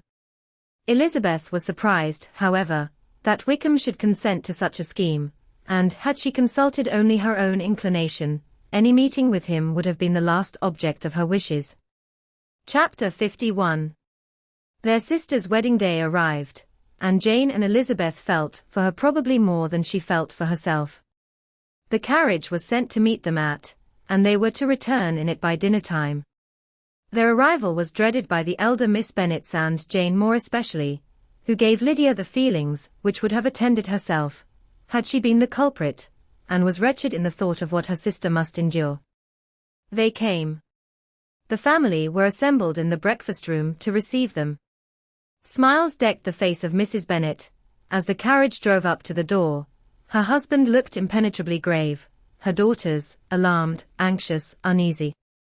Lydia's voice was heard in the vestibule, the door was thrown open, and she ran into the room.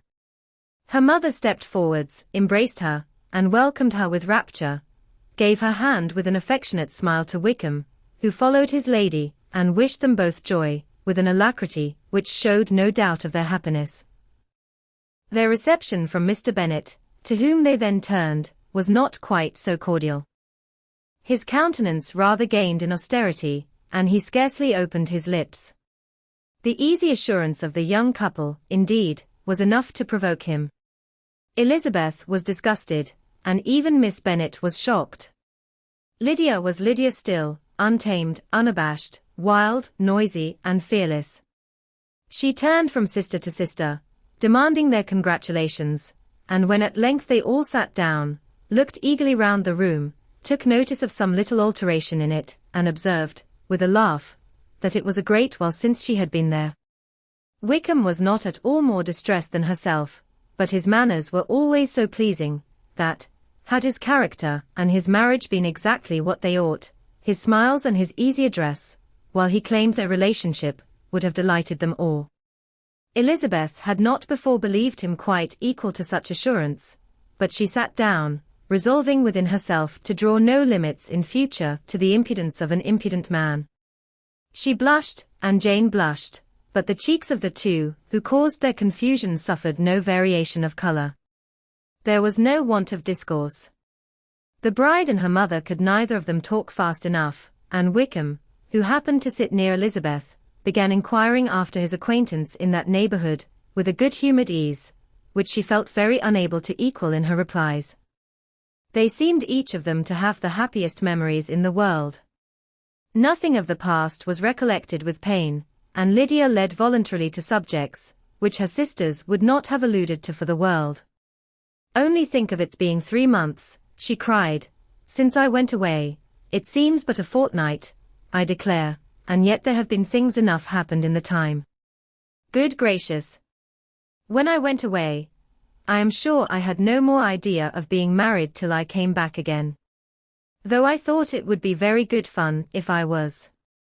Her father lifted up his eyes, Jane was distressed, Elizabeth looked expressively at Lydia, but she, who never heard nor saw anything of which she chose to be insensible, gaily continued, "Oh, mamma, do the people hereabouts know I am married today?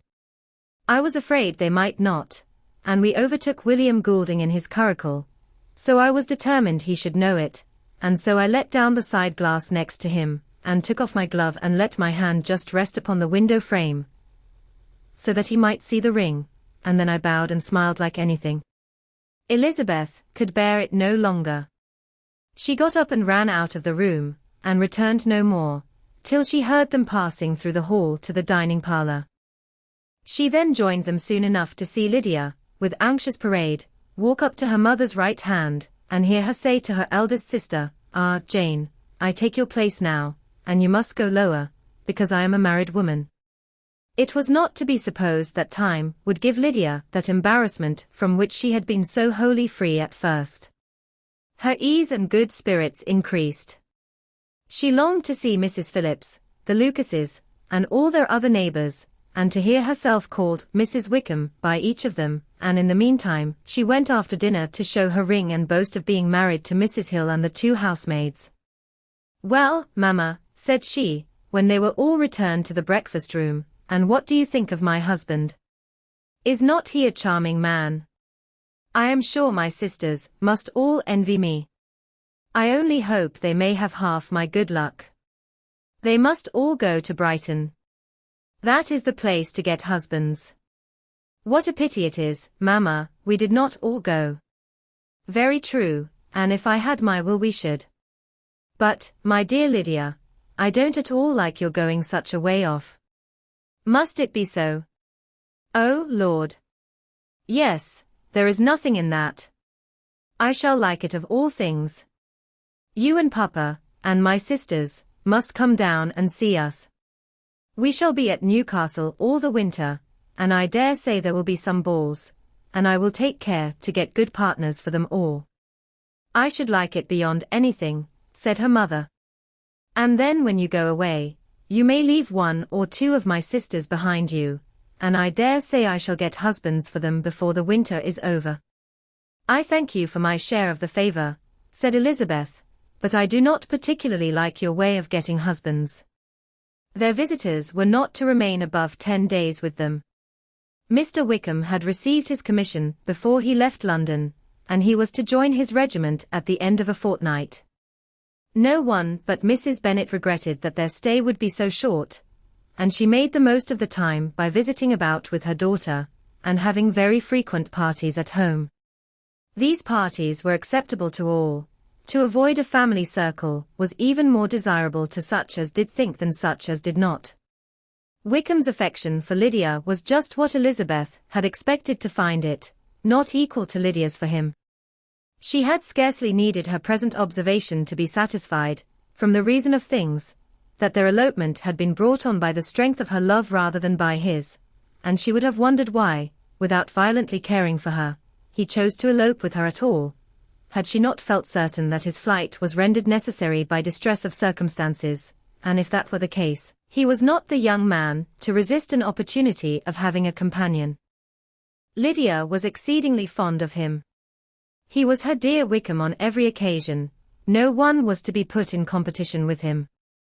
He did everything best in the world, and she was sure he would kill more birds on the 1st of September than anybody else in the country.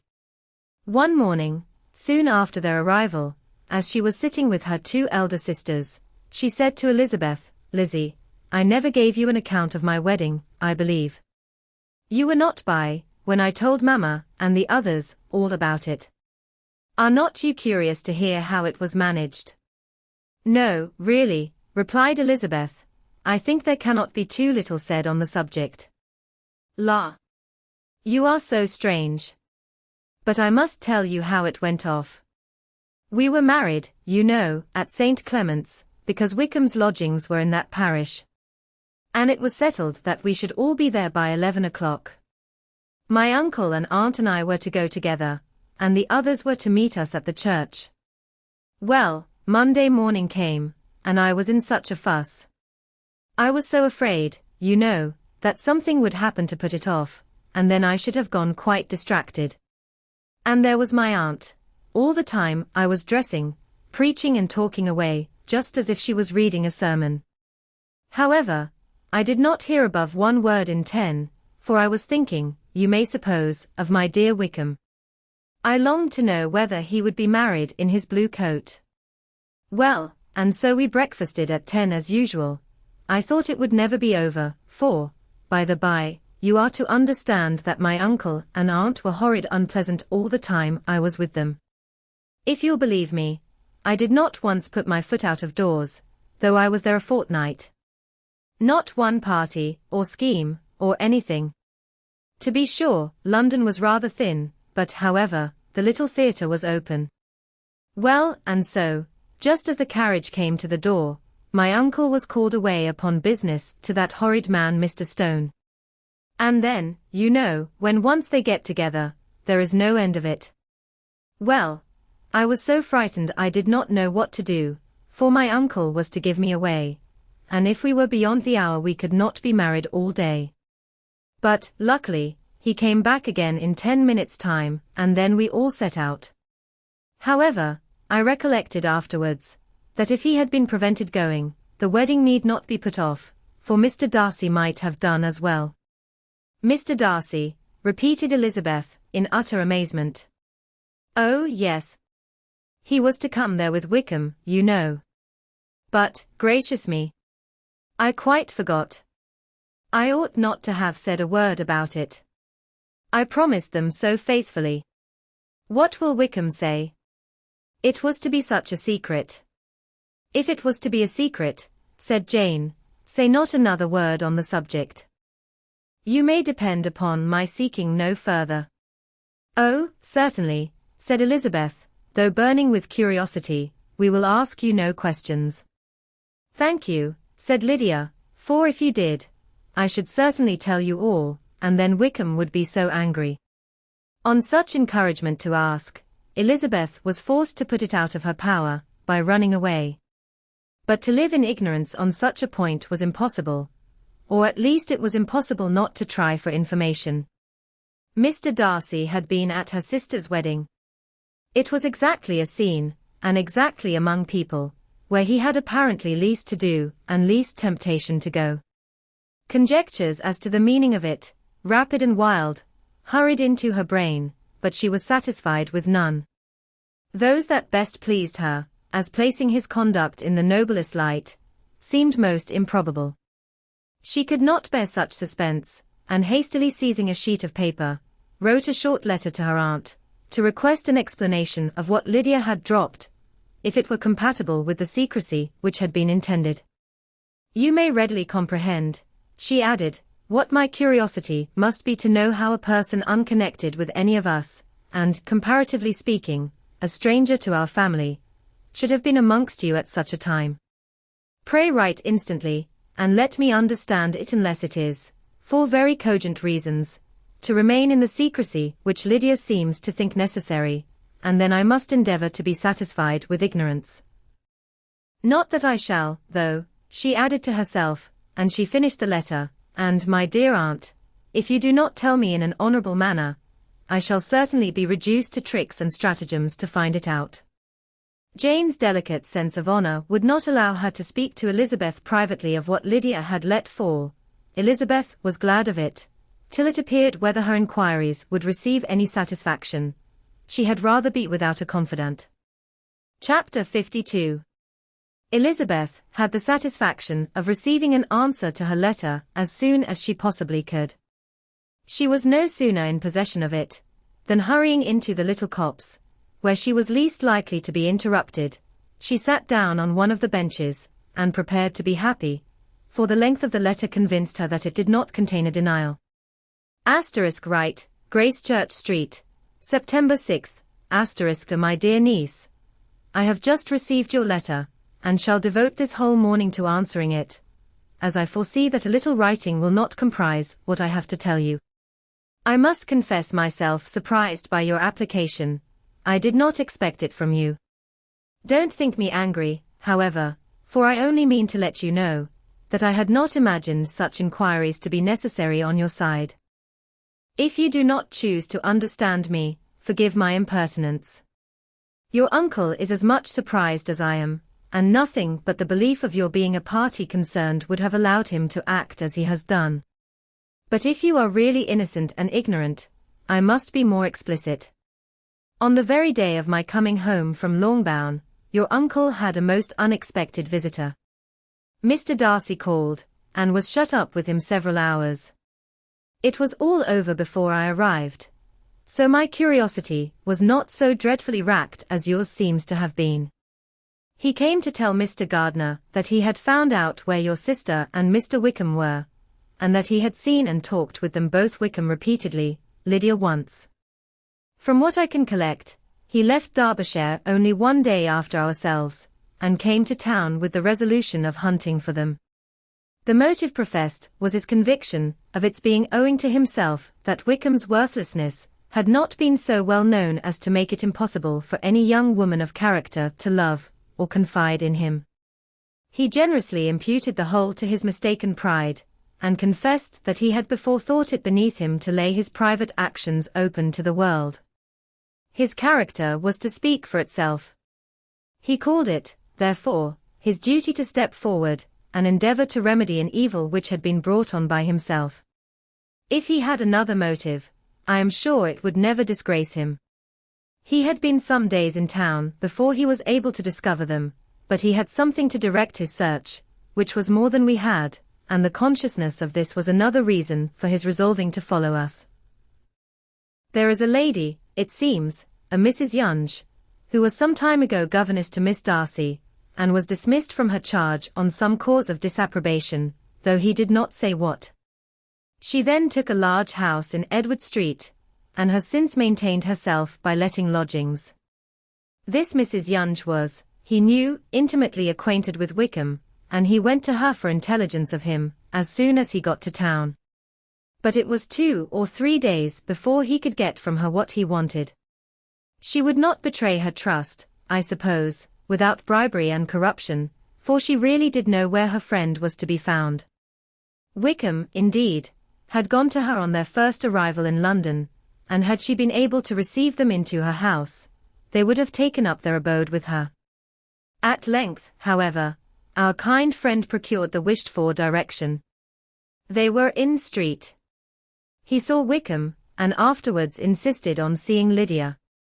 His first object with her, he acknowledged, had been to persuade her to quit her present disgraceful situation, and return to her friends as soon as they could be prevailed on to receive her, offering his assistance as far as it would go. But he found Lydia absolutely resolved on remaining where she was. She cared for none of her friends, she wanted no help of his, she would not hear of leaving Wickham. She was sure they should be married some time or other, and it did not much signify when. Since such were her feelings, it only remained, he thought, to secure and expedite a marriage, which, in his very first conversation with Wickham, he easily learnt had never been his design. He confessed himself obliged to leave the regiment on account of some debts of honour which were very pressing, and scrupled not to lay all the ill consequences of Lydia's flight on her own folly alone. He meant to resign his commission immediately, and as to his future situation, he could conjecture very little about it. He must go somewhere, but he did not know where, and he knew he should have nothing to live on. Mr. Darcy asked why he did not marry your sister at once. Though Mr. Bennet was not imagined to be very rich, he would have been able to do something for him, and his situation must have been benefited by marriage. But he found, in reply to this question, that Wickham still cherished the hope of more effectually making his fortune by marriage, in some other country. Under such circumstances, however, he was not likely to be proof against the temptation of immediate relief. They met several times, for there was much to be discussed. Wickham, of course, wanted more than he could get, but at length was reduced to be reasonable. Everything being settled between them, Mr. Darcy's next step was to make your uncle acquainted with it, and he first called in Gracechurch Street the evening before I came home. But Mr. Gardiner could not be seen, and Mr. Darcy found, on further inquiry, that your father was still with him, but would quit town the next morning. He did not judge your father to be a person whom he could so properly consult as your uncle, and therefore readily postponed seeing him till after the departure of the former. He did not leave his name, until the next day it was only known that a gentleman had called on business. On Saturday he came again. Your father was gone, your uncle at home, and as I said before, they had a great deal of talk together. They met again on Sunday, and then I saw him too. It was not all settled before Monday. As soon as it was, the express was sent off to Longbourn. But our visitor was very obstinate. I fancy, Lizzie, that obstinacy is the real defect of his character, after all. He has been accused of many faults at different times, but this is the true one. Nothing was to be done that he did not do himself, though I am sure, and I do not speak it to be thanked, therefore say nothing about it, your uncle would most readily have settled the whole. They battled it together for a long time, which was more than either the gentleman or lady concerned in it deserved. But at last your uncle was forced to yield, and instead of being allowed to be of use to his niece, was forced to put up with only having the probable credit of it, which went sorely against the grain, and I really believe your letter this morning gave him great pleasure, because it required an explanation that would rob him of his borrowed feathers, and give the praise where it was due. But, Lizzie, this must go no further than yourself, or Jane at most. You know pretty well, I suppose, what has been done for the young people. His debts are to be paid, amounting, I believe, to considerably more than £1,000, another 1,000 in addition to her own settled upon her, and his commission purchase. The reason why all this was to be done by him alone, was such as I have given above. It was owing to him, to his reserve and want of proper consideration, that Wickham's character had been so misunderstood, and consequently that he had been received and noticed as he was. Perhaps there was some truth in this, though I doubt whether his reserve, or anybody's reserve, can be answerable for the event. But in spite of all this fine talking, my dear Lizzie, you may rest perfectly assured that your uncle would never have yielded, if we had not given him credit for another interest in the affair. When all this was resolved on, he returned again to his friends, who were still staying at Pemberley, but it was agreed that he should be in London once more when the wedding took place, and all money matters were then to receive the last finish. I believe I have now told you everything. It is a relation which you tell me is to give you great surprise. I hope at least it will not afford you any displeasure. Lydia came to us, and Wickham had constant admission to the house. He was exactly what he had been when I knew him in Hertfordshire, but I would not tell you how little I was satisfied with her behaviour while she stayed with us, if I had not perceived, by Jane's letter last Wednesday, that her conduct on coming home was exactly of a piece with it, and therefore what I now tell you can give you no fresh pain. I talked to her repeatedly in the most serious manner, representing to her the wickedness of what she had done, and all the unhappiness she had brought on her family. If she heard me, it was by good luck, for I am sure she did not listen. I was sometimes quite provoked, but then I recollected my dear Elizabeth and Jane, and for their sakes had patience with her. Mr Darcy was punctual in his return, and as Lydia informed you, attended the wedding. He dined with us the next day, and was to leave town again on Wednesday or Thursday. Will you be very angry with me, my dear Lizzie, if I take this opportunity of saying, what I was never bold enough to say before, how much I like him? His behaviour to us has, in every respect, been as pleasing as when we were in Derbyshire. His understanding and opinions all please me. He wants nothing but a little more liveliness, and that, if he marry prudently, his wife may teach him. I thought him very sly. He hardly ever mentioned your name. But slyness seems the fashion. Pray forgive me, if I have been very presuming, or at least do not punish me so far as to exclude me from P. I shall never be quite happy till I have been all round the park. A low phaeton with a nice little pair of ponies would be the very thing. But I must write no more. The children have been wanting me this half hour. Yours, very sincerely, M. Gardner. The contents of this letter threw Elizabeth into a flutter of spirits, in which it was difficult to determine whether pleasure or pain bore the greatest share. The vague and unsettled suspicions which uncertainty had produced, of what Mr Darcy might have been doing to forward her sister's match, which she had feared to encourage, as an exertion of goodness too great to be probable, and at the same time dreaded to be just from the pain of obligation, were proved beyond their greatest extent to be true. He had followed them purposely to town. He had taken on himself all the trouble and mortification attendant on such a research, in which supplication had been necessary to a woman whom he must abominate and despise, and where he was reduced to frequently meet, reason with, persuade, and finally bribe the man whom he always most wished to avoid, and whose very name it was punishment to him to pronounce. He had done all this for a girl whom he could neither regard nor esteem. Her heart did whisper that he had done it for her. But it was a hope shortly checked by other considerations, and she soon felt that even her vanity was insufficient, when required to depend on his affection for her, for a woman who had already refused him, as able to overcome a sentiment so natural as abhorrence against relationship with Wickham. Brother-in-law of Wickham. Every kind of pride must revolt from the connection. He had, to be sure, done much. She was ashamed to think how much. But he had given a reason for his interference, which asked no extraordinary stretch of belief. It was reasonable that he should feel he had been wrong. He had liberality, and he had the means of exercising it, and though she would not place herself as his principal inducement, she could perhaps believe that remaining partiality for her might assist his endeavors in a cause where her peace of mind must be materially concerned. It was painful, exceedingly painful, to know that they were under obligations to a person who could never receive a return. They owed the restoration of Lydia, her character, everything to him.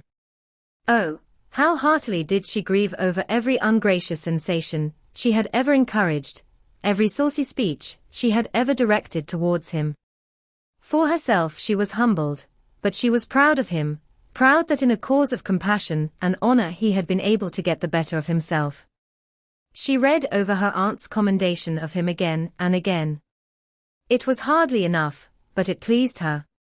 She was even sensible of some pleasure, though mixed with regret, on finding how steadfastly both she and her uncle had been persuaded that affection and confidence subsisted between Mr. Darcy and herself.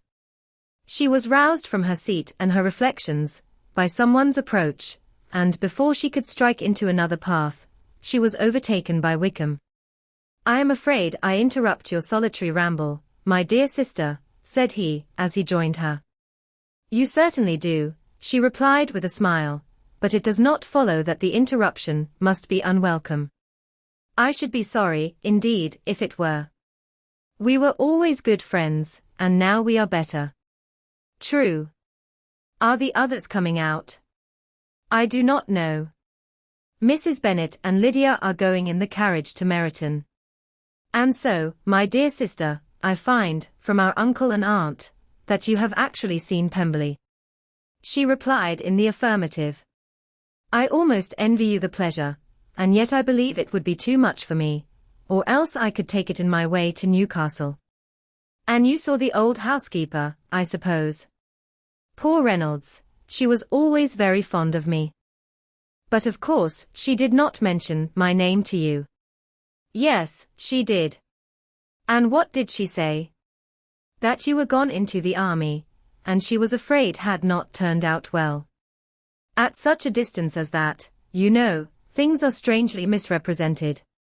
"Certainly," he replied, biting his lips. Elizabeth hoped she had silenced him, but he soon afterwards said, "I was surprised to see Darcy in town last month. We passed each other several times. I wonder what he can be doing there." "Perhaps preparing for his marriage with Mr. Burf," said Elizabeth. "It must be something particular to take him there at this time of year." "Undoubtedly. Did you see him while you were at Lambton?" "I thought I understood from the gardeners that you had." "Yes, he introduced us to his sister." "And do you like her?" "Very much. I have heard, indeed, that she is uncommonly improved within this year or two. When I last saw her, she was not very promising." "I am very glad you liked her. I hope she will turn out well." "I dare say she will. She has got over the most trying age." "Did you go by the village of Kimpton?" "I do not recollect that we did. I mention it because it is the living which I ought to have had. A most delightful place. Excellent parsonage house. It would have suited me in every respect." "How should you have liked making sermons?" "Exceedingly well. I should have considered it as part of my duty, and the exertion would soon have been nothing. One ought not to repine, but, to be sure, it would have been such a thing for me. The quiet, the retirement of such a life, would have answered all my ideas of happiness. But it was not to be. Did you ever hear Darcy mention the circumstance when you were in Kent?" "I have heard from authority, which I thought as good, that it was left you conditionally only, and at the will of the present patron." "You have?" "Yes, there was something in that, I told you so from the first, you may remember. I did hear, too, that there was a time when sermon-making was not so palatable to you as it seems to be at present, that you actually declared your resolution of never taking orders, and that the business had been compromised accordingly. You did. And it was not wholly without foundation. You may remember what I told you on that point, when first we talked of it. They were now almost at the door of the house, for she had walked fast to get rid of him, and unwilling, for her sister's sake, to provoke him, she only said in reply, with a good-humoured smile, "Come, Mr. Wickham, we are brother and sister, you know. Do not let us quarrel about the past. In future, I hope we shall be always of one mind." She held out her hand.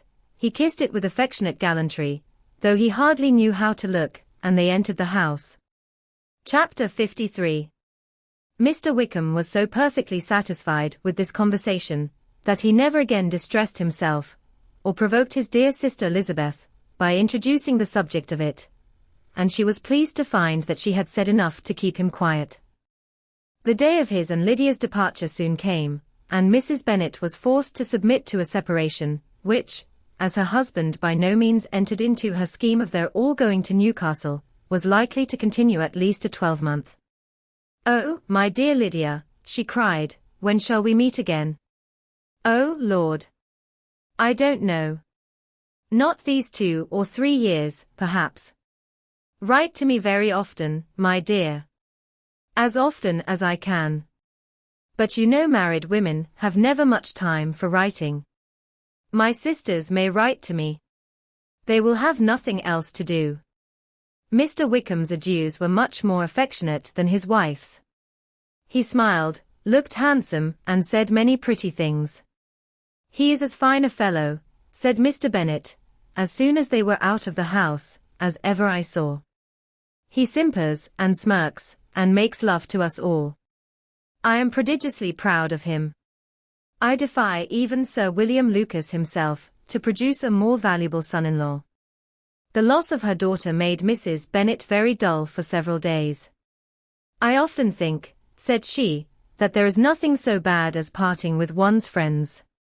One seems so forlorn without them. This is the consequence, you see, madam, of marrying a daughter," said Elizabeth. "It must make you better satisfied that your other 4 are single. It is no such thing. Lydia does not leave me because she is married, but only because her husband's regiment happens to be so far off. If that had been nearer, she would not have gone so soon." But the spiritless condition which this event threw her into was shortly relieved, and her mind opened again to the agitation of hope, by an article of news which then began to be in circulation. The housekeeper at Netherfield had received orders to prepare for the arrival of her master, who was coming down in a day or 2, to shoot there for several weeks. Mrs. Bennet was quite in the fidgets. She looked at Jane and smiled, and shook her head, by turns. "Well, well, and so Mr. Bingley is coming down, sister," for Mrs. Phillips first brought her the news. "Well, so much the better. Not that I care about it, though. He is nothing to us, you know, and I am sure I never want to see him again. But, however, he is very welcome to come to Netherfield if he likes it. And who knows what may happen? But that is nothing to us. You know, sister, we agreed long ago never to mention a word about it. And so, it is quite certain he is coming."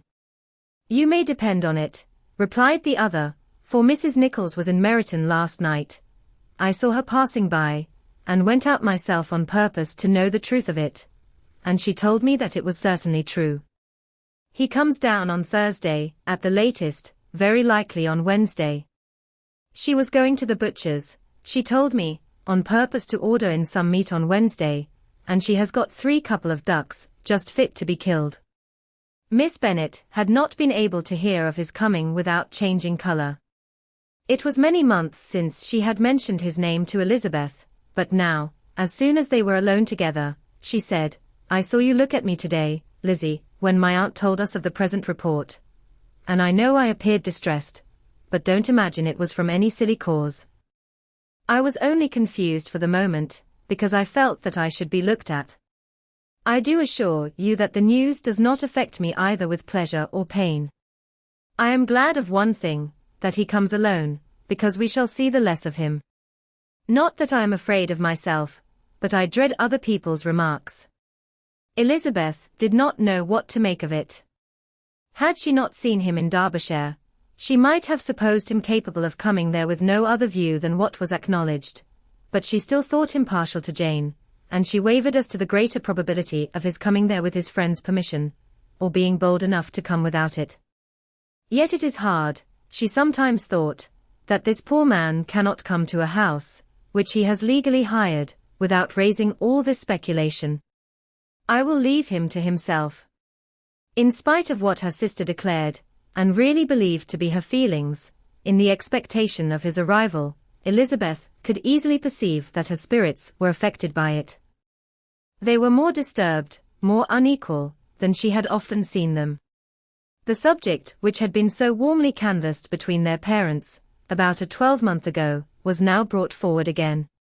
"As soon as ever Mr. Bingley comes, my dear," said Mrs. Bennet, "you will wait on him, of course." "No, no. You forced me into visiting him last year, and promised, if I went to see him, he should marry one of my daughters. But it ended in nothing, and I will not be sent on a fool's errand again." His wife represented to him how absolutely necessary such an attention would be from all the neighbouring gentlemen, on his returning to Netherfield. "'Tis an etiquette I despise," said he. "If he wants our society, let him seek it. He knows where we live. I will not spend my hours in running after my neighbours every time they go away and come back again. Well, all I know is, that it will be abominably rude if you do not wait on him. But, however, that shan't prevent my asking him to dine here. I am determined. We must have Mrs. Long and the Gouldings soon.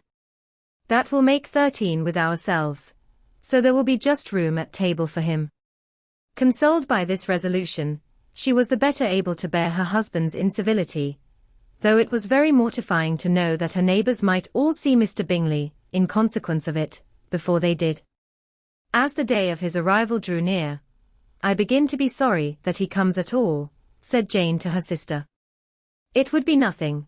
I could see him with perfect indifference, but I can hardly bear to hear it thus perpetually talked of. My mother means well, but she does not know, no one can know, how much I suffer from what she says. Happy shall I be when his stay at Netherfield is over."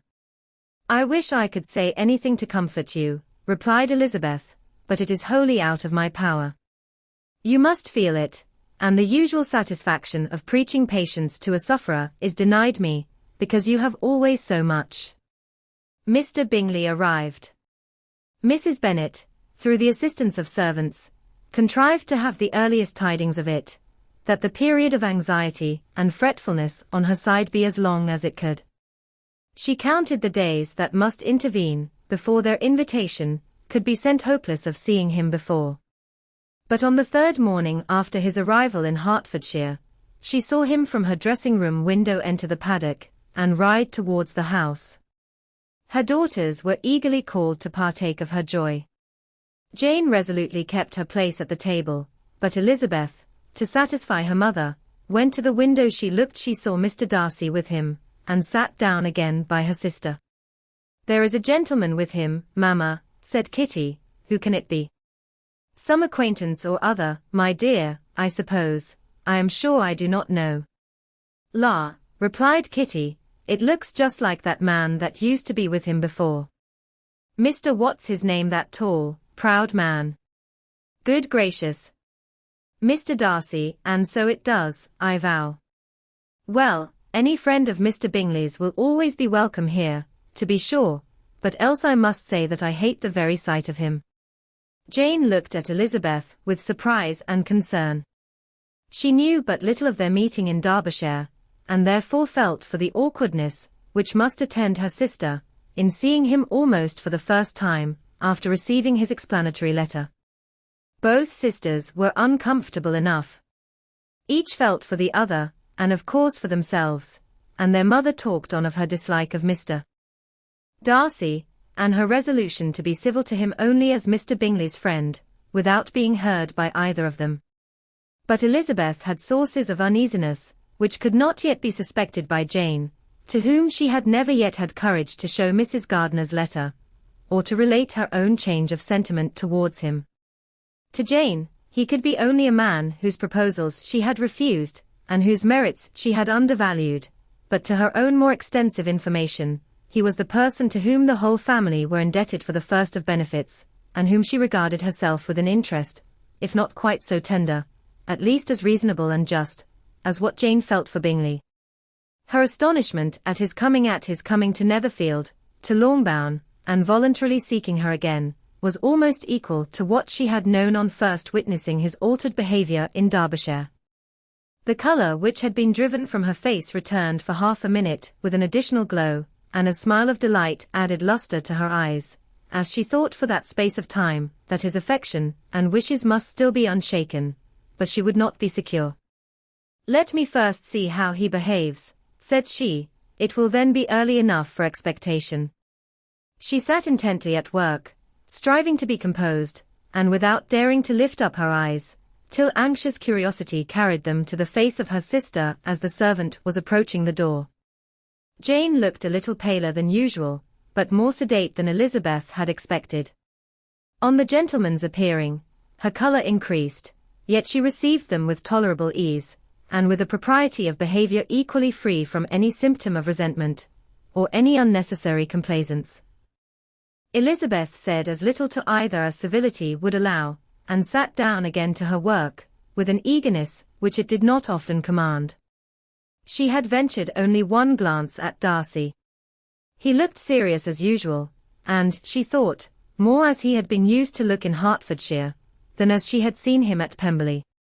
But, perhaps, he could not in her mother's presence be what he was before her uncle and aunt. It was a painful, but not an improbable, conjecture.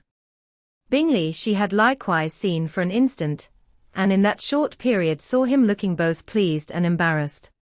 He was received by Mrs. Bennet with a degree of civility, which made her two daughters ashamed, especially when contrasted with the cold and ceremonious politeness of her courtesy and address of his friend. Elizabeth particularly, who knew that her mother owed to the latter the preservation of her favourite daughter from irremediable infamy, was hurt and distressed to a most painful degree by a distinction so ill applied. Darcy, after inquiring of her how Mr. and Mrs. Gardiner did a question, which she could not answer without confusion, said scarcely anything. He was not seated by her, perhaps that was the reason of his silence, but it had not been so in Derbyshire. There he had talked to her friends when he could not to herself. But now several minutes elapsed, without bringing the sound of his voice, and when occasionally, unable to resist the impulse of curiosity, she raised her eyes to his face, she as often found him looking at Jane as at herself, and frequently on no object but the ground. More thoughtfulness and less anxiety to please, than when they last met, were plainly expressed. She was disappointed, and angry with herself for being so. "Could I expect it to be otherwise?" said she. "Yet why did he come?" She was in no humour for conversation with anyone but himself, and to him she had hardly courage to speak. She inquired after his sister, but could do no more. "It is a long time, Mr. Bingley, since you went away," said Mrs. Bennet. He readily agreed to it. "I began to be afraid you would never come back again. People did say, you meant to quit the place entirely at Michaelmas, but however, I hope it is not true. A great many changes have happened in the neighbourhood since you went away. Miss Lucas is married and settled, and one of my own daughters. I suppose you have heard of it, indeed, you must have seen it in the papers. It was in the Times and the Courier, I know, though it was not put in as it ought to be. It was only said, lately, George Wickham, Esquire, to Miss Lydia Bennet, without there being a syllable said of her father, or the place where she lived, or anything. It was my brother Gardiner's drawing up, too, and I wonder how he came to make such an awkward business of it. Did you see it?"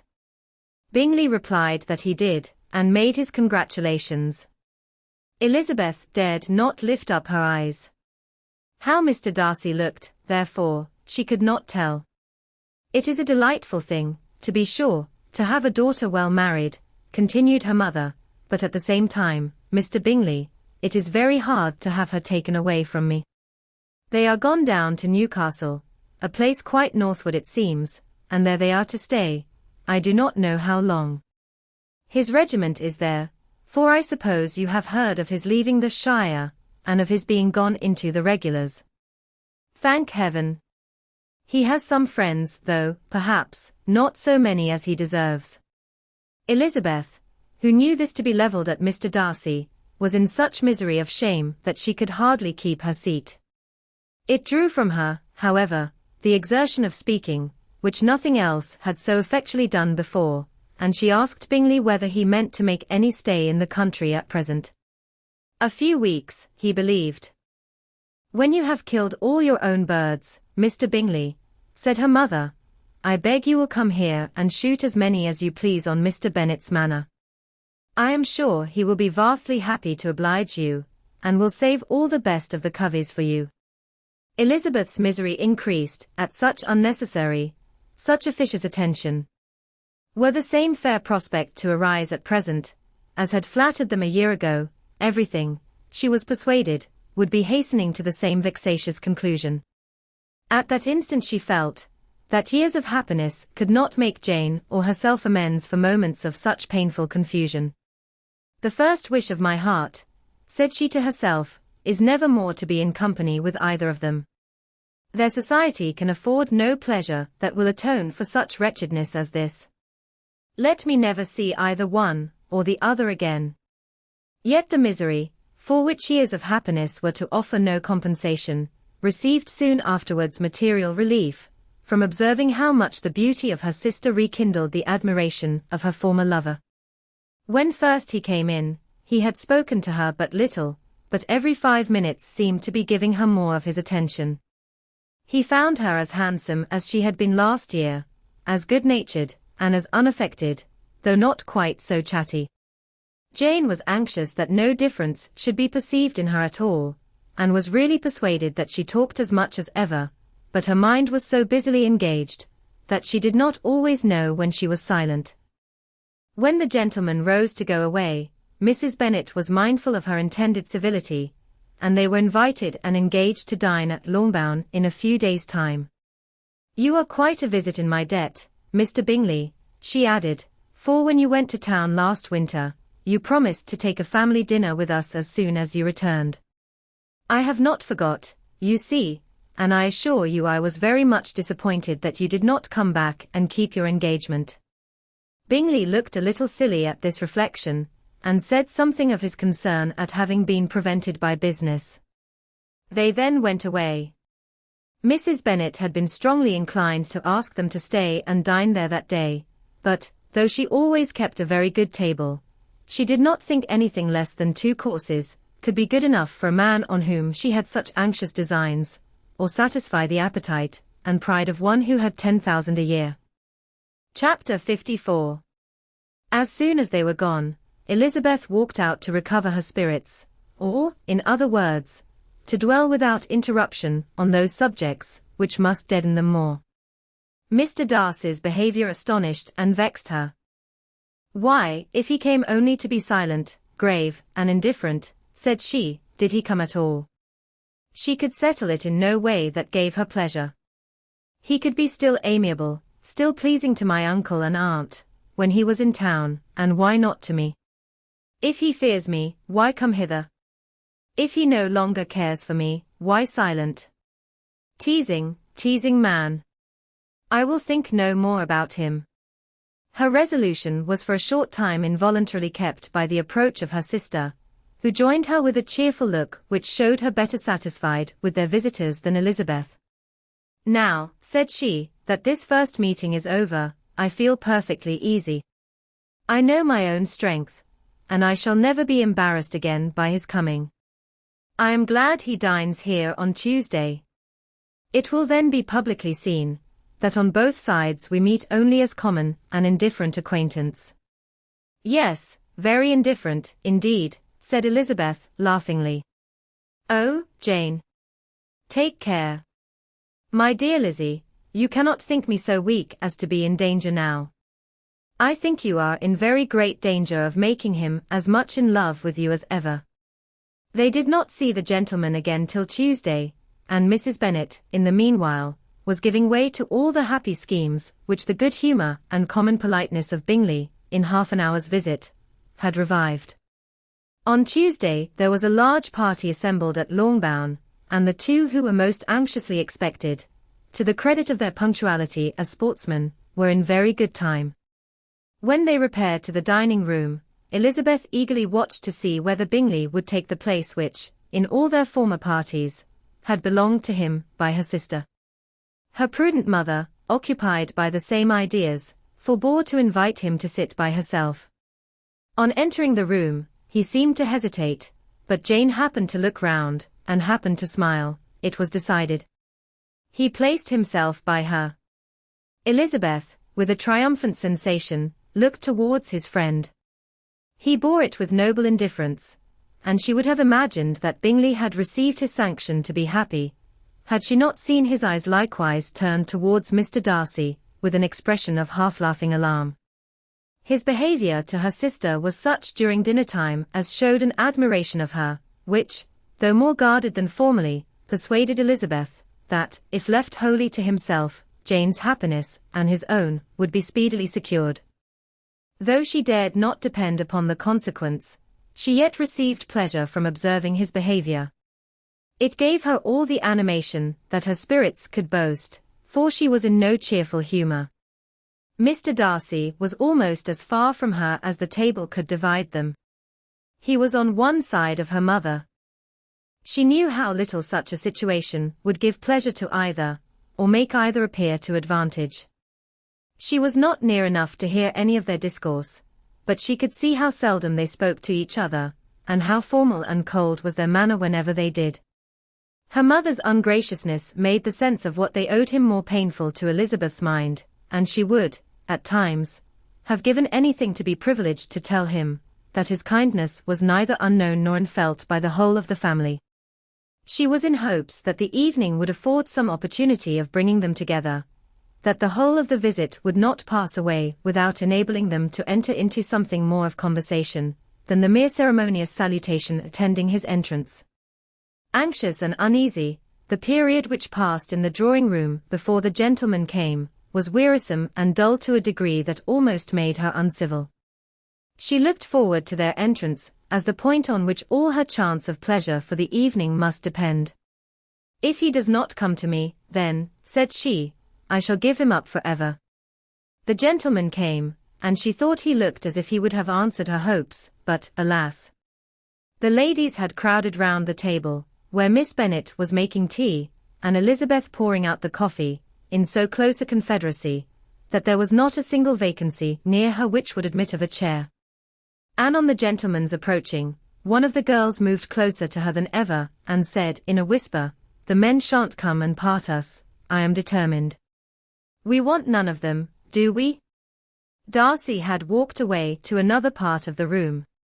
She followed him with her eyes, envied everyone to whom he spoke, had scarcely patience enough to help anybody to coffee, and then was enraged against herself for being so silly. A man who has once been refused. How could I ever be foolish enough to expect a renewal of his love? Is there one among the sex who would not protest against such a weakness as a second proposal to the same woman? There is no indignity so abhorrent to their feelings. She was a little revived, however, by his bringing back his coffee-cup himself, and she seized the opportunity of saying, "Is your sister at Pemberley still?" "Yes, she will remain there till Christmas." "And quite alone?" "Have all her friends left her?" "Mrs. Annesley is with her. The others have been gone on to Scarborough these 3 weeks." She could think of nothing more to say, but if he wished to converse with her, he might have better success. He stood by her, however, for some minutes, in silence, and at last, on the young lady's whispering to Elizabeth again, he walked away. When the tea things were removed, and the card tables placed, the ladies all rose, and Elizabeth was then hoping to be soon joined by him, when all her views were overthrown, by seeing him fall a victim to her mother's rapacity for whist players, and in a few moments after seated with the rest of the party. She now lost every expectation of pleasure. They were confined for the evening at different tables, and she had nothing to hope, but that his eyes were so often turned towards her side of the room, as to make him play as unsuccessfully as herself. Mrs. Bennet had designed to keep the two Netherfield gentlemen to supper, but their carriage was, unluckily, ordered before any of the others, and she had no opportunity of detaining them. "Well, girls," said she, as soon as they were left to themselves, "what say you to the day? I think everything has passed off uncommonly well, I assure you. The dinner was as well dressed as any I ever saw. The venison was roasted to a turn and everybody said, they never saw so fat a haunch. The soup was 50 times better than what we had at the Lucases last week, and even Mr. Darcy acknowledged that the partridges were remarkably well done, and I suppose he has 2 or 3 French cooks at least. And, my dear Jane, I never saw you look in greater beauty. Mrs. Long said so too, for I asked her whether you did not. And what do you think she said besides? Ah? Mrs. Bennet, we shall have her at Netherfield at last. She did, indeed. I do think Mrs. Long is as good a creature as ever lived, and her nieces are very pretty behaved girls, and not at all handsome. I like them prodigiously. Mrs. Bennet, in short, was in very great spirits. She had seen enough of Bingley's behaviour to Jane to be convinced that she would get him at last, and her expectations of advantage to her family, when in a happy humour, was so far beyond reason, that she was quite disappointed at not seeing him there again the next day, to make his proposals. "It has been a very agreeable day," said Miss Bennet to Elizabeth.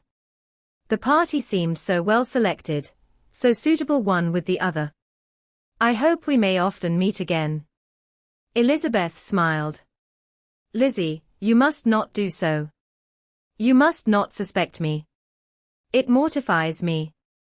I assure you that I have now learnt to enjoy his conversation, as an agreeable and sensible young man, without having a wish beyond it. I am perfectly satisfied, from what his manners now are, that he never had any design of engaging my affection. It is only that he is blessed with greater sweetness of address, and a stronger desire of generally pleasing, than any other man."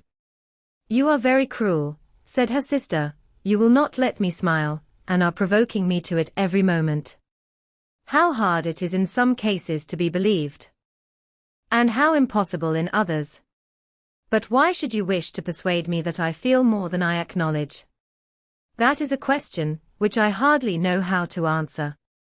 We all love to instruct, though we can teach only what is not worth knowing. Forgive me, and if you persist in indifference, do not make me your confidant." Chapter 55. A few days after this visit, Mr. Bingley called again, and alone. His friend had left him that morning for London, but was to return home in 10 days' time. He sat with them above an hour, and was in remarkably good spirits. Mrs. Bennet invited him to dine with them, but, with many expressions of concern, he confessed himself engaged elsewhere. "Next time you call," said she, "I hope we shall be more lucky. He should be particularly happy at any time, etc., etc., and if she would give him leave, would take an early opportunity of waiting on them. Can you come tomorrow?" Yes, he had no engagement at all for tomorrow, and her invitation was accepted with alacrity. He came, and in such very good time, that the ladies were none of them dressed. In ran Mrs. Bennet to her daughter's room, in her dressing gown, and with her hair half finished, crying out, "My dear Jane, make haste and hurry down. He is come, Mr. Bingley is come. He is, indeed. Make haste, make haste. Here, Sarah, come to Miss Bennet this moment, and help her on with her gown. Never mind Miss Liz's hair. We will be down as soon as we can," said Jane, "but I dare say Kitty is forwarder than either of us, for she went upstairs half an hour ago." "Oh! Hang Kitty. What has she to do with it? Come, be quick, be quick. Where is your sash, my dear? But when her mother was gone, Jane would not be prevailed on to go down without one of her sisters. The same anxiety to get them by themselves was visible again in the evening. After tea, Mr. Bennet retired to the library, as was his custom, and Mary went upstairs to her instrument. 2 obstacles of the 5 being thus removed, Mrs. Bennet sat looking and winking at Elizabeth and Catherine for a considerable time, without making any impression on them. Elizabeth would not observe her, and when at last Kitty did, she very innocently said, "What is the matter, mamma? What do you keep winking at me for? What am I to do?" "Nothing, child, nothing. I did not wink at you." She then sat still 5 minutes longer, but unable to waste such a precious occasion, she suddenly got up, and saying to Kitty, "Come here, my love, I want to speak to you," took her out of the room. Jane instantly gave a look at Elizabeth, which spoke her distress at such premeditation, and her entreaty that she would not give in to it. In a few minutes, Mrs. Bennet half opened the door and called out, "Lizzie, my dear, I want to speak with you." Elizabeth was forced to go. "We may as well leave them by themselves, you know," said her mother as soon as she was in the hall. "Kitty and I are going upstairs to sit in my dressing room." Elizabeth made no attempt to reason with her mother, but remained quietly in the hall till she and Kitty were out of sight, then returned into the drawing room. Mrs. Bennet's schemes for this day were ineffectual. Bingley was everything that was charming, except the professed lover of her daughter. His ease and cheerfulness rendered him a most agreeable addition to their evening party, and he bore with the ill-judged officiousness of the mother, and heard all her silly remarks, with a forbearance and command of countenance particularly grateful to the daughter. He scarcely needed an invitation to stay supper, and before he went away an engagement was formed, chiefly through his own and Mrs. Bennet's means, for his coming next morning to shoot with her husband. After this day, Jane said no more of her indifference. Not a word passed between the sisters concerning Bingley, but Elizabeth went to bed in the happy belief that all must speedily be concluded, unless Mr. Darcy returned within the stated time. Seriously, however, she felt tolerably persuaded that all this must have taken place with that gentleman's concurrence. Bingley was punctual to his appointment, and he and Mr. Bennet spent the morning together, as had been agreed on. The latter was much more agreeable than his companion expected. There was nothing of presumption or folly in Bingley that could provoke his ridicule, or disgust him into silence, and he was more communicative, and less eccentric, than the other had ever seen him. Bingley of course returned with him to dinner, and in the evening Mrs. Bennet's invention was again at work to get everybody away from him and her daughter.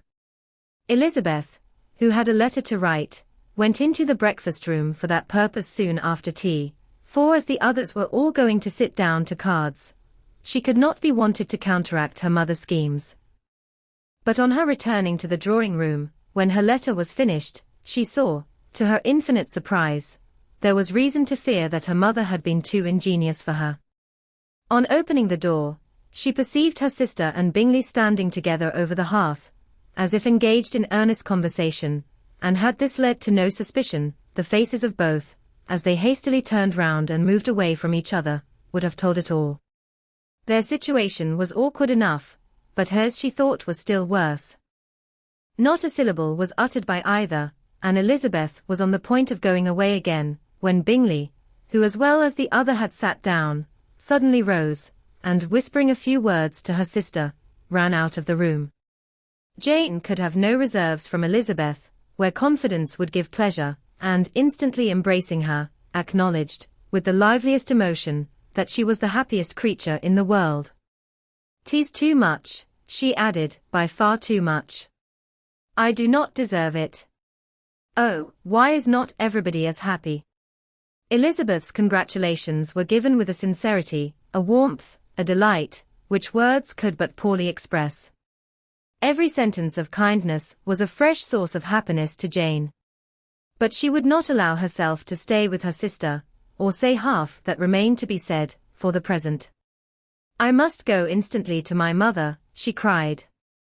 I would not on any account trifle with her affectionate solicitude, or allow her to hear it from anyone but myself. He is gone to my father already. Oh, Lizzie, to know that what I have to relate will give such pleasure to all my dear family. How shall I bear so much happiness? She then hastened away to her mother, who had purposely broken up the card party, and was sitting upstairs with Kitty. Elizabeth, who was left by herself, now smiled at the rapidity and ease with which an affair was finally settled, that had given them so many previous months of suspense and vexation. And this, said she, is the end of all his friends' anxious circumspection. Of all his sisters' falsehood and contrivance. The happiest, wisest, and most reasonable end. In a few minutes she was joined by Bingley, whose conference with her father had been short and to the purpose. Where is your sister? Said he hastily, as he opened the door. With my mother upstairs. She will be down in a moment, I dare say. He then shut the door, and, coming up to her, claimed the good wishes and affection of a sister. Elizabeth honestly and heartily expressed her delight in the prospect of their relationship. They shook hands with great cordiality, and then, till her sister came down, she had to listen to all he had to say of his own happiness, and of Jane's perfections, and in spite of his being a lover, Elizabeth really believed all his expectations of felicity to be rationally founded, because they had for basis the excellent understanding and super-excellent disposition of Jane, and a general similarity of feeling and taste between her and himself. It was an evening of no common delight to them all. The satisfaction of Miss Bennet's mind gave such a glow of sweet animation to her face, as made her look handsomer than ever. Kitty simpered and smiled, and hoped her turn was coming soon. Mrs. Bennet could not give her consent, or speak her approbation in terms warm enough to satisfy her feelings, though she talked to Bingley of nothing else, for half an hour, and when Mr. Bennet joined them at supper, his voice and manner plainly showed how really happy he was. Not a word, however, passed his lips in allusion to it, till their visitor took his leave for the night, but as soon as he was gone, he turned to his daughter and said, Jane, I congratulate you. You will be a very happy woman. Jane went to him instantly, kissed him, and thanked him for his goodness. You are a good girl, he replied, and I have great pleasure in thinking you will be so happily settled. I have not a doubt of your doing very well together. Your tempers are by no means unlike. You are each of you so complying, that nothing will ever be resolved on, so easy, that every servant will cheat you, and so generous, that you will always exceed your income. I hope not so. Imprudence or thoughtlessness in money matters would be unpardonable in me. Exceed their income. My dear Mr. Bennet, cried his wife, what are you talking of? Why, he has 4,000 or 5,000 a year, and very likely more. Then addressing her daughter, oh, my dear, dear Jane, I am so happy. I am sure I shan't get a wink of sleep all night. I knew how it would be. I always said it must be so, at last. I was sure you could not be so beautiful for nothing. I remember, as soon as ever I saw him, when he first came into Hertfordshire last year, I thought how likely it was that you should come together. Oh, he is the handsomest young man that ever was seen. Wickham, Lydia, were all forgotten. Jane was beyond competition her favourite child. At that moment she cared for no other. Her younger sisters soon began to make interest with her for objects of happiness, which she might in future be able to dispense. Mary petitioned for the use of the library at Netherfield, and Kitty begged very hard for a few balls there every winter. Bingley, from this time, was of course a daily visitor at Longbourn, coming frequently before breakfast, and always remaining till after supper, unless when some barbarous neighbour, who could not be enough detested, had given him an invitation to dinner, which he thought himself obliged to accept. Elizabeth had now but little time for conversation with her sister, for while he was present Jane had no attention to bestow on anyone else, but she found herself considerably useful to both of them, in those hours of separation that must sometimes occur. In the absence of Jane, he always attached himself to Elizabeth for the pleasure of talking of her, and when Bingley was gone, Jane constantly sought the same means of relief. "He has made me so happy," said she, one evening, by telling me that he was totally ignorant of my being in town last spring. I had not believed it possible. "I suspected as much," replied Elizabeth. "But how did he account for it?" "It must have been his sister's doing. They were certainly no friends to his acquaintance with me, which I cannot wonder at, since he might have chosen so much more advantageously in many respects. But when they see, as I trust they will, that their brother is happy with me, they will learn to be contented, and we shall be on good terms again, though we can never be what we once were to each other." "That is the most unforgiving speech," said Elizabeth, "that I ever heard you utter. Good girl. It would vex me, indeed, to see you again the dupe of Miss Bingley's pretended regard. Would you believe it, Lizzie, that when he went to town last November he really loved me, and nothing but a persuasion of my being indifferent would have prevented his coming down again? He made a little mistake, to be sure, but it is to the credit of his modesty." This naturally introduced a panegyric from Jane on his diffidence, and the little value he put on his own good qualities. Elizabeth was pleased to find that he had not betrayed the interference of his friend, for, though Jane had the most generous and forgiving heart in the world, she knew it was a circumstance which must prejudice her against him. "I am certainly the most fortunate creature that ever existed," cried Jane. "Oh, Lizzie, why am I thus singled from my family, and blessed above them all? If I could but see you as happy. If there were but such another man for you. If you were to give me 40 such men, I never could be so happy as you. Till I have your disposition, your goodness, I never can have your happiness. No, no, let me shift for myself, and perhaps, if I have very good luck, I may meet with another Mr. Collins in time." The situation of affairs in the Longbourn family could not be long a secret. Mrs. Bennet was privileged to whisper it to Mrs. Phillips, and she ventured, without any permission, to do the same by all her neighbours in Meryton. The Bennets were speedily pronounced to be the luckiest family in the world, though only a few weeks before, when Lydia had first run away, they had been generally proved to be marked out for misfortune. Chapter 56. One morning, about a week after Bingley's engagement with Jane had been formed, as he and the females of the family were sitting together in the dining room, their attention was suddenly drawn to the window by the sound of a carriage, and they perceived a chaise and four driving up the lawn. It was too early in the morning for visitors, and besides, the equipage did not answer to that of any of their neighbours. The horses were post, and neither the carriage, nor the livery of the servant who preceded it, were familiar to them. As it was certain, however, that somebody was coming, Bingley instantly prevailed on Miss Bennet to avoid the confinement of such an intrusion, and walk away with him into the shrubbery. They both set off, and the conjectures of the remaining three continued, though with little satisfaction, till the door was thrown open, and their visitor entered. It was Lady Catherine de Bourgh. They were of course all intending to be surprised, but their astonishment was beyond their expectation, and on the part of Mrs. Bennet and Kitty, though she was perfectly unknown to them, even inferior to what Elizabeth felt. She entered the room with an air more than usually ungracious, made no other reply to Elizabeth's salutation than a slight inclination of the head, and sat down without saying a word. Elizabeth had mentioned her name to her mother on her ladyship's entrance, though no request of introduction had been made. Mrs. Bennet, all amazement, though flattered by having a guest of such high importance, received her with the utmost politeness. After sitting for a moment in silence, she said, very stiffly, to Elizabeth, "I hope you are well, Miss Bennet. That lady, I suppose, is your mother?"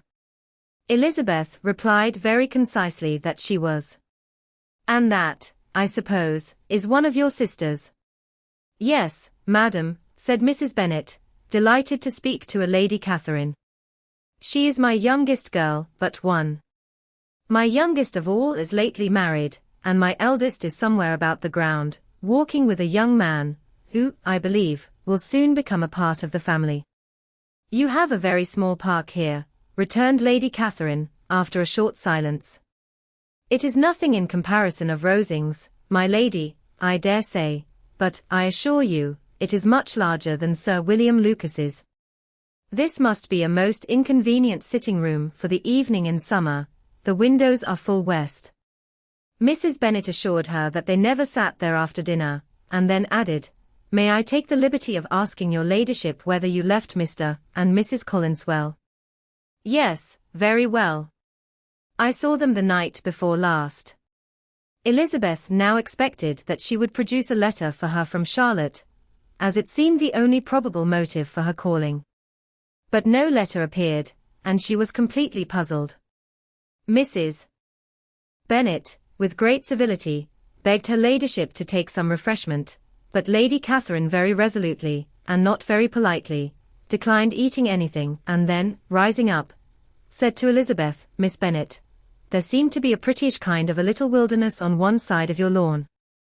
I should be glad to take a turn in it, if you will favour me with your company.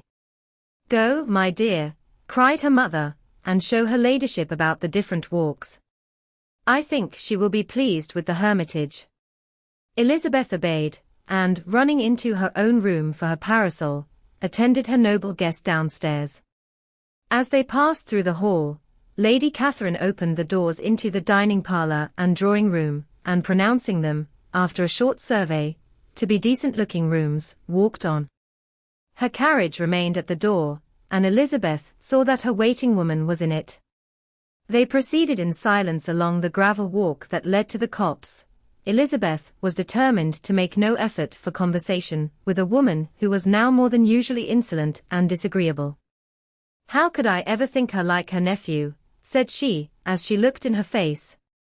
As soon as they entered the copse, Lady Catherine began in the following manner, You can be at no loss, Miss Bennet, to understand the reason of my journey hither.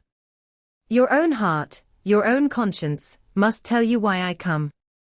Elizabeth looked with unaffected astonishment. Indeed, you are mistaken, madam. I have not been at all able to account for the honour of seeing you here. Miss Bennet, replied her ladyship, in an angry tone, you ought to know that I am not to be trifled with. But however insincere you may choose to be, you shall not find me so. My character has ever been celebrated for its sincerity and frankness, and in a cause of such moment as this, I shall certainly not depart from it. A report of a most alarming nature reached me 2 days ago. I was told that not only your sister was on the point of being most advantageously married, but that Miss Elizabeth Bennet would, in all likelihood, be soon afterwards united to my nephew, my own nephew, Mr Darcy. Though I know it must be a scandalous falsehood, though I would not injure him so much as to suppose the truth of it possible, I instantly resolved on setting off for this place, that I might make my sentiments known to you. If you believed it impossible to be true, said Elizabeth, colouring with astonishment and disdain, I wonder you took the trouble of coming so far. What could your ladyship propose by it? At once to insist upon having such a report universally contradicted. Your coming to Longbourn, to see me and my family, said Elizabeth coolly, will be rather a confirmation of it if, indeed, such a report is in existence. If? Do you then pretend to be ignorant of it? Has it not been industriously circulated by yourselves? Do you not know that such a report is spread abroad? I never heard that it was. And can you likewise declare that there is no foundation for it? I do not pretend to possess equal frankness with your ladyship. You may ask questions which I shall not choose to answer. This is not to be borne. Miss Bennet, I insist on being satisfied. Has my nephew, made you an offer of marriage? Your ladyship has declared it to be impossible. It ought to be so, it must be so, while he retains the use of his reason. But your arts and allurements may, in a moment of infatuation, have made him forget what he owes to himself and to all his family. You may have drawn him in. If I have, I shall be the last person to confess it. Miss Bennet, Do you know who I am? I have not been accustomed to such language as this. I am almost the nearest relation he has in the world, and am entitled to know all his dearest concerns. But you are not entitled to know mine, nor will such behavior as this ever induce me to be explicit. Let me be rightly understood. This match, to which you have the presumption to aspire, can never take place. No, never. Mr. Darcy is engaged to my daughter. Now, what have you to say? Only this, that if he is so, you can have no reason to suppose he will make an offer to me. Lady Catherine hesitated for a moment, and then replied, the engagement between them is of a peculiar kind. From their infancy, they have been intended for each other. It was the favourite wish of his mother, as well as of hers. While in their cradles we planned the union, and now, at the moment when the wishes of both sisters would be accomplished, is their marriage to be prevented by a young woman of inferior birth, of no importance in the world, and wholly unallied to the family. Do you pay no regard to the wishes of his friends to his tacit engagement with Mr. Burf? Are you lost to every feeling of propriety and delicacy? Have you not heard me say, that from his earliest hours he was destined for his cousin? Yes, and I had heard it before. But what is that to me? If there is no other objection to my marrying your nephew, I shall certainly not be kept from it by knowing that his mother and aunt wished him to marry Mr. Burf. You both did as much as you could in planning the marriage. Its completion depended on others. If Mr. Darcy is neither by honour nor inclination confined to his cousin, why is not he to make another choice? And if I am that choice, why may not I accept him? Because honour, decorum, prudence, nay, interest forbid it. Yes, Miss Bennet, interest, for do not expect to be noticed by his family or friends, if you wilfully act against the inclinations of all. You will be censured, slighted, and despised, by everyone connected with him. Your alliance will be a disgrace, your name will never even be mentioned by any of us. These are heavy misfortunes, replied Elizabeth. But the wife of Mr. Darcy must have such extraordinary sources of happiness necessarily attached to her situation, that she could, upon the whole, have no cause to repine. Obstinate, headstrong girl! I am ashamed of you. Is this your gratitude for my attentions to you last spring? Is nothing due to me on that score? Let us sit down. You are to understand, Miss Bennet, that I came here with the determined resolution of carrying my purpose, nor will I be dissuaded from it. I have not been used to submit to any person's whims. I have not been in the habit of brooking disappointment. That will make your ladyship's situation at present more pitiable, but it will have no effect on me. I will not be interrupted. Hear me in silence. My daughter and my nephew are formed for each other. They are descended, on the maternal side, from the same noble line, and on the father's, from respectable, honourable, and ancient, though untitled, families. Their fortune on both sides is splendid. They are destined for each other by the voice of every member of their respective houses, and what is to divide them, the upstart pretensions of a young woman without family, connections, or fortune. Is this to be endured? But it must not, shall not be. If you were sensible of your own good, you would not wish to quit the sphere in which you have been brought up. In marrying your nephew, I should not consider myself as quitting that sphere. He is a gentleman, I am a gentleman's daughter, so far we are equal. True. You are a gentleman's daughter. But what was your mother? Who are your uncles and aunts? Do not imagine me ignorant of their condition. Whatever my connections may be, said Elizabeth, if your nephew does not object to them, they can be nothing to you. Tell me, once for all, are you engaged to him? Though Elizabeth would not, for the mere purpose of obliging Lady Catherine, have answered this question, she could not but say, after a moment's deliberation, I am not. Lady Catherine seemed pleased. And will you promise me never to enter into such an engagement? I will make no promise of the kind. Miss Bennet, I am shocked and astonished.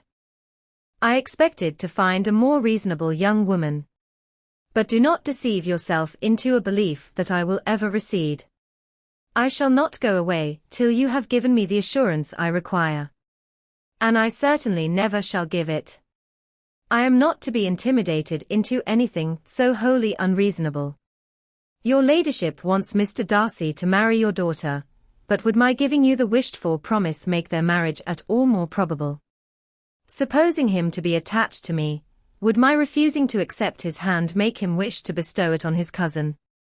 Allow me to say, Lady Catherine, that the arguments with which you have supported this extraordinary application have been as frivolous as the application was ill-judged. You have widely mistaken my character, if you think I can be worked on by such persuasions as these. How far your nephew might approve of your interference in his affairs, I cannot tell, but you have certainly no right to concern yourself in mine. I must beg, therefore, to be importuned no further on the subject. Not so hasty, if you please. I have by no means done. To all the objections I have already urged I have still another to add. I am no stranger to the particulars of your youngest sister's infamous elopement. I know it all, that the young man's marrying her was a patched-up business, at the expense of your father and uncle. Anne is such a girl to be my nephew's sister.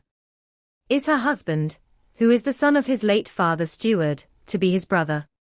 Heaven and earth, of what are you thinking? Are the shades of Pemberley to be thus polluted? You can now have nothing further to say, she resentfully answered. You have insulted me, in every possible method. I must beg to return to the house.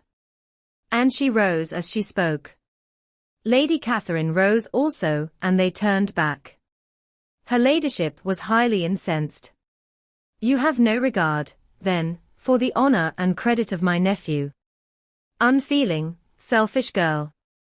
Do you not consider that a connection with you must disgrace him in the eyes of everybody? Lady Catherine, I have nothing further to say. You know my sentiments. You are then resolved to have him. I have said no such thing. I am only resolved to act in that manner, which will, in my own opinion, constitute my happiness, without reference to you, or to any person so wholly unconnected with me. It is well. You refuse, then, to oblige me. You refuse to obey the claims of duty, honor, and gratitude. You are determined to ruin him in the opinion of all his friends, and make him the contempt of the world. Neither duty, nor honor, nor gratitude, replied Elizabeth, has any possible claim on me, in the present instance. No principle of either would be violated by my marriage with Mr. Darcy. And with regard to the resentment of his family, or the indignation of the world, if the former were excited by his marrying me, it would not give me one moment's concern, and the world in general would have too much sense to join in the scorn. And this is your real opinion. This is your final resolve. Very well. I shall now know how to act. Do not imagine, Miss Bennet, that your ambition will ever be gratified. I came to try you. I hope to find you reasonable, but depend upon it I will carry my point. In this manner Lady Catherine talked on till they were at the door of the carriage, when, turning hastily round, she added, I take no leave of you, Miss Bennet. I send no compliments to your mother. You deserve no such attention. I am most seriously displeased. Elizabeth made no answer, and without attempting to persuade her ladyship to return into the house, walked quietly into it herself. She heard the carriage drive away, as she proceeded upstairs. Her mother impatiently met her at the door of her dressing-room, to ask why Lady Catherine would not come in again, and rest herself. She did not choose it, said her daughter, she would go. She is a very fine-looking woman. And her calling here was prodigiously civil. For she only came, I suppose, to tell us the Collinses were well. She is on her road somewhere, I dare say, and so, passing through Meryton, thought she might as well call on you. I suppose she had nothing particular to say to you, Lizzie. Elizabeth was forced to give in to a little falsehood here, for to acknowledge the substance of their conversation was impossible. Chapter 57. The discomposure of spirits, which this extraordinary visit threw Elizabeth into, could not be easily overcome, nor could she for many hours learn to think of it less than incessantly. Lady Catherine, it appeared, had actually taken the trouble of this journey from Rosings for the sole purpose of breaking off her supposed engagement with Mr Darcy. It was a rational scheme, to be sure. But from what the report of their engagement could originate, Elizabeth was at a loss to imagine, till she recollected that his being the intimate friend of Bingley, and her being the sister of Jane, was enough, at a time when the expectation of one wedding made everybody eager for another, to supply the idea. She had not herself forgotten to feel that the marriage of her sister must bring them more frequently together. And her neighbours at Lucas Lodge, therefore, for through their communication with the Collinses, the report, she concluded, had reached Lady Catherine, had only set that down as almost certain and immediate, which she had looked forward to as possible at some future time. In revolving Lady Catherine's expressions, however, she could not help feeling some uneasiness as to the possible consequence of her persisting in this interference. From what she had said of her resolution to prevent the marriage, it occurred to Elizabeth that she must meditate an application to her nephew, and how he might take a similar representation of the evils attached to a connection with her she dared not pronounce.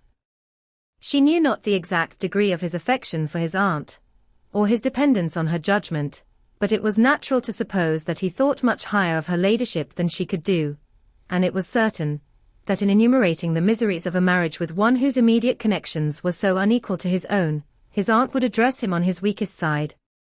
With his notions of dignity, he would probably feel that the arguments, which to Elizabeth had appeared weak and ridiculous, contained much good sense and solid reasoning. If he had been wavering before, as to what he should do, which had often seemed likely, the advice and entreaty of so near a relation might settle every doubt, and determine him at once to be as happy as dignity unblemished could make him. In that case he would return no more. Lady Catherine might see him in her way through town, and his engagement to Bingley of coming again to Netherfield must give way. If, therefore, an excuse for not keeping his promise should come to his friend within a few days, she added, I shall know how to understand it. I shall then give over every expectation, every wish of his constancy. If he is satisfied with only regretting me, when he might have obtained my affections and hand, I shall soon cease to regret him at all. The surprise of the rest of the family, on hearing who their visitor had been, was very great, but they obligingly satisfied it with the same kind of supposition, which had appeased Mrs. Bennet's curiosity, and Elizabeth was spared from much teasing on the subject. The next morning, as she was going downstairs, she was met by her father, who came out of his library with a letter in his hand. Lizzie, said he, I was going to look for you, come into my room. She followed him thither, and her curiosity to know what he had to tell her was heightened by the supposition of its being in some manner connected with the letter he held. It suddenly struck her that it might be from Lady Catherine, and she anticipated with dismay all the consequent explanations. She followed her father to the fireplace, and they both sat down. He then said, I have received a letter this morning that has astonished me exceedingly. As it principally concerns yourself, you ought to know its contents. I did not know before that I had 2 daughters on the brink of matrimony. Let me congratulate you on a very important conquest. The colour now rushed into Elizabeth's cheeks in the instantaneous conviction of its being a letter from the nephew, instead of the aunt, and she was undetermined whether most to be pleased that he explained himself at all, or offended that his letter was not rather addressed to herself, when her father continued, You look conscious. Young ladies have great penetration in such matters as these, but I think I may defy even your sagacity to discover the name of your admirer. This letter is from Mr. Collins. From Mr. Collins. And what can he have to say? Something very much to the purpose, of course. He begins with congratulations on the approaching nuptials of my eldest daughter, of which, it seems, he has been told by some of the good-natured, gossiping Lucases. I shall not sport with your impatience by reading what he says on that point. What relates to yourself is as follows. Having thus offered you the sincere congratulations of Mrs. Collins and myself on this happy event, let me now add a short hint on the subject of another, of which we have been advertised by the same authority. Your daughter Elizabeth, it is presumed, will not long bear the name of Bennet, after her eldest sister has resigned it, and the chosen partner of her fate may be reasonably looked up to as one of the most illustrious personages in this land. Can you possibly guess, Lizzie, who is meant by this? This young gentleman is blessed, in a peculiar way, with everything the heart of mortal can most desire: splendid property, noble kindred, and extensive patronage. Yet, in spite of all these temptations, let me warn my cousin Elizabeth, and yourself, of what evils you may incur by a precipitate closure with this gentleman's proposals, which, of course, you will be inclined to take immediate advantage of. Have you any idea, Lizzie, who this gentleman is? But now it comes out. My motive for cautioning you is as follows. We have reason to imagine that his aunt, Lady Catherine de Bourgh, does not look on the match with a friendly eye. Mr. Darcy, you see, is the man. Now, Lizzie, I think I have surprised you.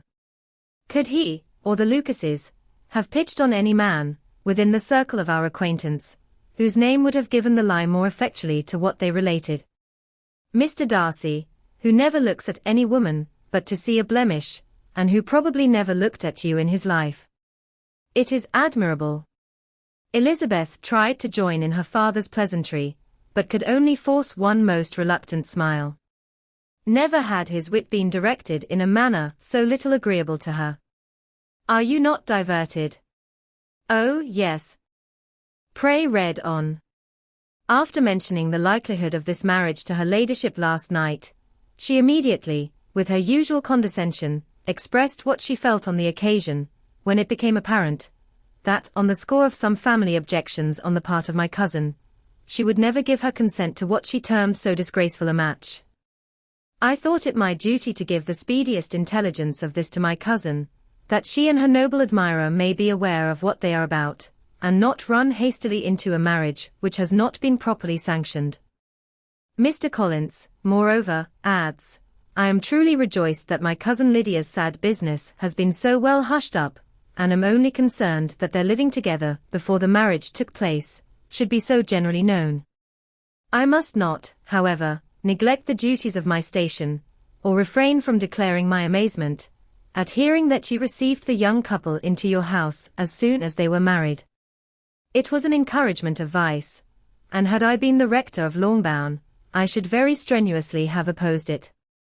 You ought certainly to forgive them as a Christian, but never to admit them in your sight, or allow their names to be mentioned in your hearing. That is his notion of Christian forgiveness. The rest of his letter is only about his dear Charlotte's situation, and his expectation of a young olive branch. But, Lizzie, you look as if you did not enjoy it. You are not going to be missish, I hope, and pretend to be affronted at an idle report. For what do we live, but to make sport for our neighbours, and laugh at them in our turn? Oh, cried Elizabeth, I am exceedingly diverted. But it is so strange. Yes, that is what makes it amusing. Had they fixed on any other man, it would have been nothing, but his perfect indifference and your pointed dislike make it so delightfully absurd. Much as I abominate writing, I would not give up Mr. Collins's correspondence for any consideration. Nay, when I read a letter of his, I cannot help giving him the preference even over Wickham, much as I value the impudence and hypocrisy of my son-in-law. And pray, Lizzie, what said Lady Catherine about this report? Did she call to refuse her consent? To this question his daughter replied only with a laugh, and as it had been asked without the least suspicion, she was not distressed by his repeating it. Elizabeth had never been more at a loss to make her feelings appear what they were not. It was necessary to laugh when she would rather have cried. Her father had most cruelly mortified her by what he said of Mr. Darcy's indifference, and she could do nothing but wonder at such a want of penetration, or fear that, perhaps, instead of his seeing too little, she might have fancied too much. Chapter 58. Instead of receiving any such letter of excuse from his friend, as Elizabeth half expected Mr. Bingley to do, he was able to bring Darcy with him to Longbourn before many days had passed after Lady Catherine's visit. The gentleman arrived early, and before Mrs. Bennet had time to tell him of their having seen his aunt, of which her daughter sat in momentary dread, Bingley, who wanted to be alone with Jane, proposed their all walking out. It was agreed to. Mrs. Bennet was not in the habit of walking, Mary could never spare time, but the remaining 5 set off together. Bingley and Jane, however, soon allowed the others to outstrip them. They lagged behind, while Elizabeth, Kitty, and Darcy were to entertain each other. Very little was said by either. Kitty was too much afraid of him to talk. Elizabeth was secretly forming a desperate resolution, and perhaps, he might be doing the same.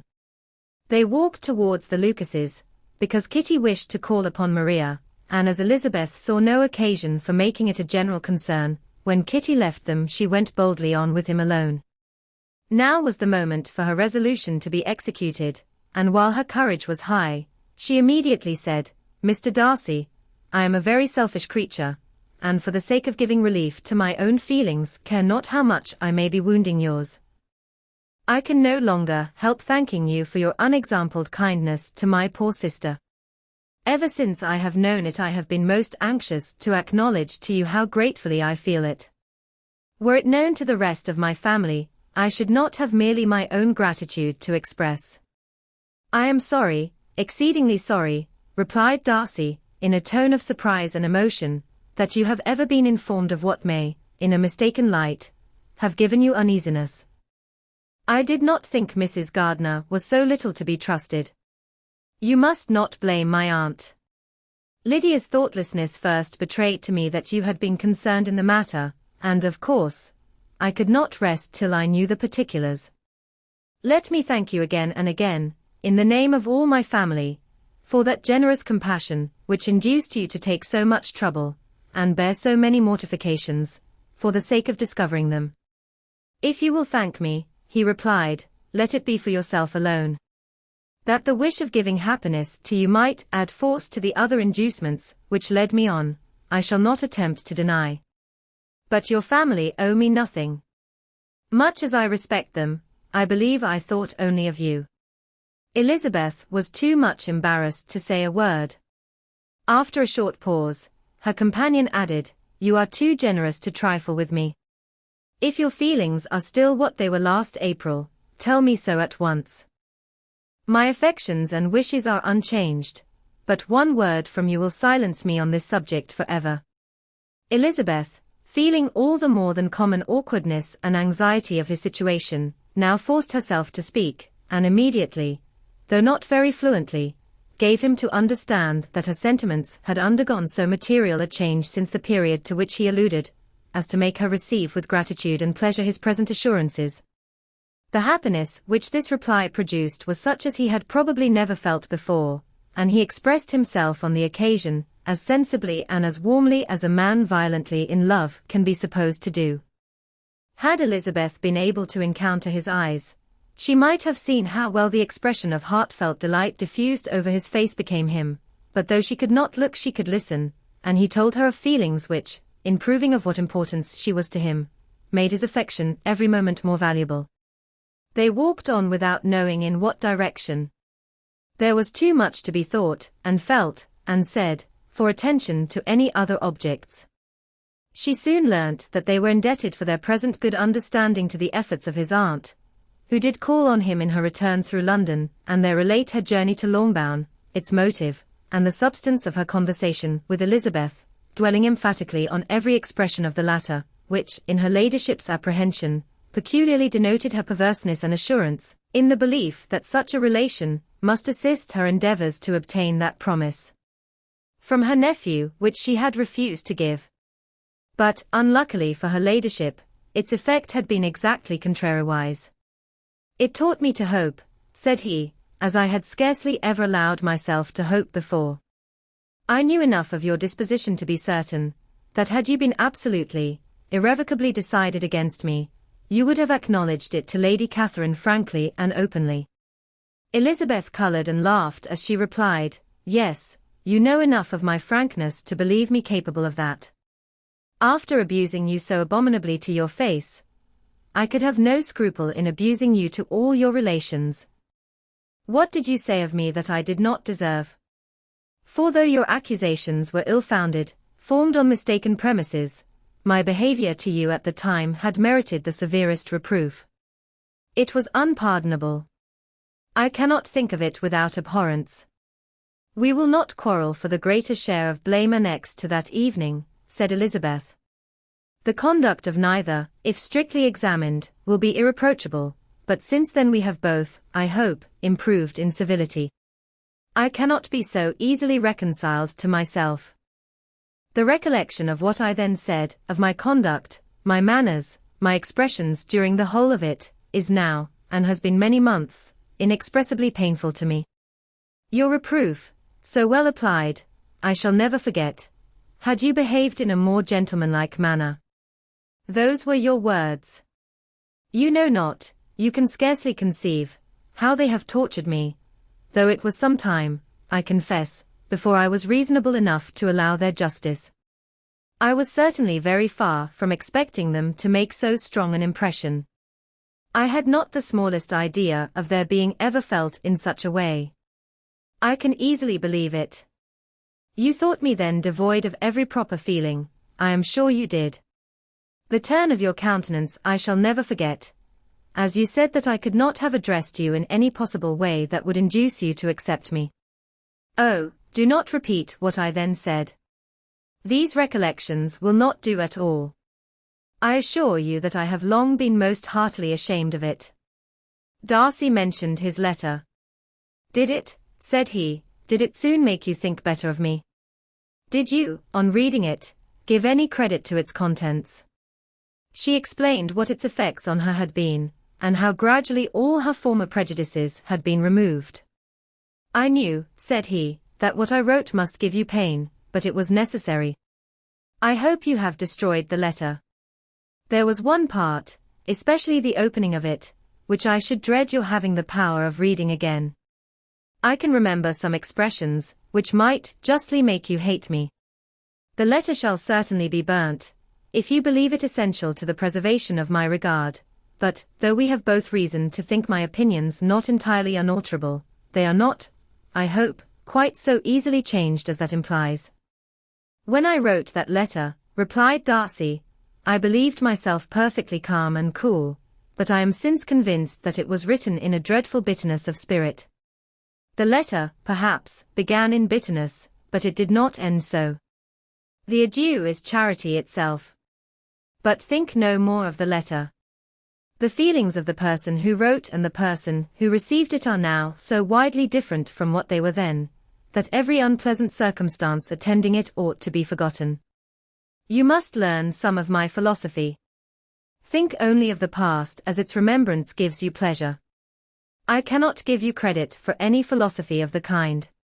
Your retrospections must be so totally void of reproach, that the contentment arising from them is not of philosophy, but, what is much better, of ignorance. But with me, it is not so.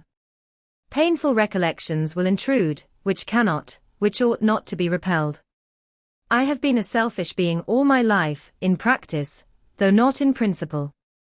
As a child I was taught what was right, but I was not taught to correct my temper.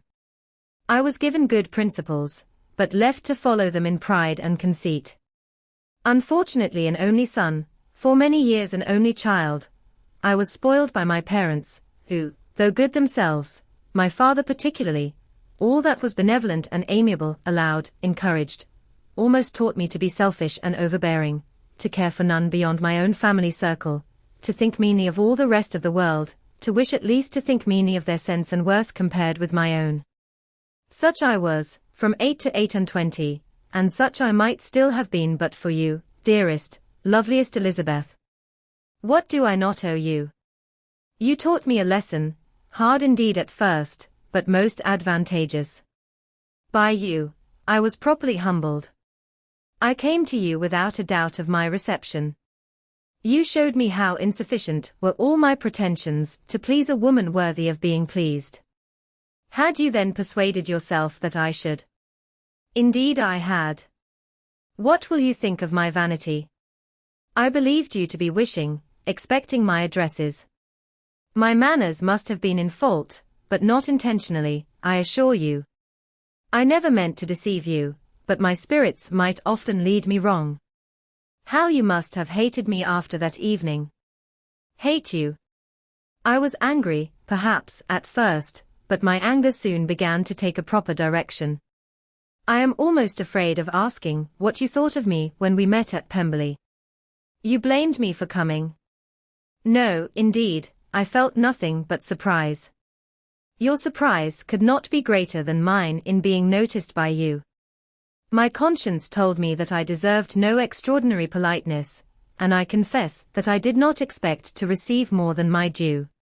My object then, replied Darcy, was to show you, by every civility in my power, that I was not so mean as to resent the past, and I hope to obtain your forgiveness, to lessen your ill opinion, by letting you see that your reproofs had been attended to. How soon any other wishes introduced themselves, I can hardly tell, but I believe in about half an hour after I had seen you. He then told her of Georgiana's delight in her acquaintance, and of her disappointment at its sudden interruption, which naturally leading to the cause of that interruption, she soon learnt that his resolution of following her from Derbyshire in quest of her sister had been formed before he quitted the inn, and that his gravity and thoughtfulness there had arisen from no other struggles than what such a purpose must comprehend. She expressed her gratitude again, but it was too painful a subject to each to be dwelt on farther. After walking several miles in a leisurely manner, and too busy to know anything about it, they found at last, on examining their watches, that it was time to be at home. What could have become of Mr. Bingley and Jane, was a wonder which introduced the discussion of their affairs. Darcy was delighted with their engagement.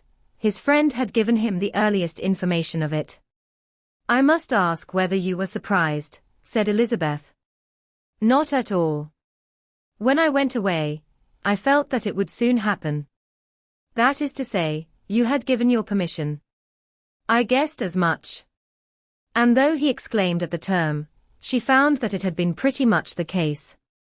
On the evening before my going to London, said he, I made a confession to him, which I believe I ought to have made long ago. I told him of all that had occurred to make my former interference in his affairs absurd and impertinent. His surprise was great. He had never had the slightest suspicion. I told him, moreover, that I believed myself mistaken in supposing, as I had done, that your sister was indifferent to him, and as I could easily perceive that his attachment to her was unabated, I felt no doubt of their happiness together.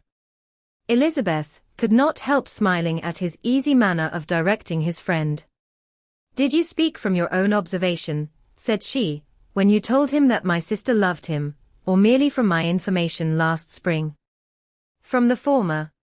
I had narrowly observed her, during the 2 visits which I had lately made her here, and I was convinced of her affection. And your assurance of it, I suppose, carried immediate conviction to him. It did. Bingley is most unaffectedly modest. His diffidence had prevented his depending on his own judgment in so anxious a case, but his reliance on mine made everything easy. I was obliged to confess one thing, which for a time, and not unjustly, offended him. I could not allow myself to conceal that your sister had been in town 3 months last winter, that I had known it, and purposely kept it from him. He was angry. But his anger, I am persuaded, lasted no longer than he remained in any doubt of your sister's sentiments. He has heartily forgiven me now. Elizabeth longed to observe that Mr. Bingley had been a most delightful friend, so easily guided that his worth was invaluable, but she checked herself. She remembered that he had yet to learn to be laughed at, and it was rather too early to begin. In anticipating the happiness of Bingley, which of course was to be inferior only to his own, he continued the conversation till they reached the house. In the hall they parted. Chapter 59. My dear Lizzie, where can you have been walking to? Was a question which Elizabeth received from Jane as soon as she entered the room, and from all the others when they sat down to table. She had only to say in reply, that they had wandered about till she was beyond her own knowledge. She coloured as she spoke, but neither that, nor anything else, awakened a suspicion of the truth. The evening passed quietly, unmarked by anything extraordinary. The acknowledged lovers talked and laughed, the unacknowledged were silent. Darcy was not of a disposition in which happiness overflows in mirth, and Elizabeth, agitated and confused, rather knew that she was happy than felt herself to be so, for, besides the immediate embarrassment, there were other evils before her. She anticipated what would be felt in the family when her situation became known. She was aware that no one liked him but Jane, and even feared that with the others it was a dislike which not all his fortune and consequence might do away. At night she opened her heart to Jane. Though suspicion was very far from Miss Bennet's general habits, she was absolutely incredulous here. You are joking, Lizzie. This cannot be. Engaged to Mr. Darcy? No, no, you shall not deceive me. I know it to be impossible. This is a wretched beginning, indeed.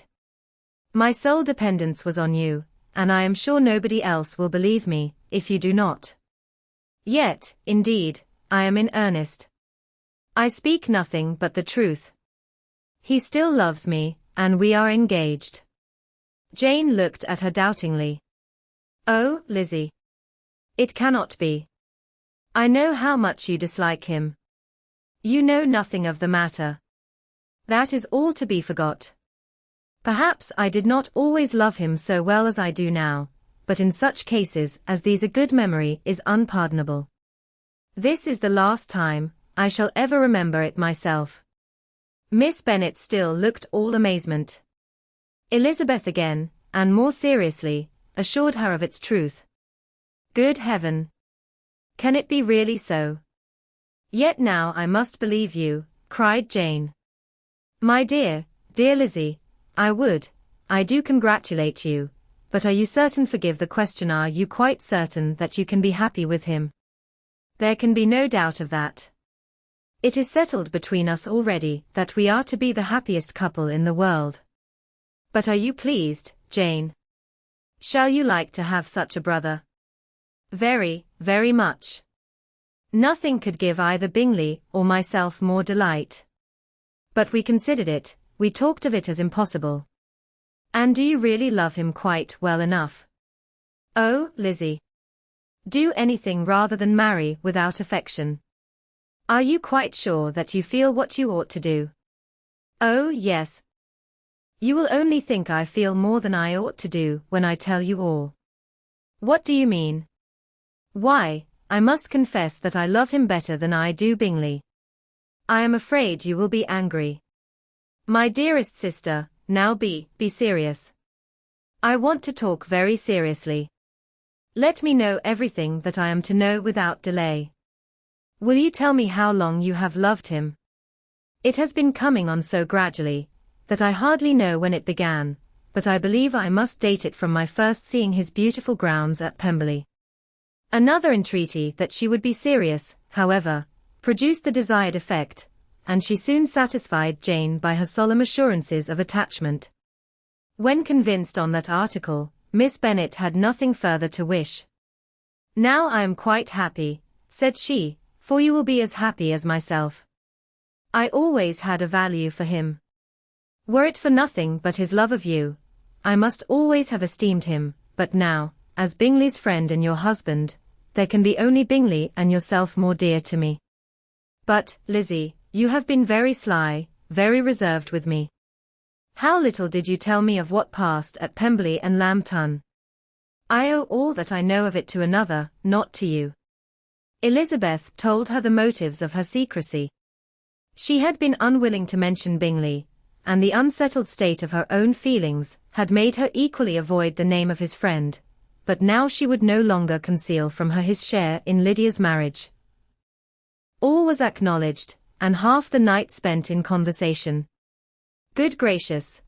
cried Mrs. Bennet, as she stood at a window the next morning, if that disagreeable Mr. Darcy is not coming here again with our dear Bingley. What can he mean by being so tiresome as to be always coming here? I had no notion but he would go a-shooting, or something or other, and not disturb us with his company. What shall we do with him? Lizzie, you must walk out with him again, that he may not be in Bingley's way. Elizabeth could hardly help laughing at so convenient a proposal, yet was really vexed that her mother should be always giving him such an epithet. As soon as they entered, Bingley looked at her so expressively, and shook hands with such warmth, as left no doubt of his good information, and he soon afterwards said aloud, Mrs. Bennet, have you no more lanes hereabouts in which Lizzie may lose her way again today? I advise Mr. Darcy and Lizzie and Kitty, said Mrs. Bennet, to walk to Oakham Mount this morning. It is a nice long walk, and Mr. Darcy has never seen the view. It may do very well for the others, replied Mr. Bingley, but I am sure it will be too much for Kitty. Won't it, Kitty? Kitty owned that she had rather stay at home. Darcy professed a great curiosity to see the view from the mount, and Elizabeth silently consented.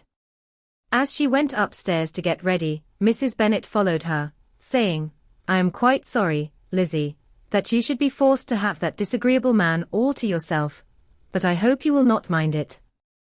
It is all for Jane's sake, you know, and there is no occasion for talking to him except just now and then. So do not put yourself to inconvenience. During their walk, it was resolved that Mr. Bennet's consent should be asked in the course of the evening. Elizabeth reserved to herself the application for her mother's. She could not determine how her mother would take it, sometimes doubting whether all his wealth and grandeur would be enough to overcome her abhorrence of the man, but whether she were violently set against the match, or violently delighted with it, it was certain that her manner would be equally ill adapted to do credit to her sense, and she could no more bear that Mr. Darcy should hear the first raptures of her joy, than the first vehemence of her disapprobation. In the evening, soon after Mr. Bennet withdrew to the library, she saw Mr. Darcy rise also and follow him, and her agitation, on seeing it, was extreme. She did not fear her father's opposition, but he was going to be made unhappy, and that it should be through her means, that she, his favourite child, should be distressing him by her choice, should be filling him with fears and regrets in disposing of her, was a wretched reflection, and she sat in misery till Mr. Darcy appeared again, when, looking at him, she was a little relieved by his smile. In a few minutes he approached the table where she was sitting with Kitty, and, while pretending to admire her work, said in a whisper, Go to your father, he wants you in the library. She was gone directly. Her father was walking about the room, looking grave and anxious. Lizzie, said he, what are you doing? Are you out of your senses to be accepting this man? Have not you always hated him? How earnestly did she then wish that her former opinions had been more reasonable, her expressions more moderate. It would have spared her from explanations and professions, which it was exceedingly awkward to give, but they were now necessary, and she assured him, with some confusion, of her attachment to Mr. Darcy. Or, in other words, you are determined to have him. He is rich, to be sure, and you may have more fine clothes and fine carriages than Jane. But will they make you happy? Have you any other objection, said Elizabeth, than your belief of my indifference? None at all. We all know him to be a proud, unpleasant sort of man, but this would be nothing if you really liked him. I do like him, she replied, with tears in her eyes. I love him. Indeed, he has no improper pride. He is perfectly amiable. You do not know what he really is. Then pray do not pain me by speaking of him in such terms. Lizzie, said her father, I have given him my consent. He is the kind of man, indeed, to whom I should never dare refuse anything, which he condescended to ask. I now give it to you, if you are resolved on having him. But let me advise you to think better of it. I know your disposition, Lizzie. I know that you could be neither happy nor respectable, unless you truly esteemed your husband, unless you looked up to him as a superior. Your lively talents would place you in the greatest danger in an unequal marriage.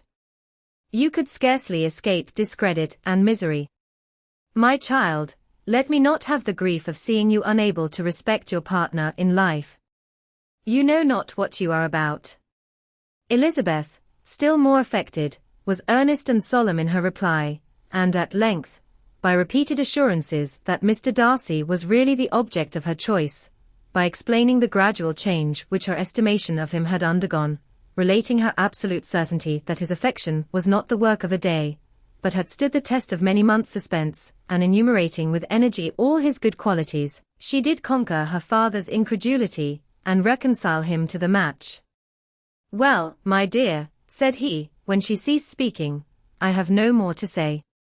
If this be the case, he deserves you. I could not have parted with you, my Lizzie, to anyone less worthy." To complete the favourable impression, she then told him what Mr. Darcy had voluntarily done for Lydia. He heard her with astonishment. This is an evening of wonders, indeed. And so, Darcy did everything, made up the match, gave the money, paid the fellow's debts, and got him his commission. So much the better. It will save me a world of trouble and economy. Had it been your uncle's doing, I must and would have paid him, but these violent young lovers carry everything their own way. I shall offer to pay him tomorrow, he will rant and storm about his love for you, and there will be an end of the matter. He then recollected her embarrassment a few days before on his reading Mr. Collins's letter, and after laughing at her some time, allowed her at last to go, saying, as she quitted the room, "If any young men come for Mary or Kitty, send them in, for I am quite at leisure." Elizabeth's mind was now relieved from a very heavy weight, and after half an hour's quiet reflection in her own room, she was able to join the others with tolerable composure. Everything was too recent for gaiety, but the evening passed tranquilly away. There was no longer anything material to be dreaded, and the comfort of ease and familiarity would come in time. When her mother went up to her dressing room at night, she followed her, and made the important communication. Its effect was most extraordinary, for, on first hearing it, Mrs. Bennet sat quite still, and unable to utter a syllable. Nor was it under many, many minutes, that she could comprehend what she heard, though not in general backward to credit what was for the advantage of her family, or that came in the shape of a lover to any of them. She began at length to recover, to fidget about in her chair, get up, sit down again, wonder and bless herself. Good gracious! Lord bless me! Only think! Dear me! Mr. Darcy! Who would have thought it? Anne, is it really true? Oh, my sweetest Lizzie! How rich and how great you will be! What pin money, what jewels, what carriages you will have! Jane's is nothing to it, nothing at all. I am so pleased, so happy. Such a charming man. So handsome. So tall. Oh, my dear Lizzie. Pray apologize for my having disliked him so much before. I hope he will overlook it. Dear, dear Lizzie. A house in town. Everything that is charming. 3 daughters married. 10,000 a year. Oh, Lord. What will become of me? I shall go distracted. This was enough to prove that her approbation need not be doubted, and Elizabeth, rejoicing that such an effusion was heard only by herself, soon went away. But before she had been 3 minutes in her own room, her mother followed her. "My dearest child," she cried, "I can think of nothing else.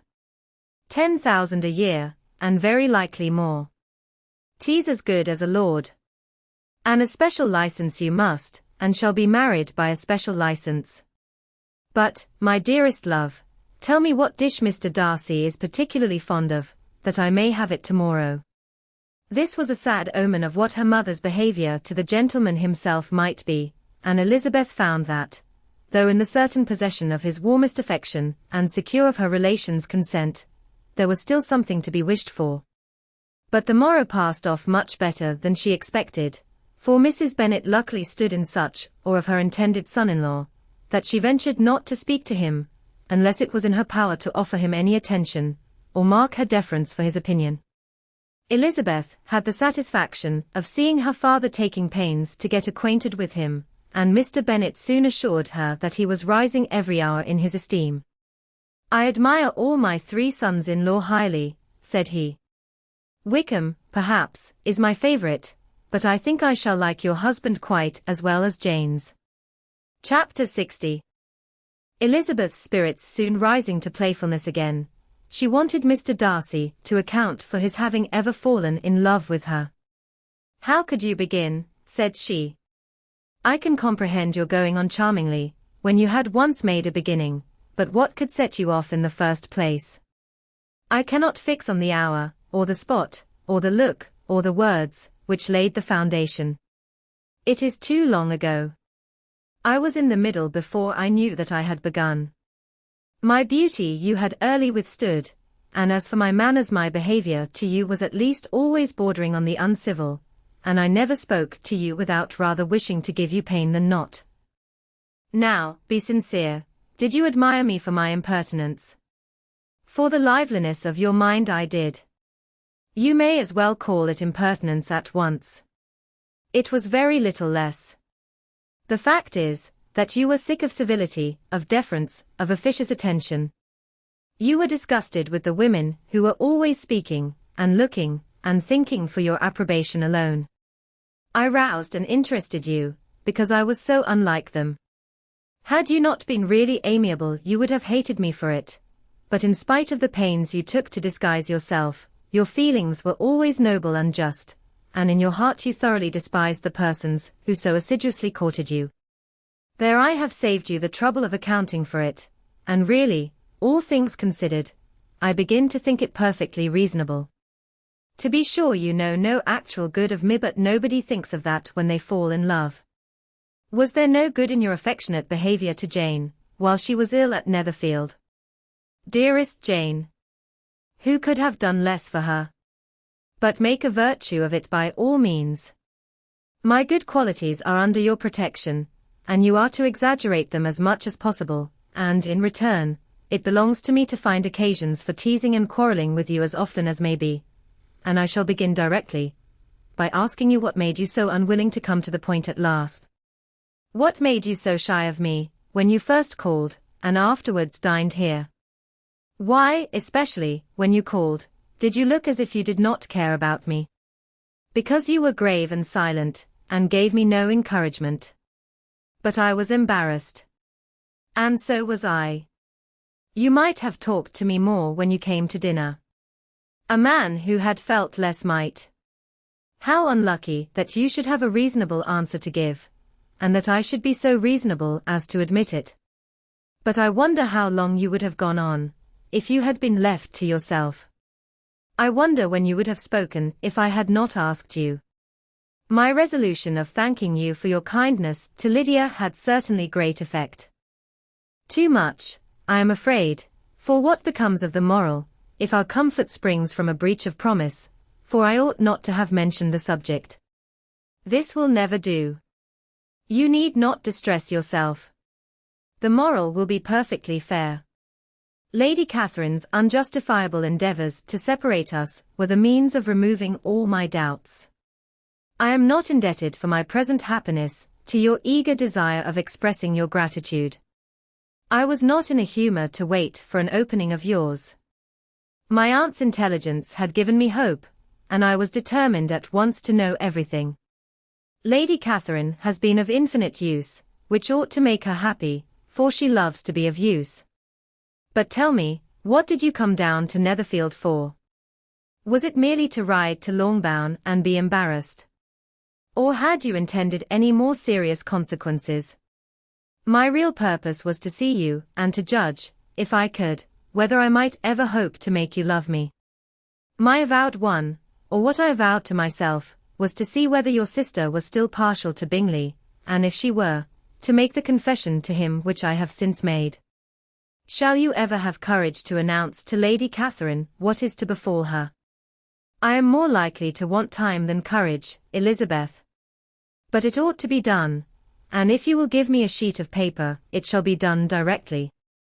And if I had not a letter to write myself, I might sit by you, and admire the evenness of your writing, as another young lady once did. But I have an aunt, too, who must not be longer neglected. From an unwillingness to confess how much her intimacy with Mr. Darcy had been overrated, Elizabeth had never yet answered Mrs. Gardiner's long letter, but now, having that to communicate, which she knew would be most welcome, she was almost ashamed to find that her uncle and aunt had already lost 3 days of happiness, and immediately wrote as follows. I would have thanked you before, my dear aunt, as I ought to have done, for your long, kind, satisfactory detail of particulars, but, to say the truth, I was too cross to write. You supposed more than really existed. But now suppose as much as you choose. Give a loose to your fancy, indulge your imagination, in every possible flight, which the subject will afford, and unless you believe me actually married, you cannot greatly err. You must write again very soon, and praise him a great deal more than you did in your last. I thank you again and again, for not going to the lakes. How could I be so silly as to wish it? Your idea of the ponies is delightful. We will go round the park every day. I am the happiest creature in the world. Perhaps other people have said so before, but no one with such justice. I am happier even than Jane. She only smiles, I laugh. Mr. Darcy sends you all the love in the world that can be spared from me. You are all to come to Pemberley at Christmas. Yours, etc. Mr. Darcy's letter to Lady Catherine was in a different style, and still different from either was what Mr. Bennet sent to Mr. Collins, in return for his last. Dear Sir, I must trouble you once more for congratulations. Elizabeth will soon be the wife of Mr. Darcy. Console Lady Catherine, as well as you can. But, if I were you, I would stand by the nephew. He has more to give. Yours sincerely, etc. Miss Bingley's congratulations to her brother on his approaching marriage were all that was affectionate and insincere. She wrote even to Jane on the occasion, to express her delight, and repeat all her former professions of regard. Jane was not deceived, but she was affected, and though feeling no reliance on her, could not help writing her a much kinder answer than she knew was deserved. The joy which Miss Darcy expressed on receiving similar information was as sincere as her brother's in sending it. 4 sides of paper were insufficient to contain all her delight, and all her earnest desire of being loved by her sister. Before any answer could arrive from Mr. Collins, or any congratulations to Elizabeth from his wife, the long-bound family heard that the Collinses were come themselves to Lucas Lodge. The reason of this sudden removal was soon evident. Lady Catherine had been rendered so exceedingly angry by the contents of her nephew's letter, that Charlotte, really rejoicing in the match, was anxious to get away till the storm was blown over. At such a moment, the arrival of her friend was a sincere pleasure to Elizabeth, though in the course of their meetings she must sometimes think the pleasure dearly bought, when she saw Mr. Darcy exposed to all the parading and obsequious civility of her husband. He bore it, however, with admirable calmness. He could even listen to Sir William Lucas, when he complimented him on carrying away the brightest jewel of the country, and expressed his hopes of their all meeting frequently at St. James's, with very decent composure. If he did shrug his shoulders, it was not till Sir William was out of sight. Mrs. Phillips's vulgarity was another, and perhaps, a greater tax on his forbearance, and though Mrs. Phillips, as well as her sister, stood in too much awe of him to speak with the familiarity which Bingley's good humour encouraged, yet, whenever she did speak, she must be vulgar. Nor was her respect for him, though it made her more quiet, at all likely to make her more elegant. Elizabeth did all she could to shield him from the frequent notice of either, and was ever anxious to keep him to herself, and to those of her family with whom he might converse without mortification, and though the uncomfortable feelings arising from all this took from the season of courtship much of its pleasure, it added to the hope of the future, and she looked forward with delight to the time when they should be removed from society so little pleasing to either, to all the comfort and elegance of their family party at Pemberley. Chapter 61. Happy for all her maternal feelings was the day on which Mrs. Bennet got rid of her two most deserving daughters. With what delighted pride she afterwards visited Mrs. Bingley, and talked of Mrs. Darcy, may be guessed. I wish I could say, for the sake of her family, that the accomplishment of her earnest desire in the establishment of so many of her children produced so happy an effect as to make her a sensible, amiable, well-informed woman for the rest of her life.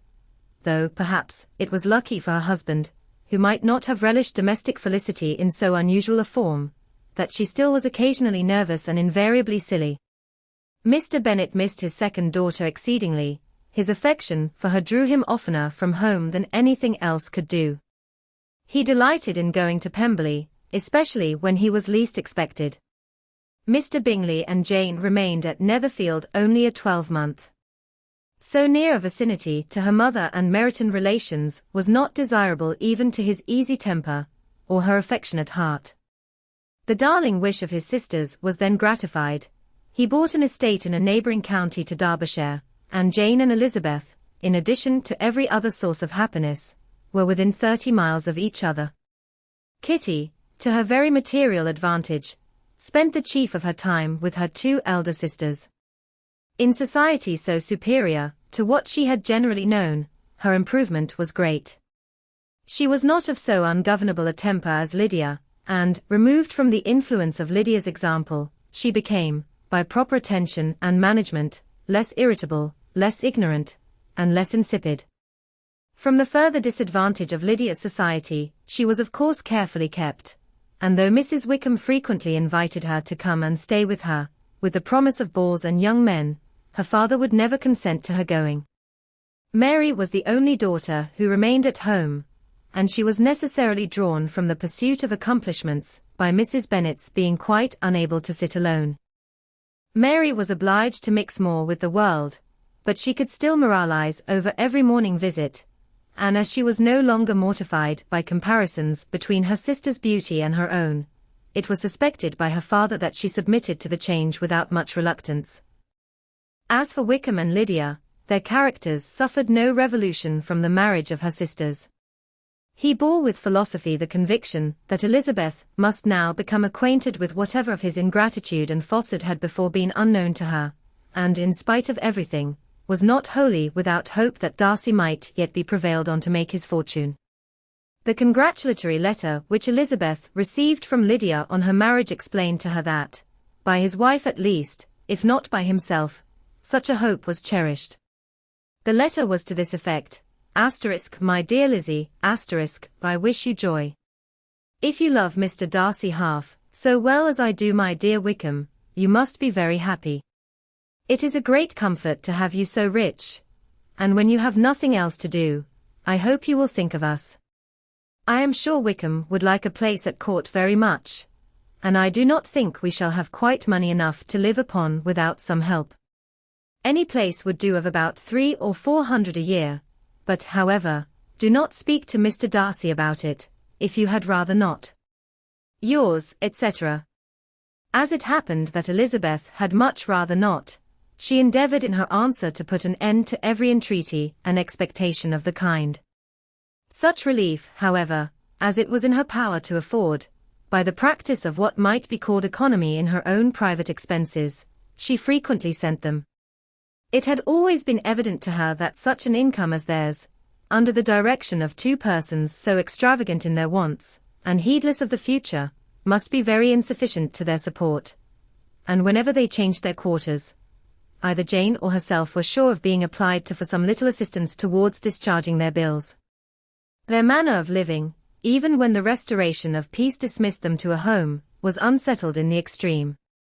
They were always moving from place to place in quest of a cheap situation, and always spending more than they ought. His affection for her soon sunk into indifference. Hers lasted a little longer, and in spite of her youth and her manners, she retained all the claims to reputation which her marriage had given her. Though Darcy could never receive him at Pemberley, yet, for Elizabeth's sake, he assisted him further in his profession. Lydia was occasionally a visitor there, when her husband was gone to enjoy himself in London or Bath, and with the Bingleys they both of them frequently stayed so long, that even Bingley's good humour was overcome, and he proceeded so far as to talk of giving them a hint to be gone. Miss Bingley was very deeply mortified by Darcy's marriage, but as she thought it advisable to retain the right of visiting at Pemberley, she dropped all her resentment, was fonder than ever of Georgiana, almost as attentive to Darcy as heretofore, and paid off every arrear of civility to Elizabeth. Pemberley was now Georgiana's home, and the attachment of the sisters was exactly what Darcy had hoped to see. They were able to love each other, even as well as they intended. Georgiana had the highest opinion in the world of Elizabeth, though at first she often listened with an astonishment bordering on alarm at her lively, sportive manner of talking to her brother. He, who had always inspired in herself a respect which almost overcame her affection, she now saw the object of open pleasantry. Her mind received knowledge which had never before fallen in her way. By Elizabeth's instructions, she began to comprehend that a woman may take liberties with her husband, which a brother will not always allow in a sister more than 10 years younger than himself. Lady Catherine was extremely indignant on the marriage of her nephew, and as she gave way to all the genuine frankness of her character, in her reply to the letter which announced its arrangement, she sent him language so very abusive, especially of Elizabeth, that for some time all intercourse was at an end. But at length, by Elizabeth's persuasion, he was prevailed on to overlook the offence, and seek a reconciliation, and after a little further resistance on the part of his aunt, her resentment gave way, either to her affection for him, or her curiosity to see how his wife conducted herself, and she condescended to wait on them at Pemberley, in spite of that pollution which its woods had received, not merely from the presence of such a mistress, but the visits of her uncle and aunt from the city. With the Gardiners they were always on the most intimate terms. Darcy, as well as Elizabeth, really loved them, and they were both ever sensible of the warmest gratitude towards the persons who, by bringing her into Derbyshire, had been the means of uniting them. Chiswick Press, Charles Whittingham and Co., Tooks Court, Chancery Lane, London.